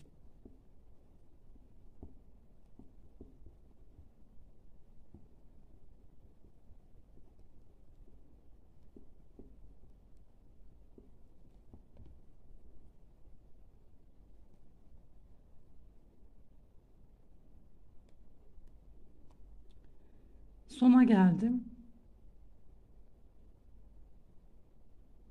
Buraya battım ve sırayı kapattım. Şimdi zincirin içine battım ve ilmek kaydırma yaptım. 3 zincir, zincirin içine 2 trabzan, 2 zincir, 2 trabzan.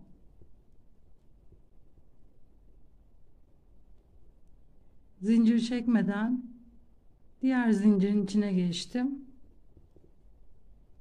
2 trabzan, 2 zincir, 2 trabzan.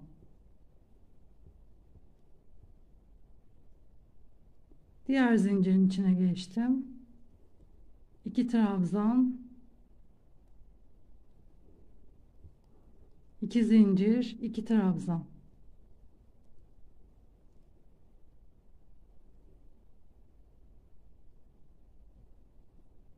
Sıra sonuna kadar bu şekilde tamamlıyorum.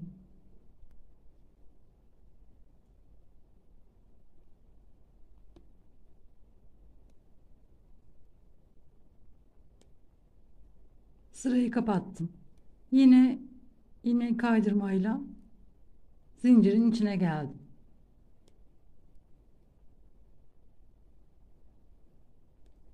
Üç zincir. Yine bu sırada yaptığımız gibi 2 trabzan, 2 zincir, 2 trabzan, 2 trabzan, 2 zincir, 2 trabzan. 1 2, şu an 3. sıradayım paçada. 3 4 5 5 sıra bu şekilde devam edeceğiz. Yani bundan sonra 1 2 3 2 sıra daha yapacağız aynı şekilde. Toplam 5 sıra olacak. 1 2 3 4 5. Sırayı kapattım. Bir zincir,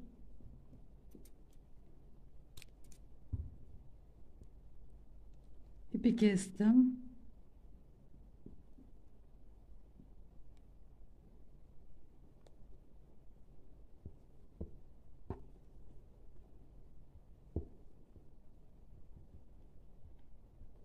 Paça hazır.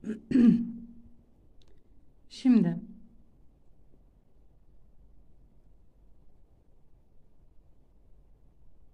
buna değil, buradaki sıradaki ilmeği batıp karşıya da battım.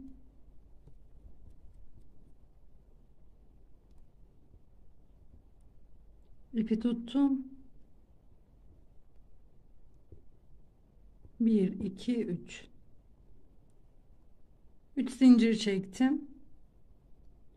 Aynı şekilde bu paçada yaptığımız gibi 9 trabzan, 2 zincir, 2 ilmek atlayıp 9 trabzan. Bu paçayı yaptığımız gibi burayı da yapıp tamamlıyoruz. Paçalar tamamlandı. Şimdi arka kısmını yapacağız. İpi buraya bağlıyorum.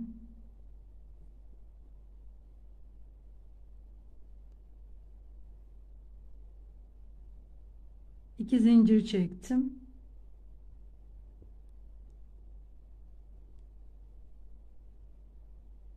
Sırayla ilmeklerin içine batarak sık iğne yapıyorum.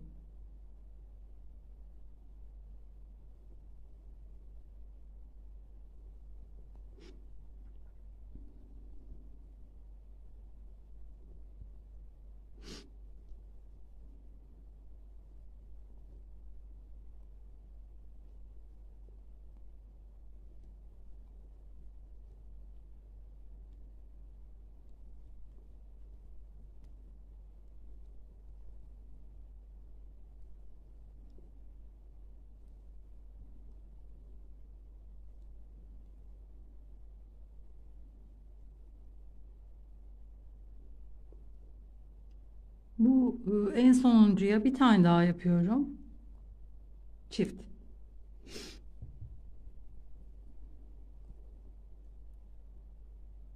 Yana geçiyorum üst sırada.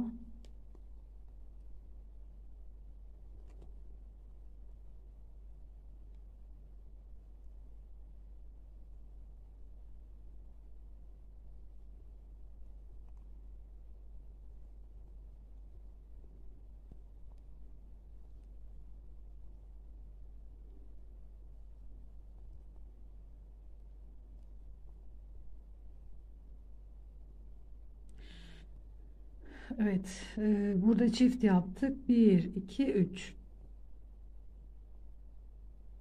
Çift yaptıktan sonra 3 sık iğne yaptım. 1 2 3 4, 5, 6, 7, 7, 8, 9, 10, 11, 12, 13. 13 zincir çektim.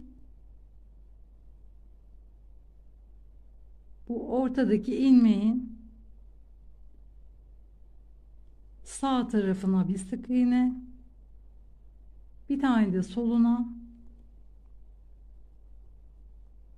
sağına ve soluna sık iğne yaptım.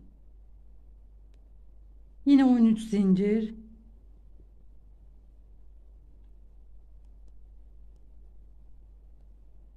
13 zincir, sondan 1, 2, 3. Üçüncü ilmeğe batıp sık iğne 1, 2, 3. 3 tane sık iğne yaptım. 1, 2, 3, 4. 4 zincir. Buradaki boşluğa, sıradaki boşluğa batıp sık iğne yaptım. Bir sonrakine batalım. Evet. İkinci boşluğa battım. Düğme yerini yaptık buraya. Buraya kadar sık iğne yapıp ipi kesiyoruz. Sona geldim. Sırayı kapattım. Bir zincir,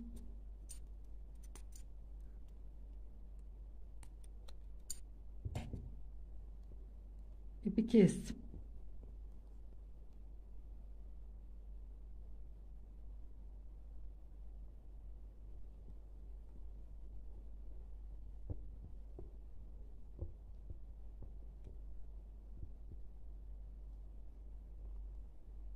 Kol yerini yaptık.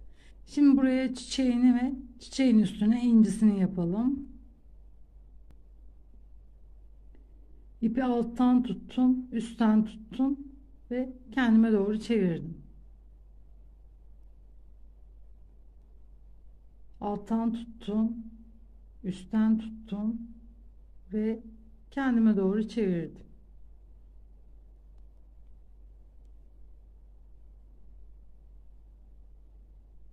Bir, iki. Sihirli halka yapıp 2 zincir çekmiş oldum. 2 zincir, ikili trabzan yaptım. 1 zincirle beraber 2, 3, 4.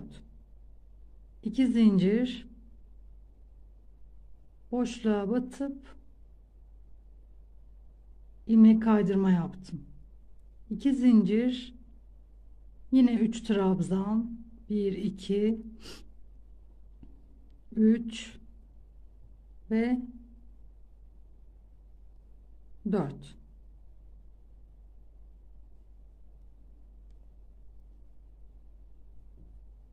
2 zincir, boşluğun içine battım ve ilmek kaydırma. 2 zincir, yine 4 trabzan yapıyorum. 2, 3,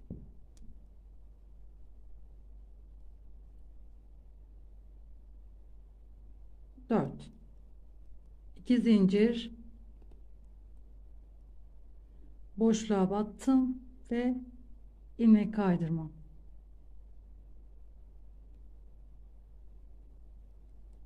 2 zincir, yine 4 trabzan, 2, 3, 4. 2 zincir, boşluğa batıp ilmek kaydırma.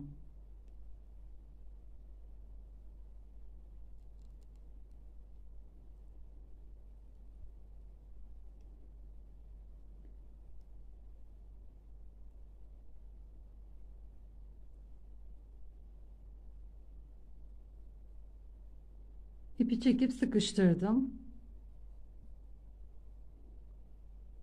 Yine 4 trabzan,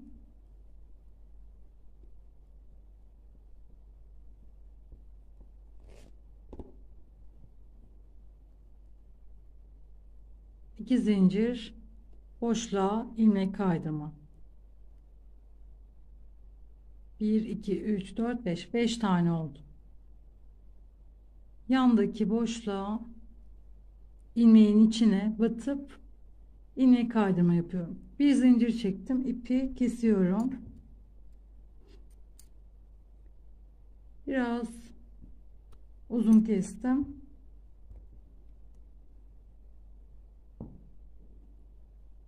Şu ortayı sıkıştıracağım şimdi.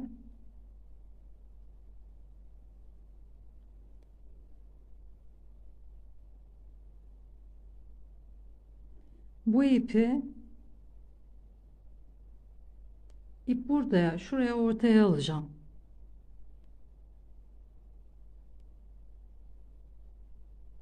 Buraya aldım. Bu nerede? Bu ortada.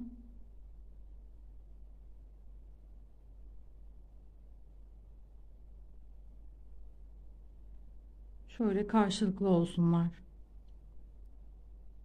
Bunun karşısına alacağım ipi.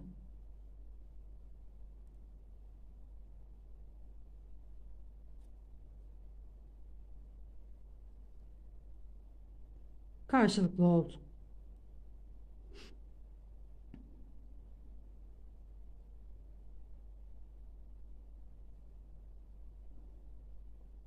Buradan battım. İpi buradan çıkardım. Şimdi buraya monte edeceğim. Arka taraftan bu ipleri çıkarıp bağlayacağım.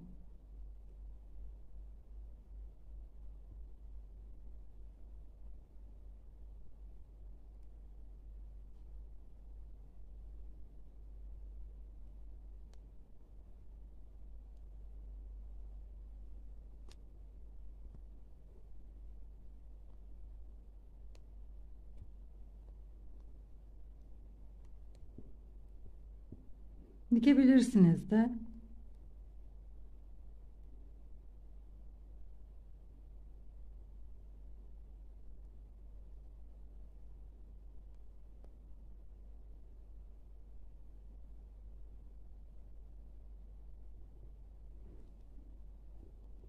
Evet, tulumumuz tamamlandı. Bebeğimize giydirelim. Tulumumuz tamamlandı.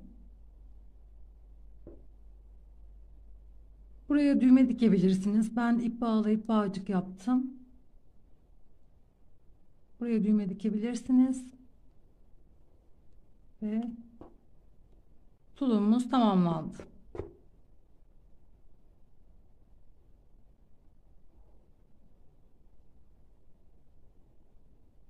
İzlediğiniz için teşekkür ederim. Bir sonraki videoda görüşmek üzere. Hoşça kalın. Kanalıma hoş geldiniz. Gördüğünüz bebek elbiselerini öreceğim. İp Alize Diva, tığ 2 milim. 25 zincir çekerek başlıyorum. Birinci sıra 6 sık iğne, 1 2 3 4 5 6 7. çift.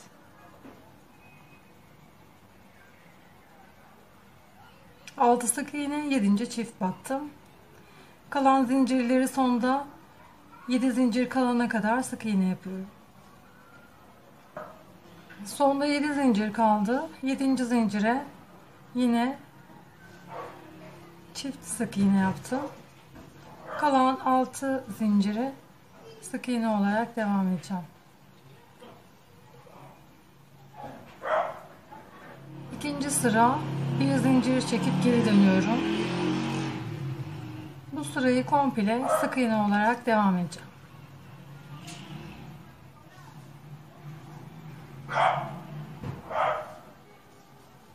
Üçüncü sıra bir zincir çekip dönüyorum. 1 2 3 4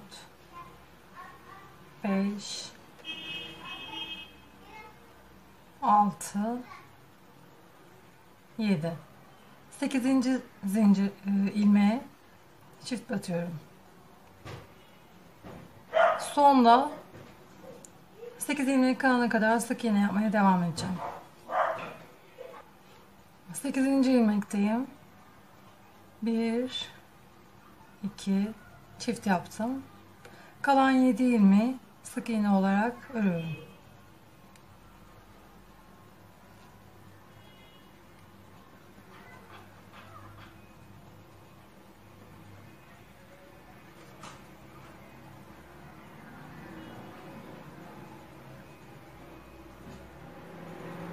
Bir zincir çekip döndüm. 4. sırayı komple sık iğne olarak devam ediyorum.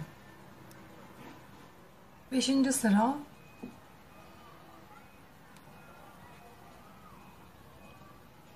8 sık iğne, 1, 2, 3, 4, 5, 6, 7, 8 ve 9. çift. 8 sık iğne, 9. çift olarak ördüm. 9 ilmek kalana kadar kalanlar sık iğne olarak devam edeceğim. 8 ilmek bıraktım. 8. ilmekteyim. 1, 2 çift. Kalan ilmekler, kalan 7 ilmek normal sık iğne.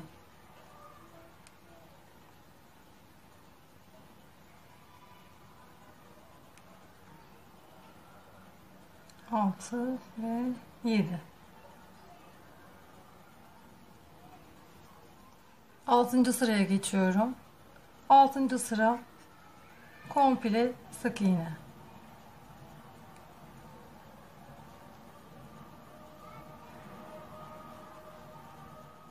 Sıra 9 sık iğne. 1, 2, 3, 4, 5, 6, 7, 8, 9. 10. çift. Sonunda 10 ilmek kalana kadar sık iğne olarak devam ediyorum yine. Sonda 10 ilmek kaldı. 10. ilmeğe çift batıyorum. Kalan 9 ilmeği sık iğne olarak devam ediyorum. 8. sıra komple sık iğne olarak devam ediyorum. 9. sıra 10 sık iğne, 11. çift. 1, 2, 3, 4, 5, 6, 7, 8, 9 ve 10. 11.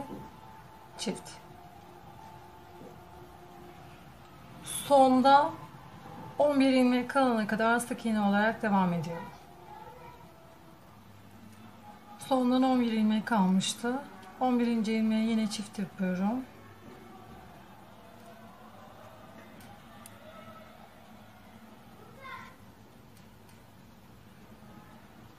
Kalan ilmek 10 ilmeği normal sık iğne olarak devam ediyorum. 10. sıra komple sık iğne olarak devam ediyorum. 11. sıra 11 sık iğne yapıp 2, 3, 4,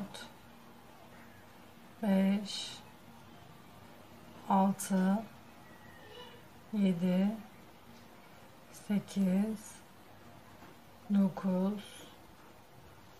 10 ve 11. 12. deliğe çift. Sonda 12 ilmek kalana kadar sık iğne. 12. deliğe çift. Kalan 11 ilmek sık iğne. 3 4 5 6 10 zincir çekiyorum. 5 6 7 8 9 10 1 2 3 4 5 6 6. deliğe batıyorum. Zincirden sonra 11 sık iğne yapıyorum.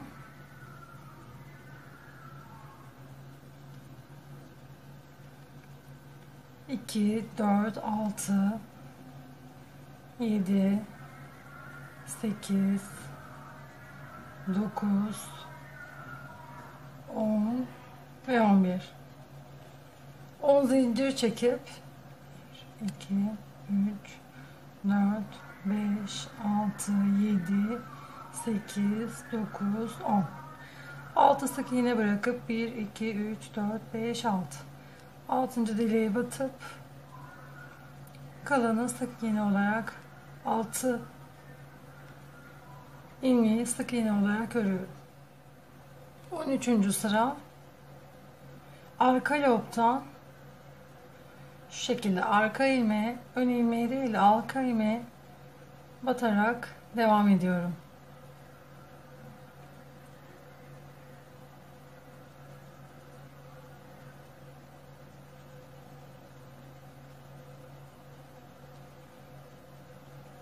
Zincirin üstünden sık iğne yaparak devam ediyorum. Bütün sırayı bu şekilde tamamlıyorum. 14. sıra sık iğne olarak bu sırayı bundan sonra üst sıra olarak sık iğne olarak devam edeceğim. 14. sıradayım. Şu an yaptığım sırayla beraber üst sırada sık iğne yapıp ipi koparıp tamamlıyorum. 7. sırada ipi kestim. Elbisemizin üst kısmı tamamlandı. Etek kısmına geçiyorum. Başlangıç yerine, başladığımız yere, başlangıç yere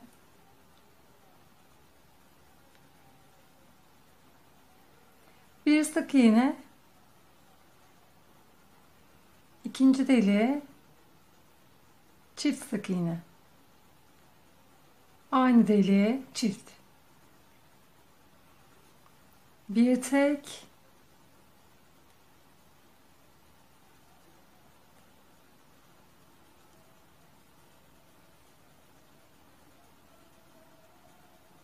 ve yanındaki deliğe bir çift. Bu sırayı bu şekilde tamamlıyorum.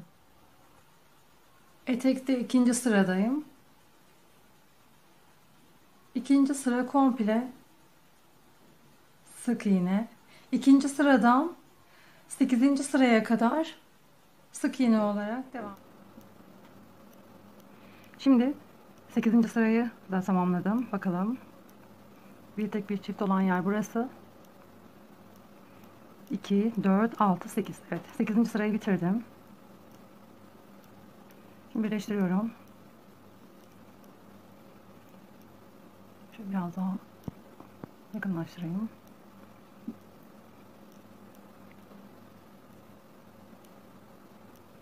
İki ucunu birleştirdim.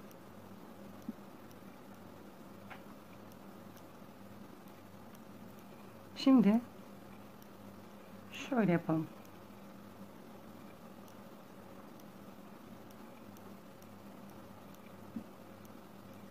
Buradan batıralım. Buradan ipi çekelim.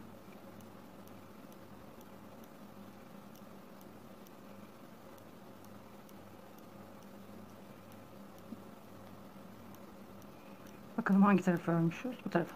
Evet. Şimdi iç taraftan öreceğiz. Bir ters bir düz oluyor ya. O yüzden. Şimdi bu tarafa bir zincir çektim. Ve ilk ilmeğe battım.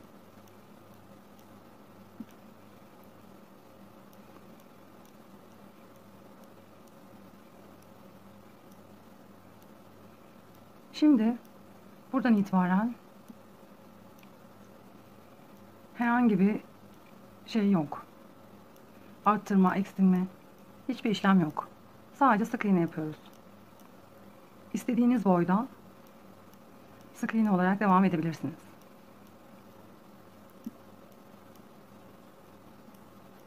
Şöyle.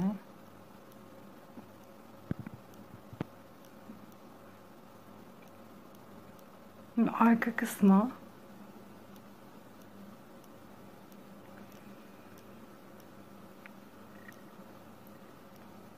şu katlanan tarafı var ya,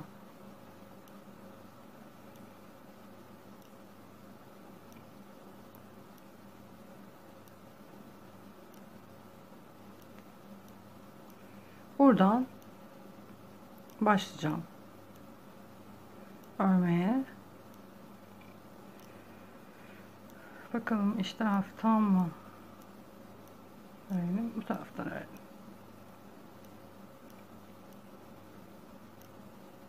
Buradan itibaren başlayacağım şimdi.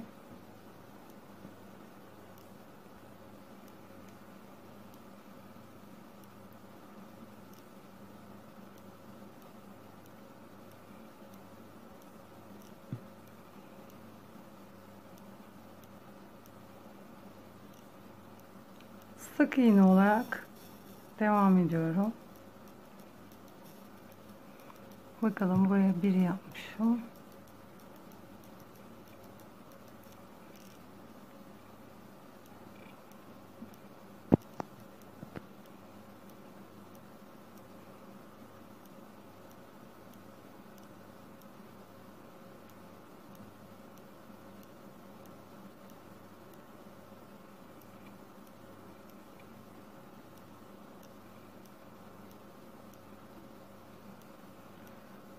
Bir de şuraya yapalım.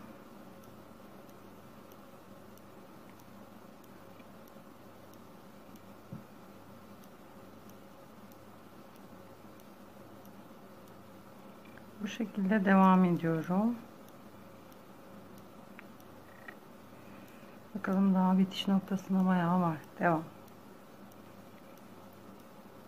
Allah hepimizin yardımcısı olsun bu virüs konusunda.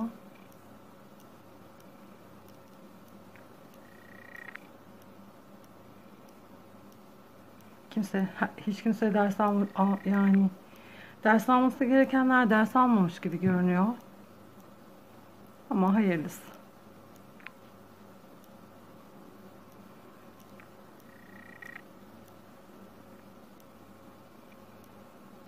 Bu sırt kısmı.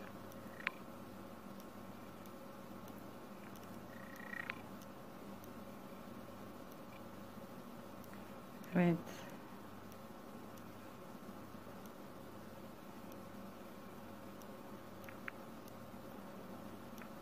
Buraya geldiğimde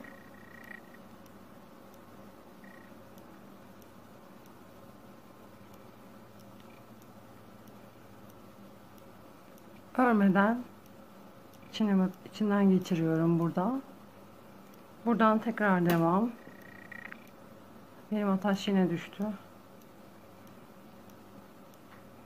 Yine devam ediyorum.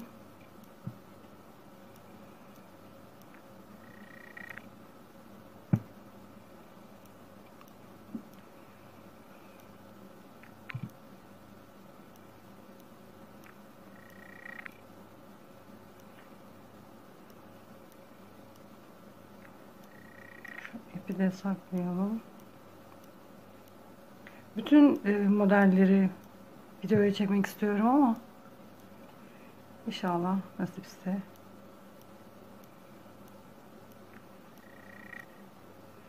Şimdi bu sırayı da tamamlıyorum.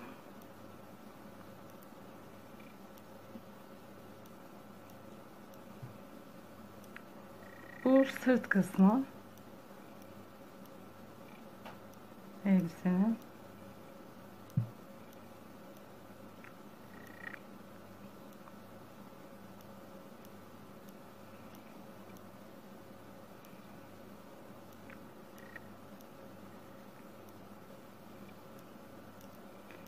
Bakalım fazla mı gittik? Hayır. Tam yerindeyiz.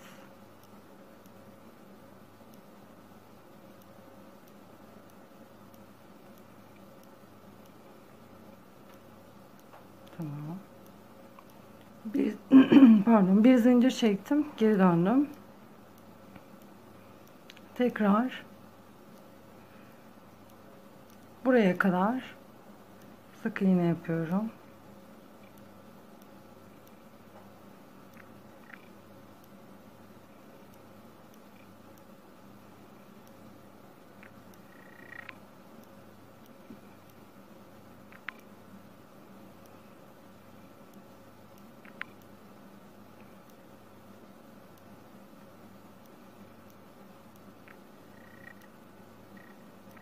İkinci sırayı yapıyorum, döndüm.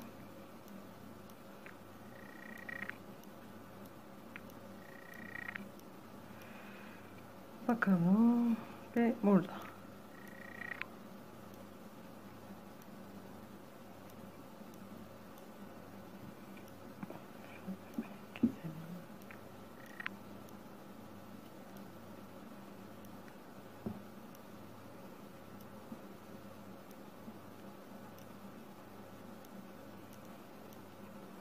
Şöyle. Sağ tarafı bir sıra yaptık. Sağ taraftakini bir sıra yaptık. Sık iğne. Sol tarafı 2 sıra. Neden 2 sıra? Buraya çıt çıt geleceği için 2 sıra yaptım.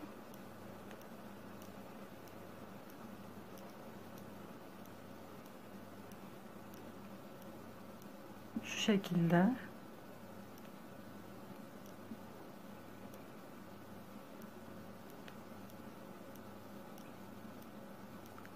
İsterseniz zincir çekerek buraya 2 sıra değil de 4 tane ya da isteğinize göre 3 tane zincir çekerek yapabilirsiniz.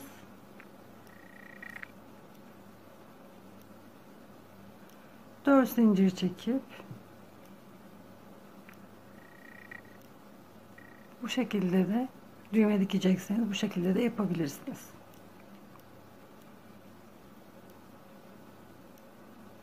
Müge Anlı elbisemiz. Kemeri 2 sıra sık iğne yaparak tamamladım. Şimdi çiçeğin yapımına geçelim. Sihirli halka yapıyorum. 1 2 3 3 zincir çektim ve ikili trabzan yapıyorum. 1 2 3 zincir çekiyorum. 1 2 3 ve yanına sık iğne yapıyorum. Yine 3 tane ikili trabzan yapıyorum. 1 2 ve 3 3 zincir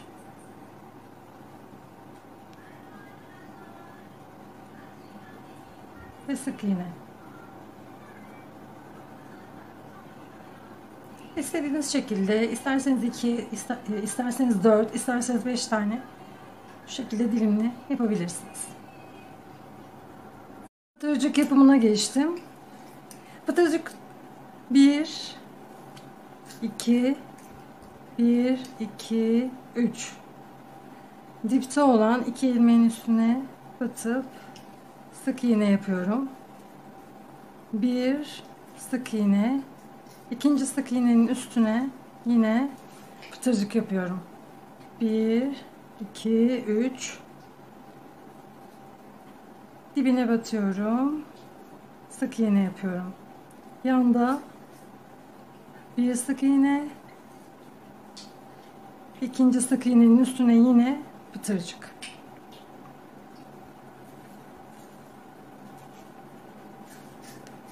Bu şekilde pıtırcık yapımını. Evet, elbisemiz pıtırcıklarını da yaptık. Bitti. Umarım beğenmişsinizdir. Videomu beğenip kanalıma abone olmayı unutmayın. Bir sonraki videoda görüşmek üzere. Şimdilik hoşça kalın. Herkese merhaba. Bugün bu balerin elbiseyi yapacağız. Yapımına başlayalım. İperizde diva tığ 2 milim.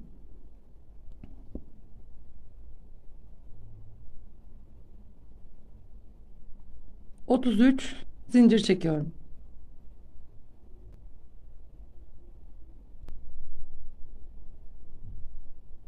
İkinci zincire sık iğne.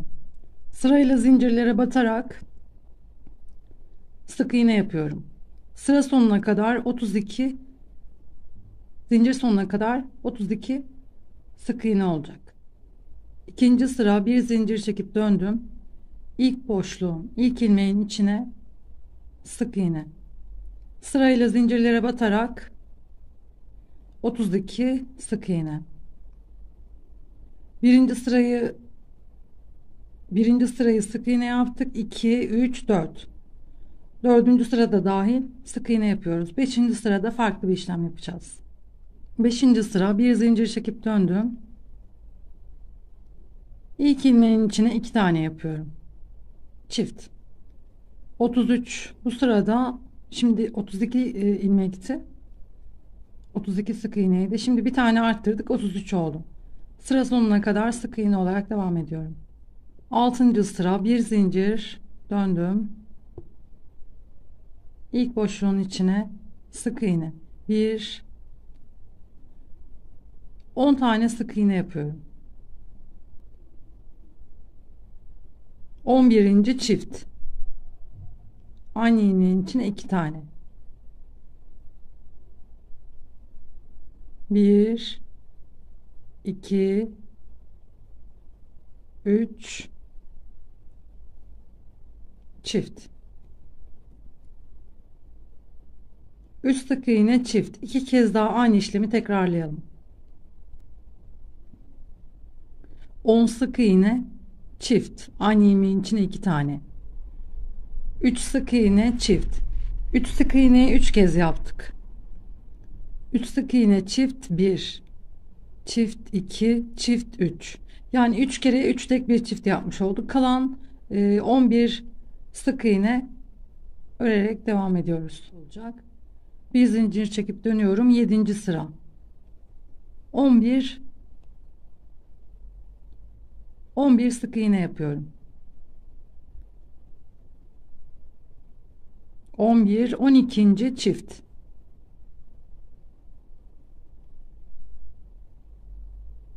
13 sık iğne yapıyorum şimdi. 13 14. çift. Kalan 12 sık iğne oldu. 8. sıra bir zincir çekip döndüm. Bu sırayı sık iğne olarak devam ediyorum.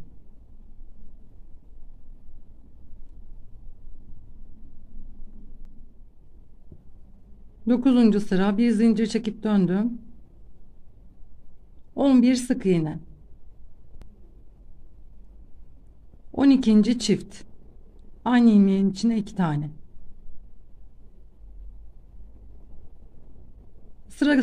Sıra sonuna kadar sık iğne olarak devam ediyoruz. Toplamda 41 ilmek olacak bu sırada. 10. sıra bir zincir çekip döndüm. Bu sırayı sık iğne olarak devam ediyoruz. Toplamda 41 sık iğne olacak. 11. sıra bir zincir çekip döndüm. 11 sık iğne. 12. çift. 17 sık iğne. 18. çift.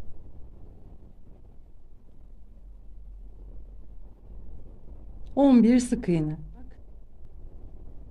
12. sıra sık iğne olarak devam ediyorum. 43 sık iğne olacak toplamda.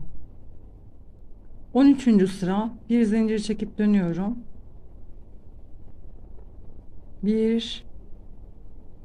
15 sık iğne yapıyoruz. 15 sık iğne yaptım. Bir ilmek atlayıp ikinciye trabzan, ikili trabzan.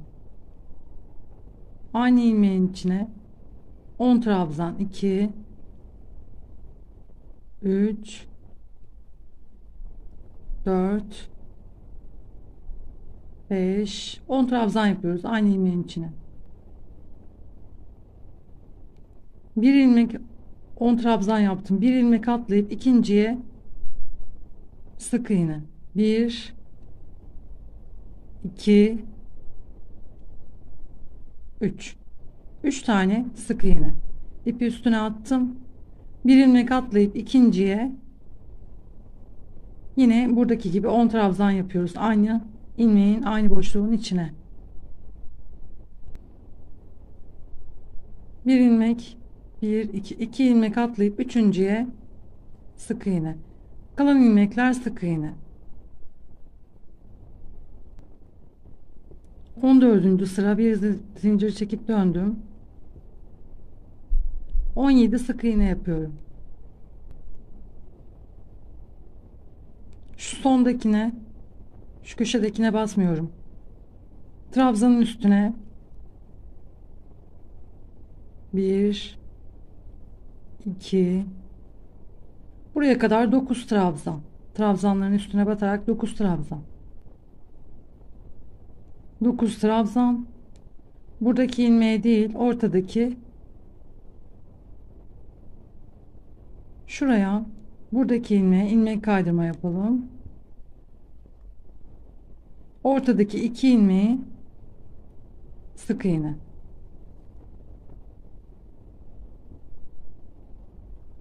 Bu köşedeki ilmeğe ilmek kaydırma yapalım. Yine trabzanların üstüne batarak 9 trabzan. 1 2 9 trabzan yapıyoruz. Bir ilmek atlayıp ikinciye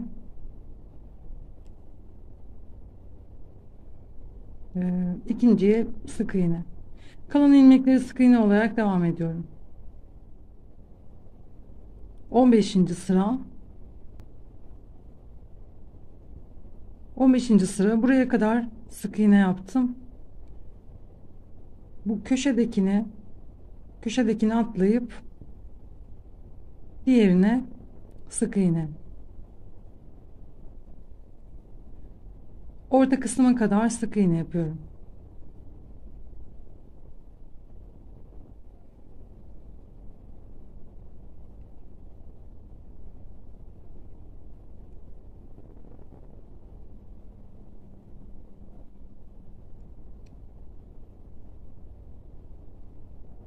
Bir, iki, üç, dört, beş, altı, yedi, sekiz ve 9. 9 sık iğne yaptım. Burada 3 sık iğne var. Üçüncü ilmek kaydırma.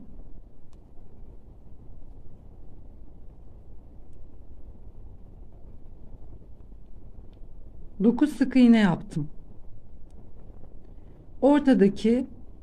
Ortada 3 tane sık iğne var. Ortadaki ilmeğe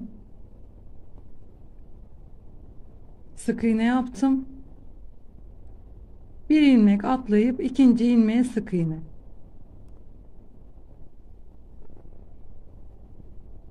Bir, iki,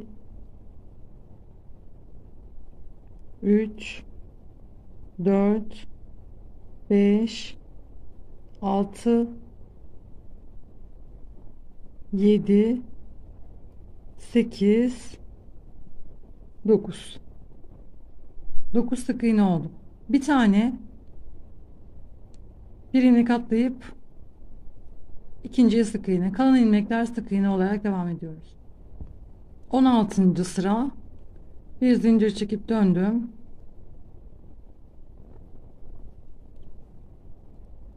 Şu ortaya gelene kadar sık iğne olarak örüyoruz. Buraya kadar sık iğne. Böyle gelip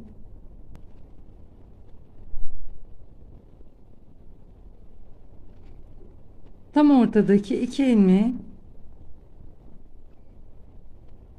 göstereyim. Battım, aldım. Yanındaki ilmeğe battım, aldım. Üçünü bir ördüm. Burada eksiltmiş oldum. Sıra sonuna kadar sık iğne olarak devam ediyorum.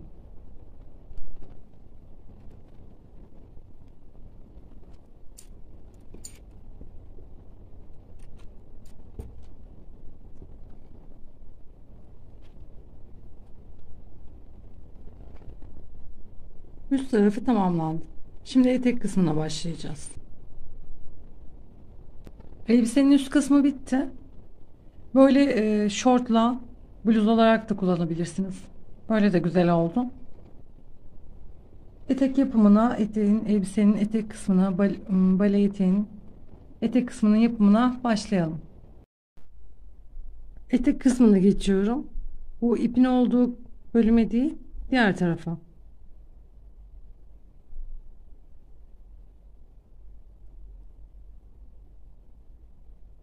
İlk ilmeğe ipi bağlayacağım.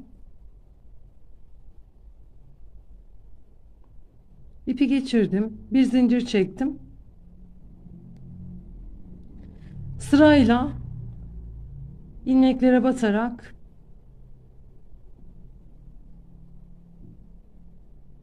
sık iğne yapıyorum.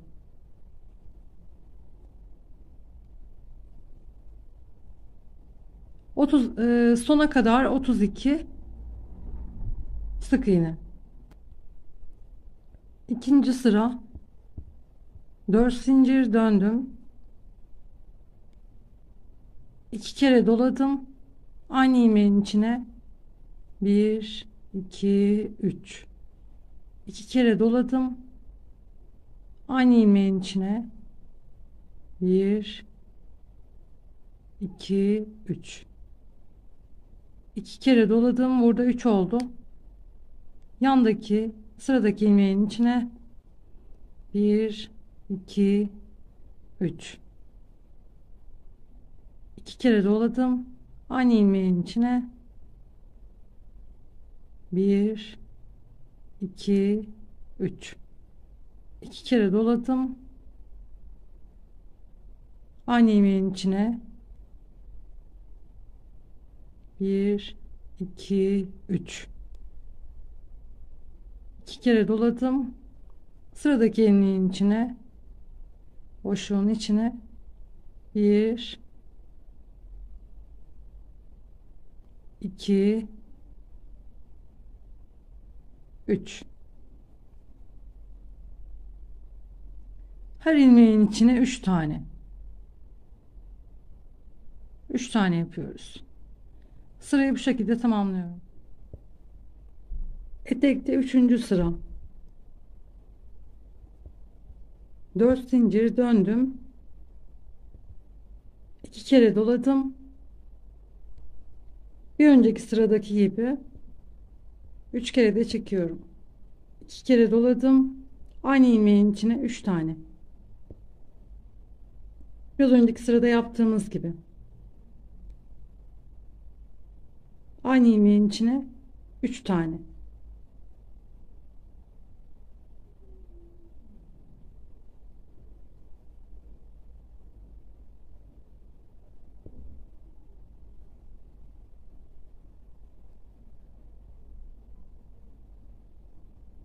Her ilmeğin içine 3 tane.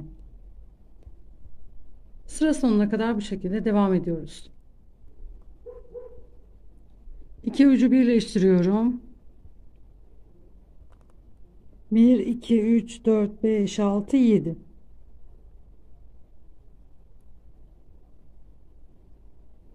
1 2 3 4 5 6 7 8. ilmeğe battım.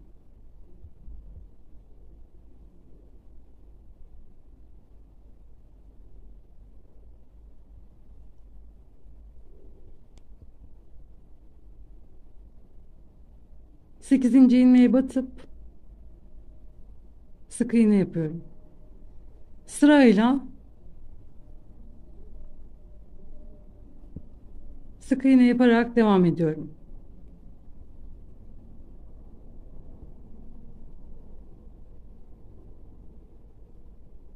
Tuttum.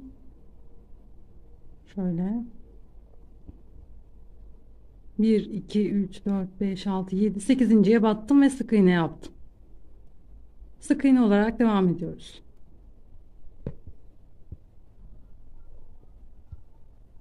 Burada 7 ilmek bırakmıştık.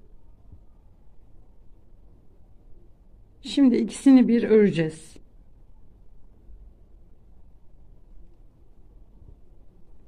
Sık iğne yaptım. Ön taraftakini aldım, arka taraftakini aldım ve ördüm.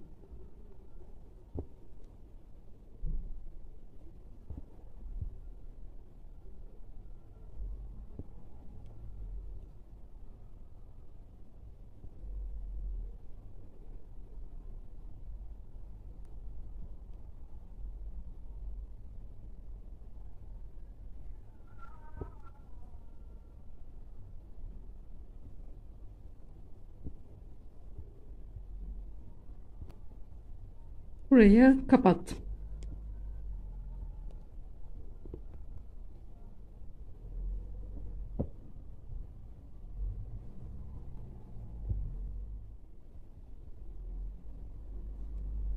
Burada sırayı kapatalım. Bir zincir sık iğne olarak devam edelim. Sırayı kapattım. 4 zincir sırayla 4 zincir 2 kere doladım.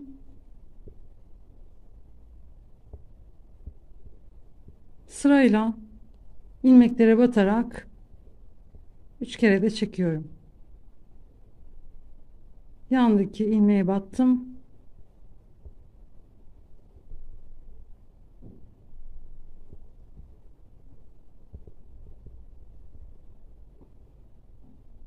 Yandaki ilmeğe battım.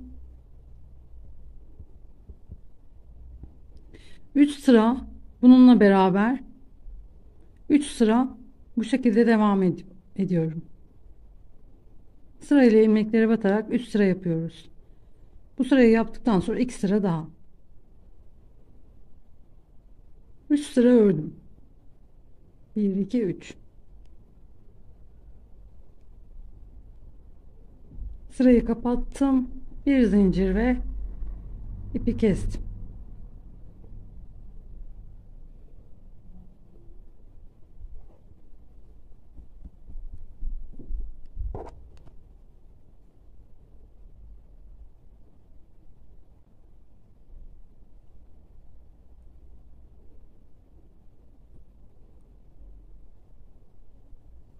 Bir zincir çektim.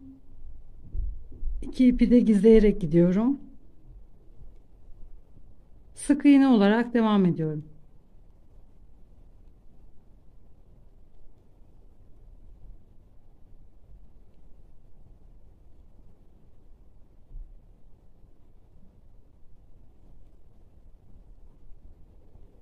Komple sık iğne olarak devam edip ipi kesiyoruz.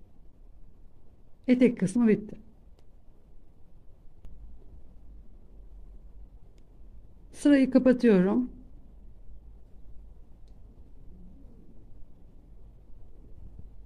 Etek kısmı tamamlandı.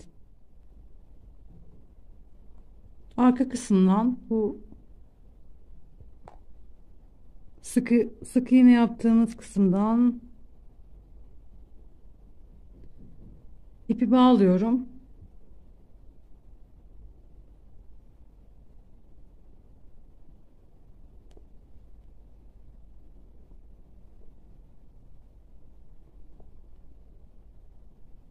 Sırayla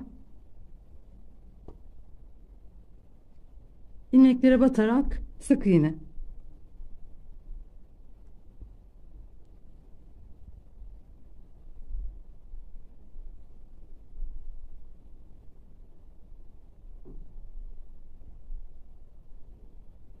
İlmeklere batarak sık iğne yapıyorum.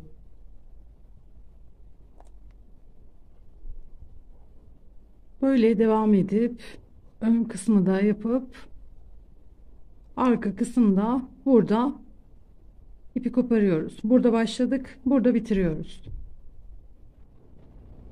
Elbisemiz tamamlandı.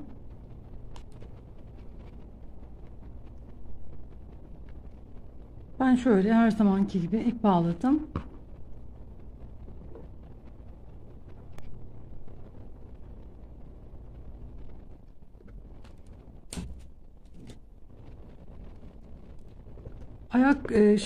Ayakkabı ve bağcık yapımını başka bir videoda göstereceğim. İzlediğiniz için teşekkür ederim. Lütfen beğenip yorum yapıp abone olursanız sevinirim. Bir sonraki videoda görüşmek üzere. Hoşça kalın. Sağlıkla kalın. Barbie Cennet YouTube kanalımdan herkese merhaba. Videoya geçmeden önce kanalıma abone olup bildirimleri açarak yeni çekeceğim videolardan ilk siz haberdar olabilirsiniz. Tığ 2 numara 2 milim. Sihirli halka yaparak başlıyorum. İpi aşağıdan tuttum. Aşağıdan tuttum. Yukarıdan tuttum ve döndürdüm. Kendime doğru döndürdüm. 1, 2, 3. 3 zincir çektim.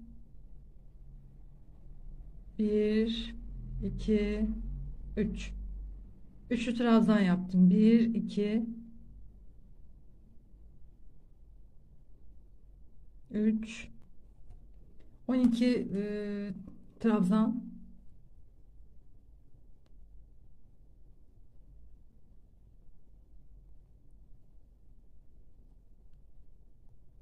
Sırayı kapatıyorum.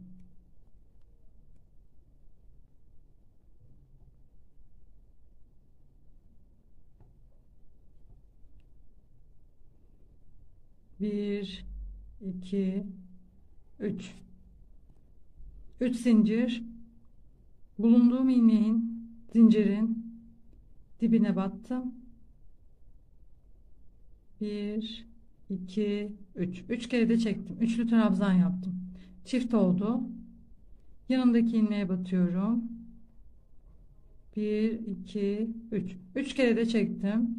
Aynı ilmeğin içine yine bir tane.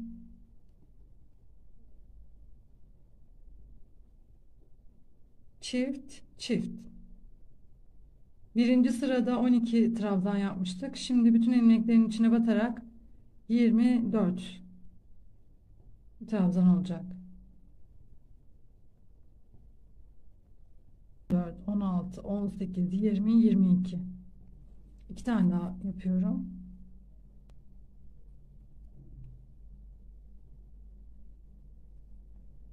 Yirmi dört.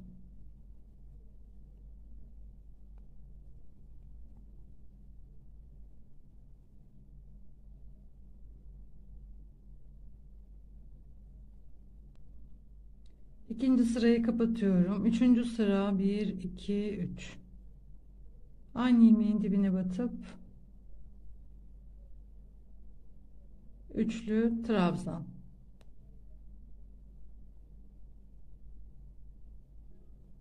Sırayla bütün ilmeklere batarak üçlü trabzan yapıyorum.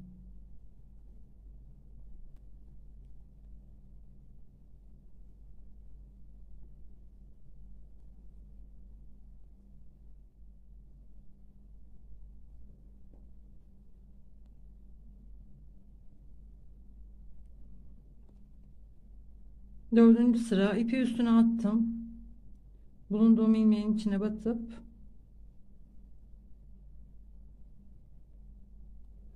yandaki ilmeği yapalım. İpi üstüne attım. Yandaki ilmeğe battım ve üçünü bir çektim. İpi üstüne attım. Yandaki ilmeğe battım. Üçünü bir çektim. İpi üstüne attım. Yandaki ilmeğe battım. Üçünü bir çektim. İpi üstüne attım.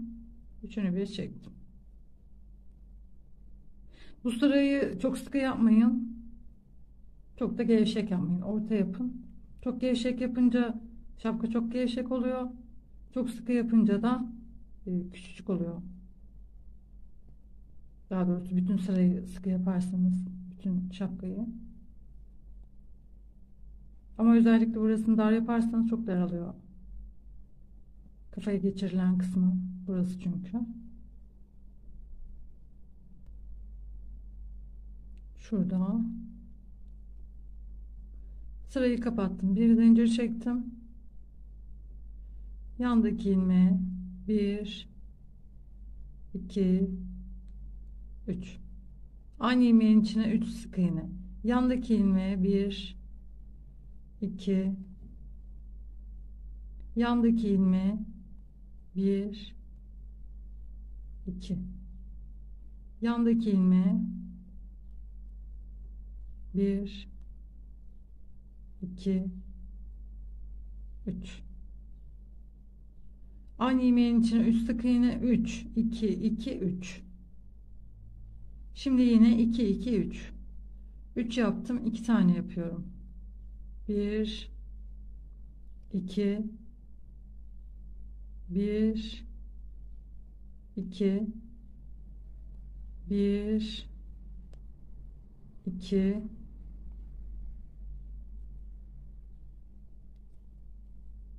ve 3.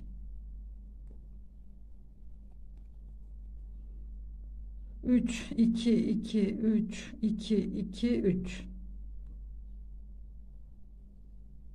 5. sırayı bu şekilde tamamlıyorum.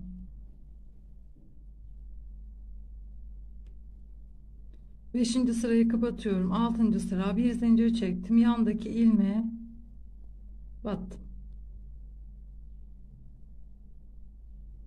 6 7 8 3 sıra eksiltme artırma yapmadan sık iğne olarak devam ediyorum. 8. sırayı tamamladım. Şimdi ikisinin arasından geçirdim. Bir zincir çektim. Sırayı kapatmak için 2 ilmeği alıyoruz ya. Bu şekilde aldım. İçinden beyazı geçirdim.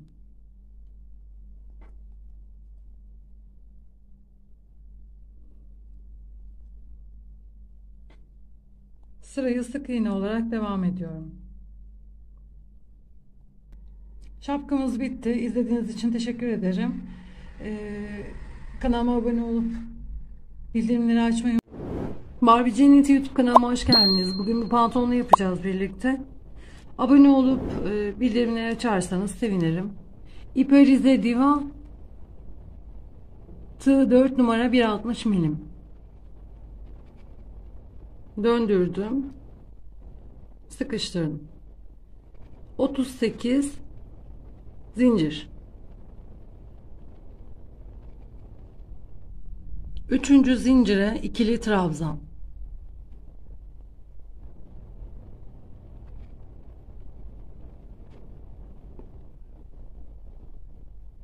Sırayla zincirlere batarak trabzan yapıyoruz.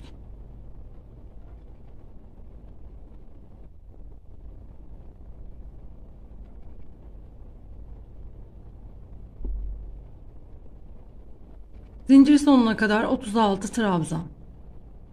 2. sıra 3 zincir döndüm. İlk boşluğun içine trabzan. Zinciri saymıyorum çünkü dönüşte zincirin üstüne batmıyoruz. Bir trabzan,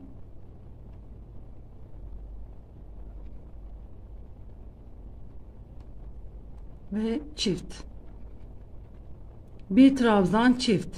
Sonda son ilmeğe bir trabzan, ikinci ilmeğe çift. Burada yaptığımız gibi.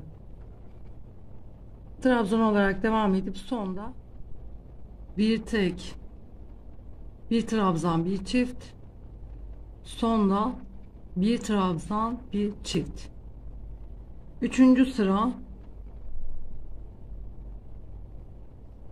3 zincir döndüm.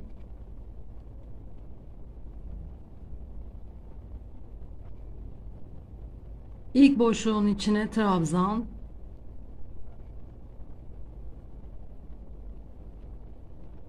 Zinciri de sayıyorum. 1 2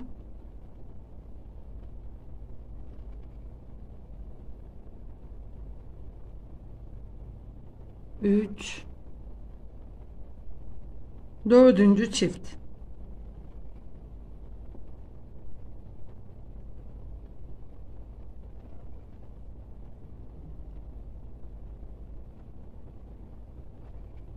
Aynı ilmeğin içine 2 tane. 1 2 3, bunun içine çift yaptık. 5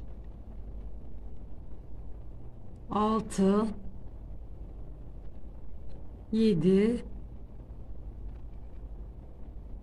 8, 3 5 8, 2 zincir,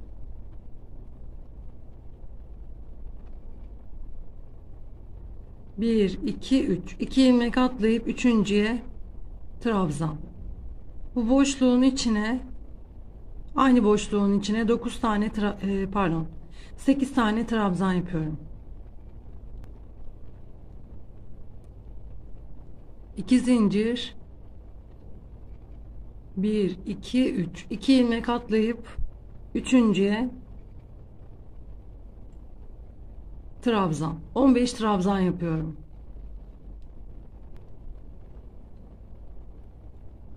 2 zincir, 1 2 3,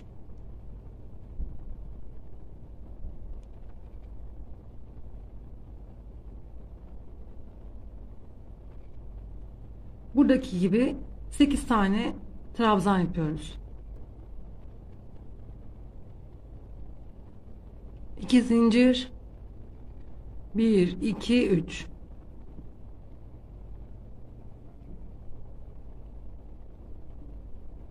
1 2 3 4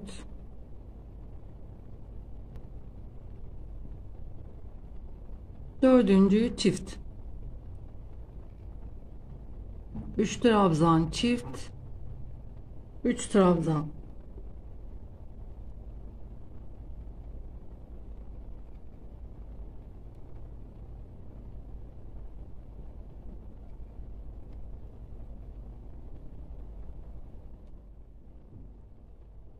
dördüncü sıra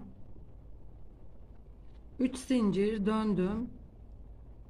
İlk ilmeğin içine trabzan,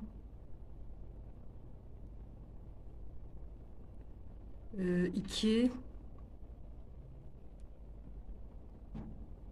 3 4 5 6 7 8, kaç oldu? 2 4 6 8 ve 9.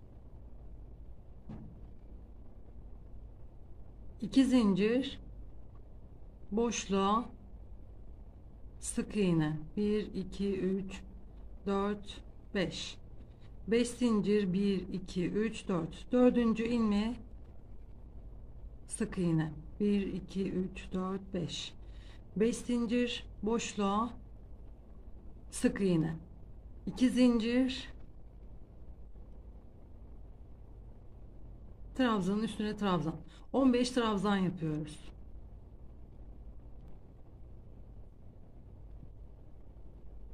2 zincir, boşluğa sık iğne, 5 zincir, dördüncü ilmeğe sık iğne,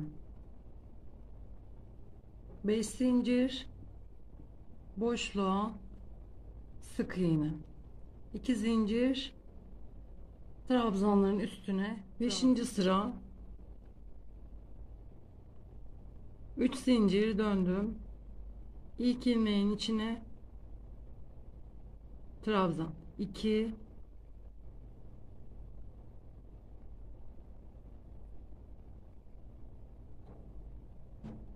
3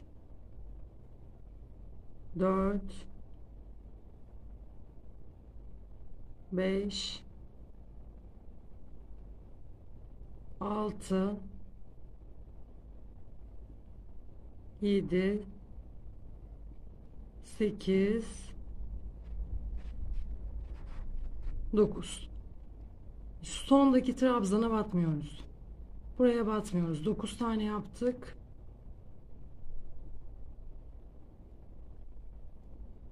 Beş zincir. Bu ilk ilmeğin içine değil, ilk boşluğun içine değil, ikinci boşluğa. Sık iğne. İlk boşluğa değil. 3 zincir. Buradaki boşluğa batıp sık iğne. 5 zincir. Buradaki boşluğa değil, trabzanın üstüne.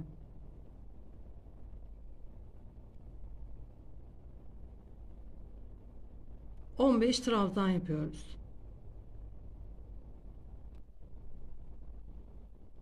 Bir, iki, üç, dört, beş. 5 zincir. İlk boşluğa değil, ikinci boşluğa sık iğne.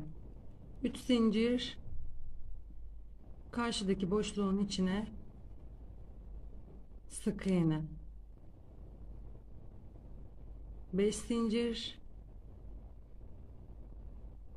Trabzanın üstüne trabzan. 1 2 3 4 5 6 7 8 8 trabzan. Sonda bir tane çift yapalım. Aynı ilmeğin içine 2 tane 9. 2 4 6 8 9. 2 4 6 8 9.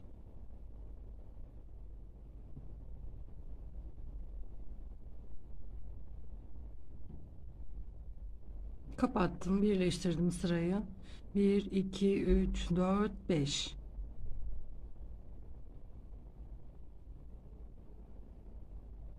Burada değil, karşıda. 2 4 6 7. 2 4 6 7. Ortada kalan bu ilmeğe battım.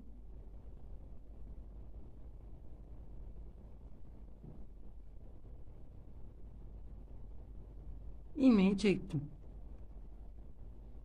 Şimdi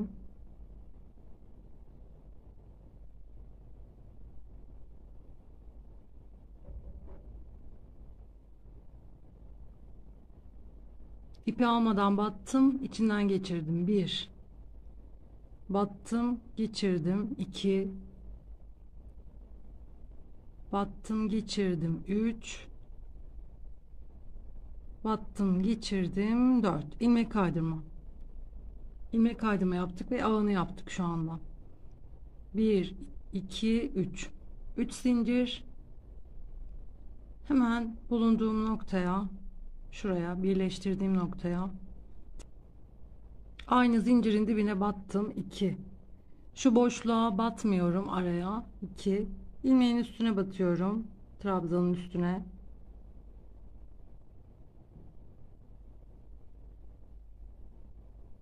Üç, 4 5 6 7 8 9 ve 10. 10 trabzan oldu.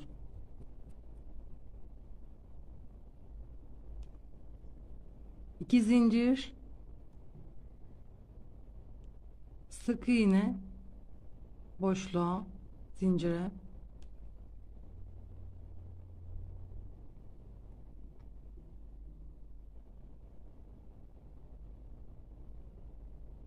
iki zincir, iki zincir. Şimdi de iki zincir çektim.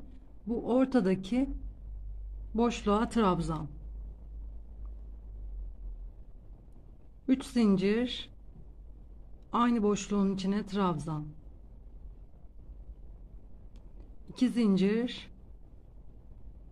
boşluğa sık iğne, 2 zincir, trabzanın üstüne, ilk boşluğa, ilk trabzanın üstüne değil, ikinciye,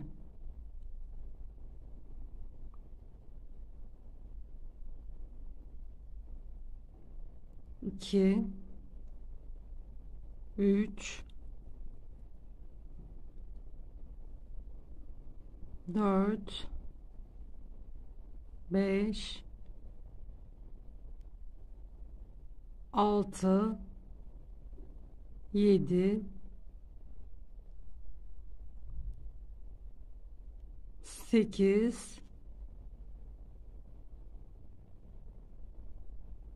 9 ve 10.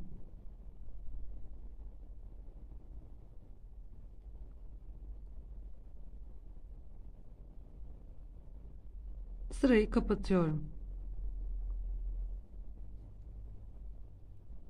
10 burada trabzan, 10 burada trabzan, 10 10 20, ortada da motif.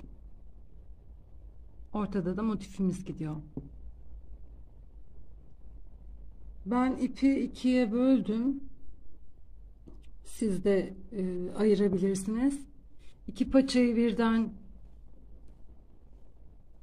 ucunu bulursam inşallah bu sene.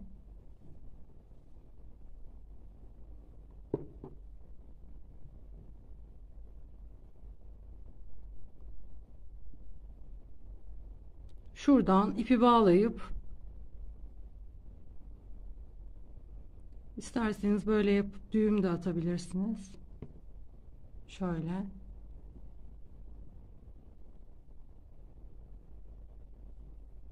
İsterseniz benim yaptığım gibi de yapabilirsiniz. 3 zincir çekip 10 trabzan buraya kadar. Burada diğer tarafta yaptığımız motifi koyuyoruz. 2 zincir, 2 zincir çekip buraya battık. Trabzan, 3 zincir, trabzan, 2 zincir, 2 zincir ve burada bir ilmek atlayıp ikincisine batıp 10 trabzan. 10 10 20 trabzan, ortada motif. Bu başlangıçta ikinci ilmeğe atlayacağımız bir yer olmadığı için burada birinci değil ikinci ilmeğe atlıyoruz. İki paçayı birden örerek gidersek kafa karışıklığı olmaz. Diğer paçayı da yaptım. Paçada birinci sırayı tamamladık. 10 10 trabzan. Arada diğer paçada yaptığımız gibi 2 zincir sık iğne, 2 zincir trabzan, 3 zincir trabzan, 2 zincir sık iğne, 2 zincir, bir ilmek atlayıp ikincisine trabzan, 10 10 10 10 20 trabzan. Gördüğünüz gibi. Paçada ikinci sıraya geçelim.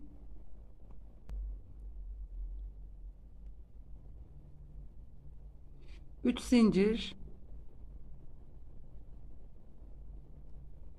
2 3 4 5 6 7 8 9 10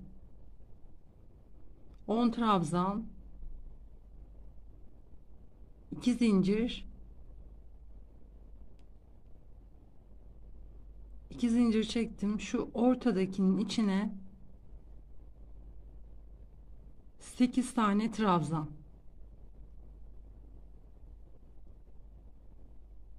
Buraya 8 trabzan yapıyorum.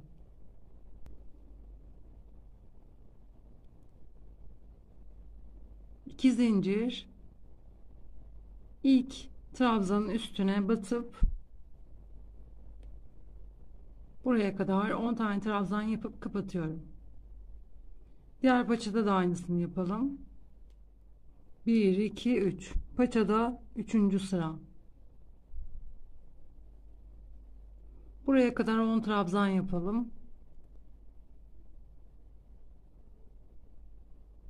Bu sırada yaptığımız gibi yapacağız. 2 zincir, sık iğne, 5 zincir, 1 2 3 4, 1 2 3 4, dördüncü ilmeğe sık iğne, 1 2 3 4 5, 5 zincir, boşluğa sık iğne, 2 zincir,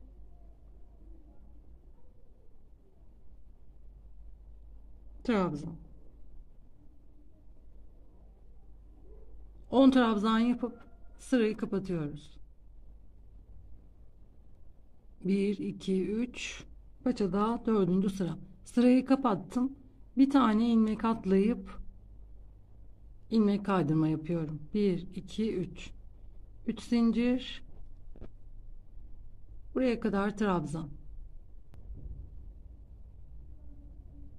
2 4 6 8 9, bir ilmek kaydırma yaptığımız için 9 trabzan oldu.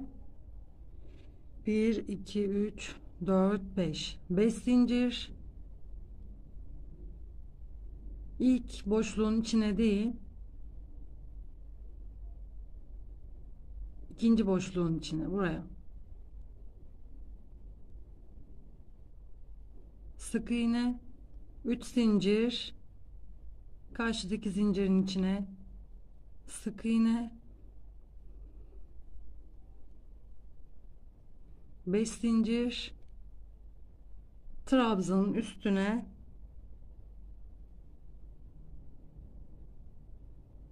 trabzan. Sona kadar trabzan yapıp kapatıyoruz. 10 trabzan yaptım. Burada bir tane daha yapıyorum. 11 ve kapatıyorum. Burada bir ilmek kaydırma yapmıştık. Şurada 9 olmuştu. 11 9 20 oldu. 1 2 3 4, paçada 5. sıraya geçelim. 5. sıra 1 2 3 zincir, diğer paçayı örmeyi unuttum. Neyse, 2,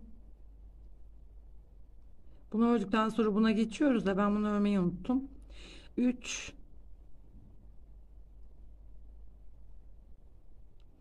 buraya kadar trabzan. 9 trabzan oldu, 10 değil, 9, 2 zincir, boşluğa batıp sık iğne, 2 zincir, şu ortaya trabzan, yani şu sırayı yapıyoruz. 3 zincir, yine trabzan, 2 zincir, boşluğa battım, 2 zincir, ilk boşluğa, ilk trabzanın üstüne değil, ikinciye. Buraya kadar gelip sırayı kapatıyoruz. Burada toplam 19 trabzan olacak. Burada 9'du, burada 10 olacak. Şimdi buraya kadar 19.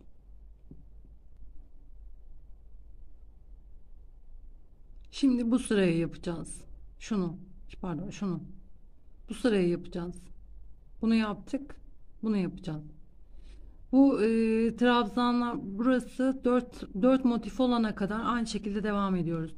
Ama zaten burayı trabzan olarak birleştiriyoruz. Trabzan olarak devam ediyoruz. Geldik, motifi koyduk. Motif koyduktan sonra şurası var, biliyorsunuz. Burada bir atlamıyoruz. Her seferinde bunların üstüne basarak basarak demişim, batarak 1 2, şimdi üçüncüyü yapacağız. 4 tane bu motiften olacak şekilde yapıyoruz. Buralara batıyoruz. 4 sıra yaptıktan sonra İki paçayı da o şekilde dördüncü sıradan sonra işlemimiz farklı olacak. Evet, 1 2 3 4 tane oldu.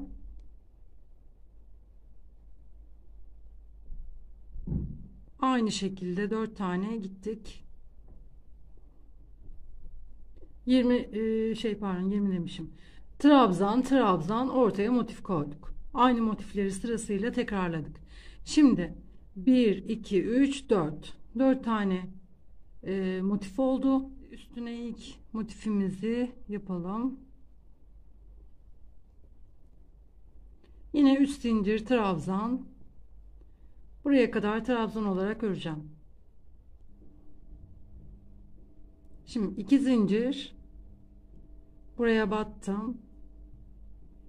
Mesela bu alt sıralarda 2 5 5 2 yapmıştık. Ama şimdi artık daraltmaya gidiyoruz. Daraltacağız paçayı. 2 3 zincir kaç çektim? 4 çektim galiba. 1 2 3 evet. 3 zincir 1 2 3 4. Dördüncü zincire inmeye sık iğne. 1 2 3. 3 zincir boşluğa sık iğne ve 2 zincir. Artık bu sıradan itibaren ilk ilmeğe değil ikinciye batıyoruz. Birinci trabzanın üstüne değil ikinci trabzanın üstüne. Bu şekilde daraltmış olacağız. Buraya kadar trabzan yapıp sırayı kapatıyorum. Şimdi daraltma yapacağımız için artık bir önceki sıradaki gibi sayıları azaltıyoruz. 3 zincir boşluğun içine değil ikinci boşluğun içine 3 zincir atladım buraya sık iğne 3 zincir buraya geldim sık iğne 3 zincir 3 3 burada ve artık burada sürekli bir tane atlıyoruz. Bir ilmek atladım ve trabzan. Buraya kadar trabzan yapıp sırayı kapatıyorum. Burada 3 zincir 3 zincir 3 zincir yaptık. Bir alt sırada da değiştirdik. Bu iki sırayı değiştirdiğimizde ve birinci değil ikinci trabzana battığımızda bu paçaya kadar daralacak. 1 2 3 4. Şimdi bu dediğim şekilde bu iki sıranın sayıları bu şekilde olacak şekilde motifi örneği bu şekilde koyuyoruz. Paçaya kadar 1 2 3 4 5 6 6 1 2 3 4 5 6 6 motif olacak. Burada tekrar beraber öreceğiz. 6 motif olana kadar devam ediyoruz. 1 2 3 4 2 motif daha yapıyoruz. Sayılar bu alttaki sıra ve bu sıra iki sıranın sayıları değişiyor ve birinciye değil ikinciye battığımızda bu daralmaya başlayacak. 6. sıraya kadar 6 motif olana kadar bu şekilde örelim.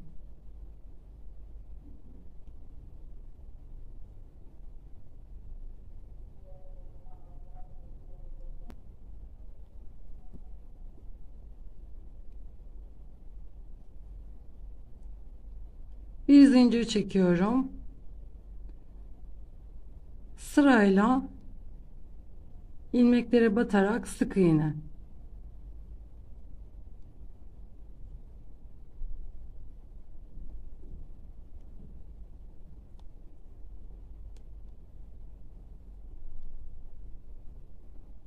Trabzanların üstüne sık iğne.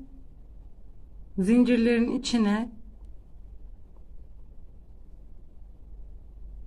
2 sık iğne, diğer zincirin içine 2 sık iğne,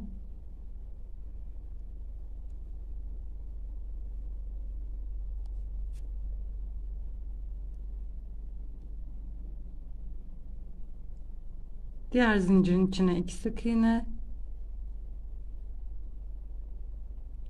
ve kapatıyorum. Bir zincir, sırayla batarak sık iğne. Bu sırayı sık iğne olarak tamamlayıp ipi keseceğim.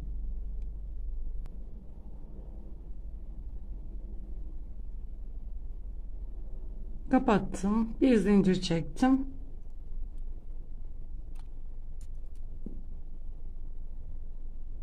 Ve kapattım.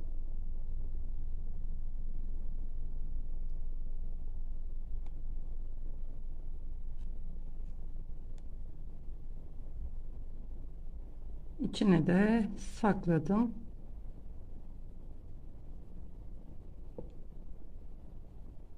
Bu sırayı burayı devam etmedim ben.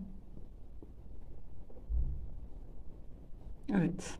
Pantolonumuz bitti. Şimdi ben burayı da tamamlayayım. Sonra bu arka kısmını yapacağız.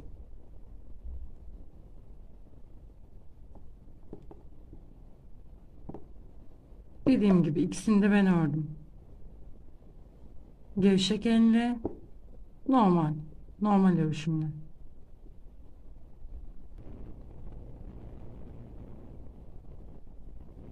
Buradan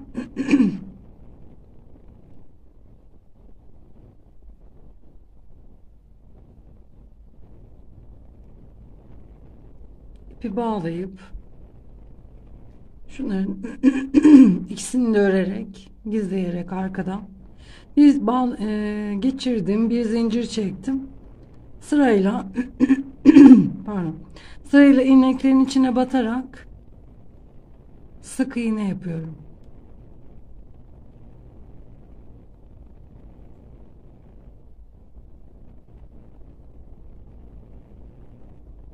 Bunları da gizliyorum. Kesmeme gerek kalmıyor.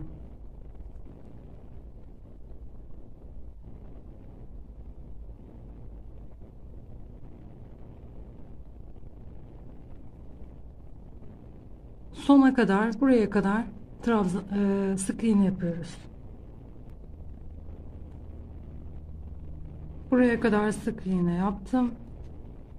1, 2, 3, 4.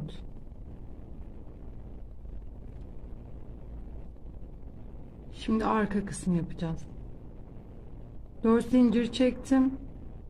Trabzanın bitim yerine ilik yeri yaptım. Sık iğne yaparak ilerliyorum.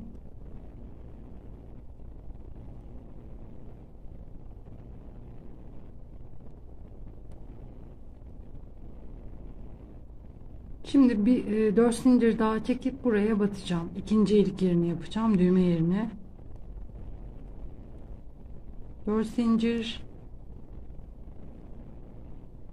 bir trabzan atladım, sonuna sık iğne. Buraya bir tane daha yaptım. Şimdi karşıya geçiyorum. Karşıya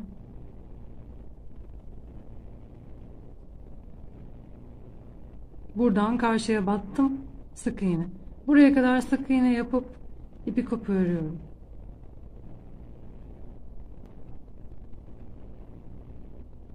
Köşenin güzel durması için battım ve ilmek kaydırma yaptım.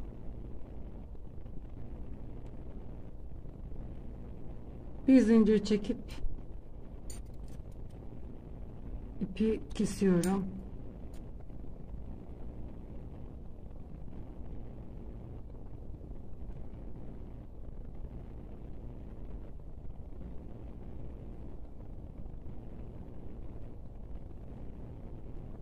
Ve gizledim.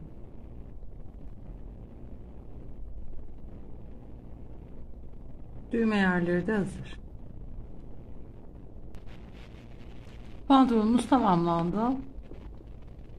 Ben düğme yerlerine düğme olmadığı için böyle kurdele yaptım. Elimi normal tuttum bunda. Aynı ip, aynı tığ. Ama bakın bu daha bol oldu. Elimi gevşek tuttum video çekerken. Bunun bir de tenisçi şapkası var. Onu da sonra çekelim. Pantolonumuz tamamlandı. Bluzu da örebilirsiniz. Kanalımda var.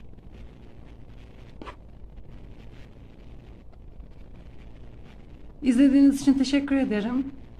Abone olup beğeni, yorum yaparsanız çok sevinirim. Bir sonraki videoda görüşmek üzere. Hoşça kalın. Sağlıkla kalın. Lütfen beğeni ve yorumlarınızı bekliyorum.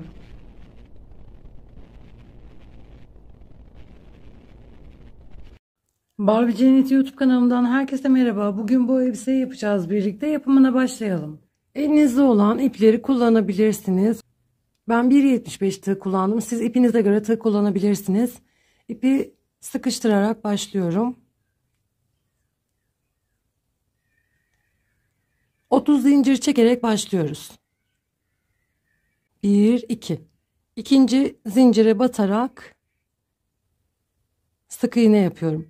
Sırayla zincirlere batarak sık iğne yaparak devam ediyoruz. Zincir sonuna kadar toplam 29 sık iğne yapıyoruz. İkinci sıra bir zincir döndüm. İlk boşluğun içine sık iğne. İpi aşağı aldım. Yandaki ilmeğe battım. İpi aldım ve sık iğne. İpi tuttum. Aşağı aldım. Yandaki ilmeğe battım. İpi aldım ve sık iğne. İpi aşağıya aldım. Yandaki ilmeğe battım ve sık iğne. İpi aşağı aldım. Yandaki ilmeğe battım ve sık iğne.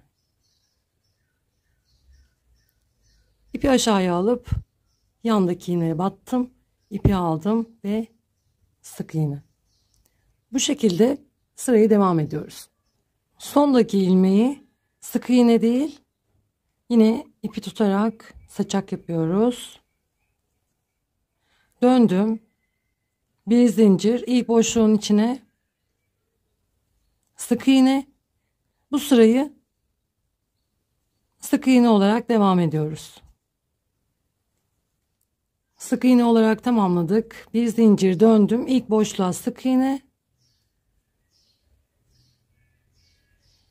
İpi tuttum, battım yandaki ilmeğe ve sık iğne. Böyle de yapabiliriz. Yandaki ilmeğe battım. İpi aldım ve sık iğne.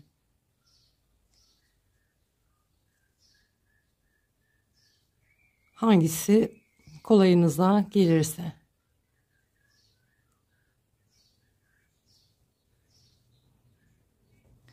Bu şekilde 1 2 5 saçak olacak şekilde bir sıra sık iğne, bir sıra saçak, bir sıra sık iğne, bir sıra saçak. Bu şekilde devam ediyoruz. Bir sırada sık iğne yaptım. Saçak, bir sıra sık iğne. Bir zincir çekip dönüyorum. İlk boşluğa sık iğne. 1 2 6. İpi üstüne atmadan yandaki ilmeğe battım, aldım. İpi üstüne atmadan yandaki ilmeğe battım ve üçünü bir aldım. Bir tane eksiltmiş oldum. 1 2 6. Yine bir tane eksiltiyorum. Eksiltemiyorum. Didi. Hoş geldin. 2 tane eksiltmiş olduk. 1 2 3 4 5. Bir tane daha eksiltiyorum. 1 2 3 tane eksiltmiş olduk. 1 2 3 4. Şimdi yine bir tane eksiltiyorum.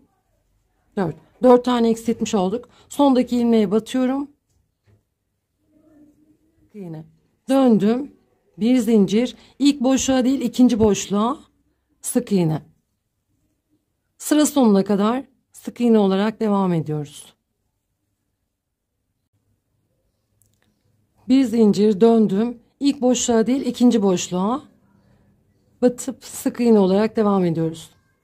Bu sırayı da sık iğne olarak sıra sonuna kadar devam ediyoruz. Bir zincir döndüm. İlk boşluğa. İlk boşluğa sık iğne.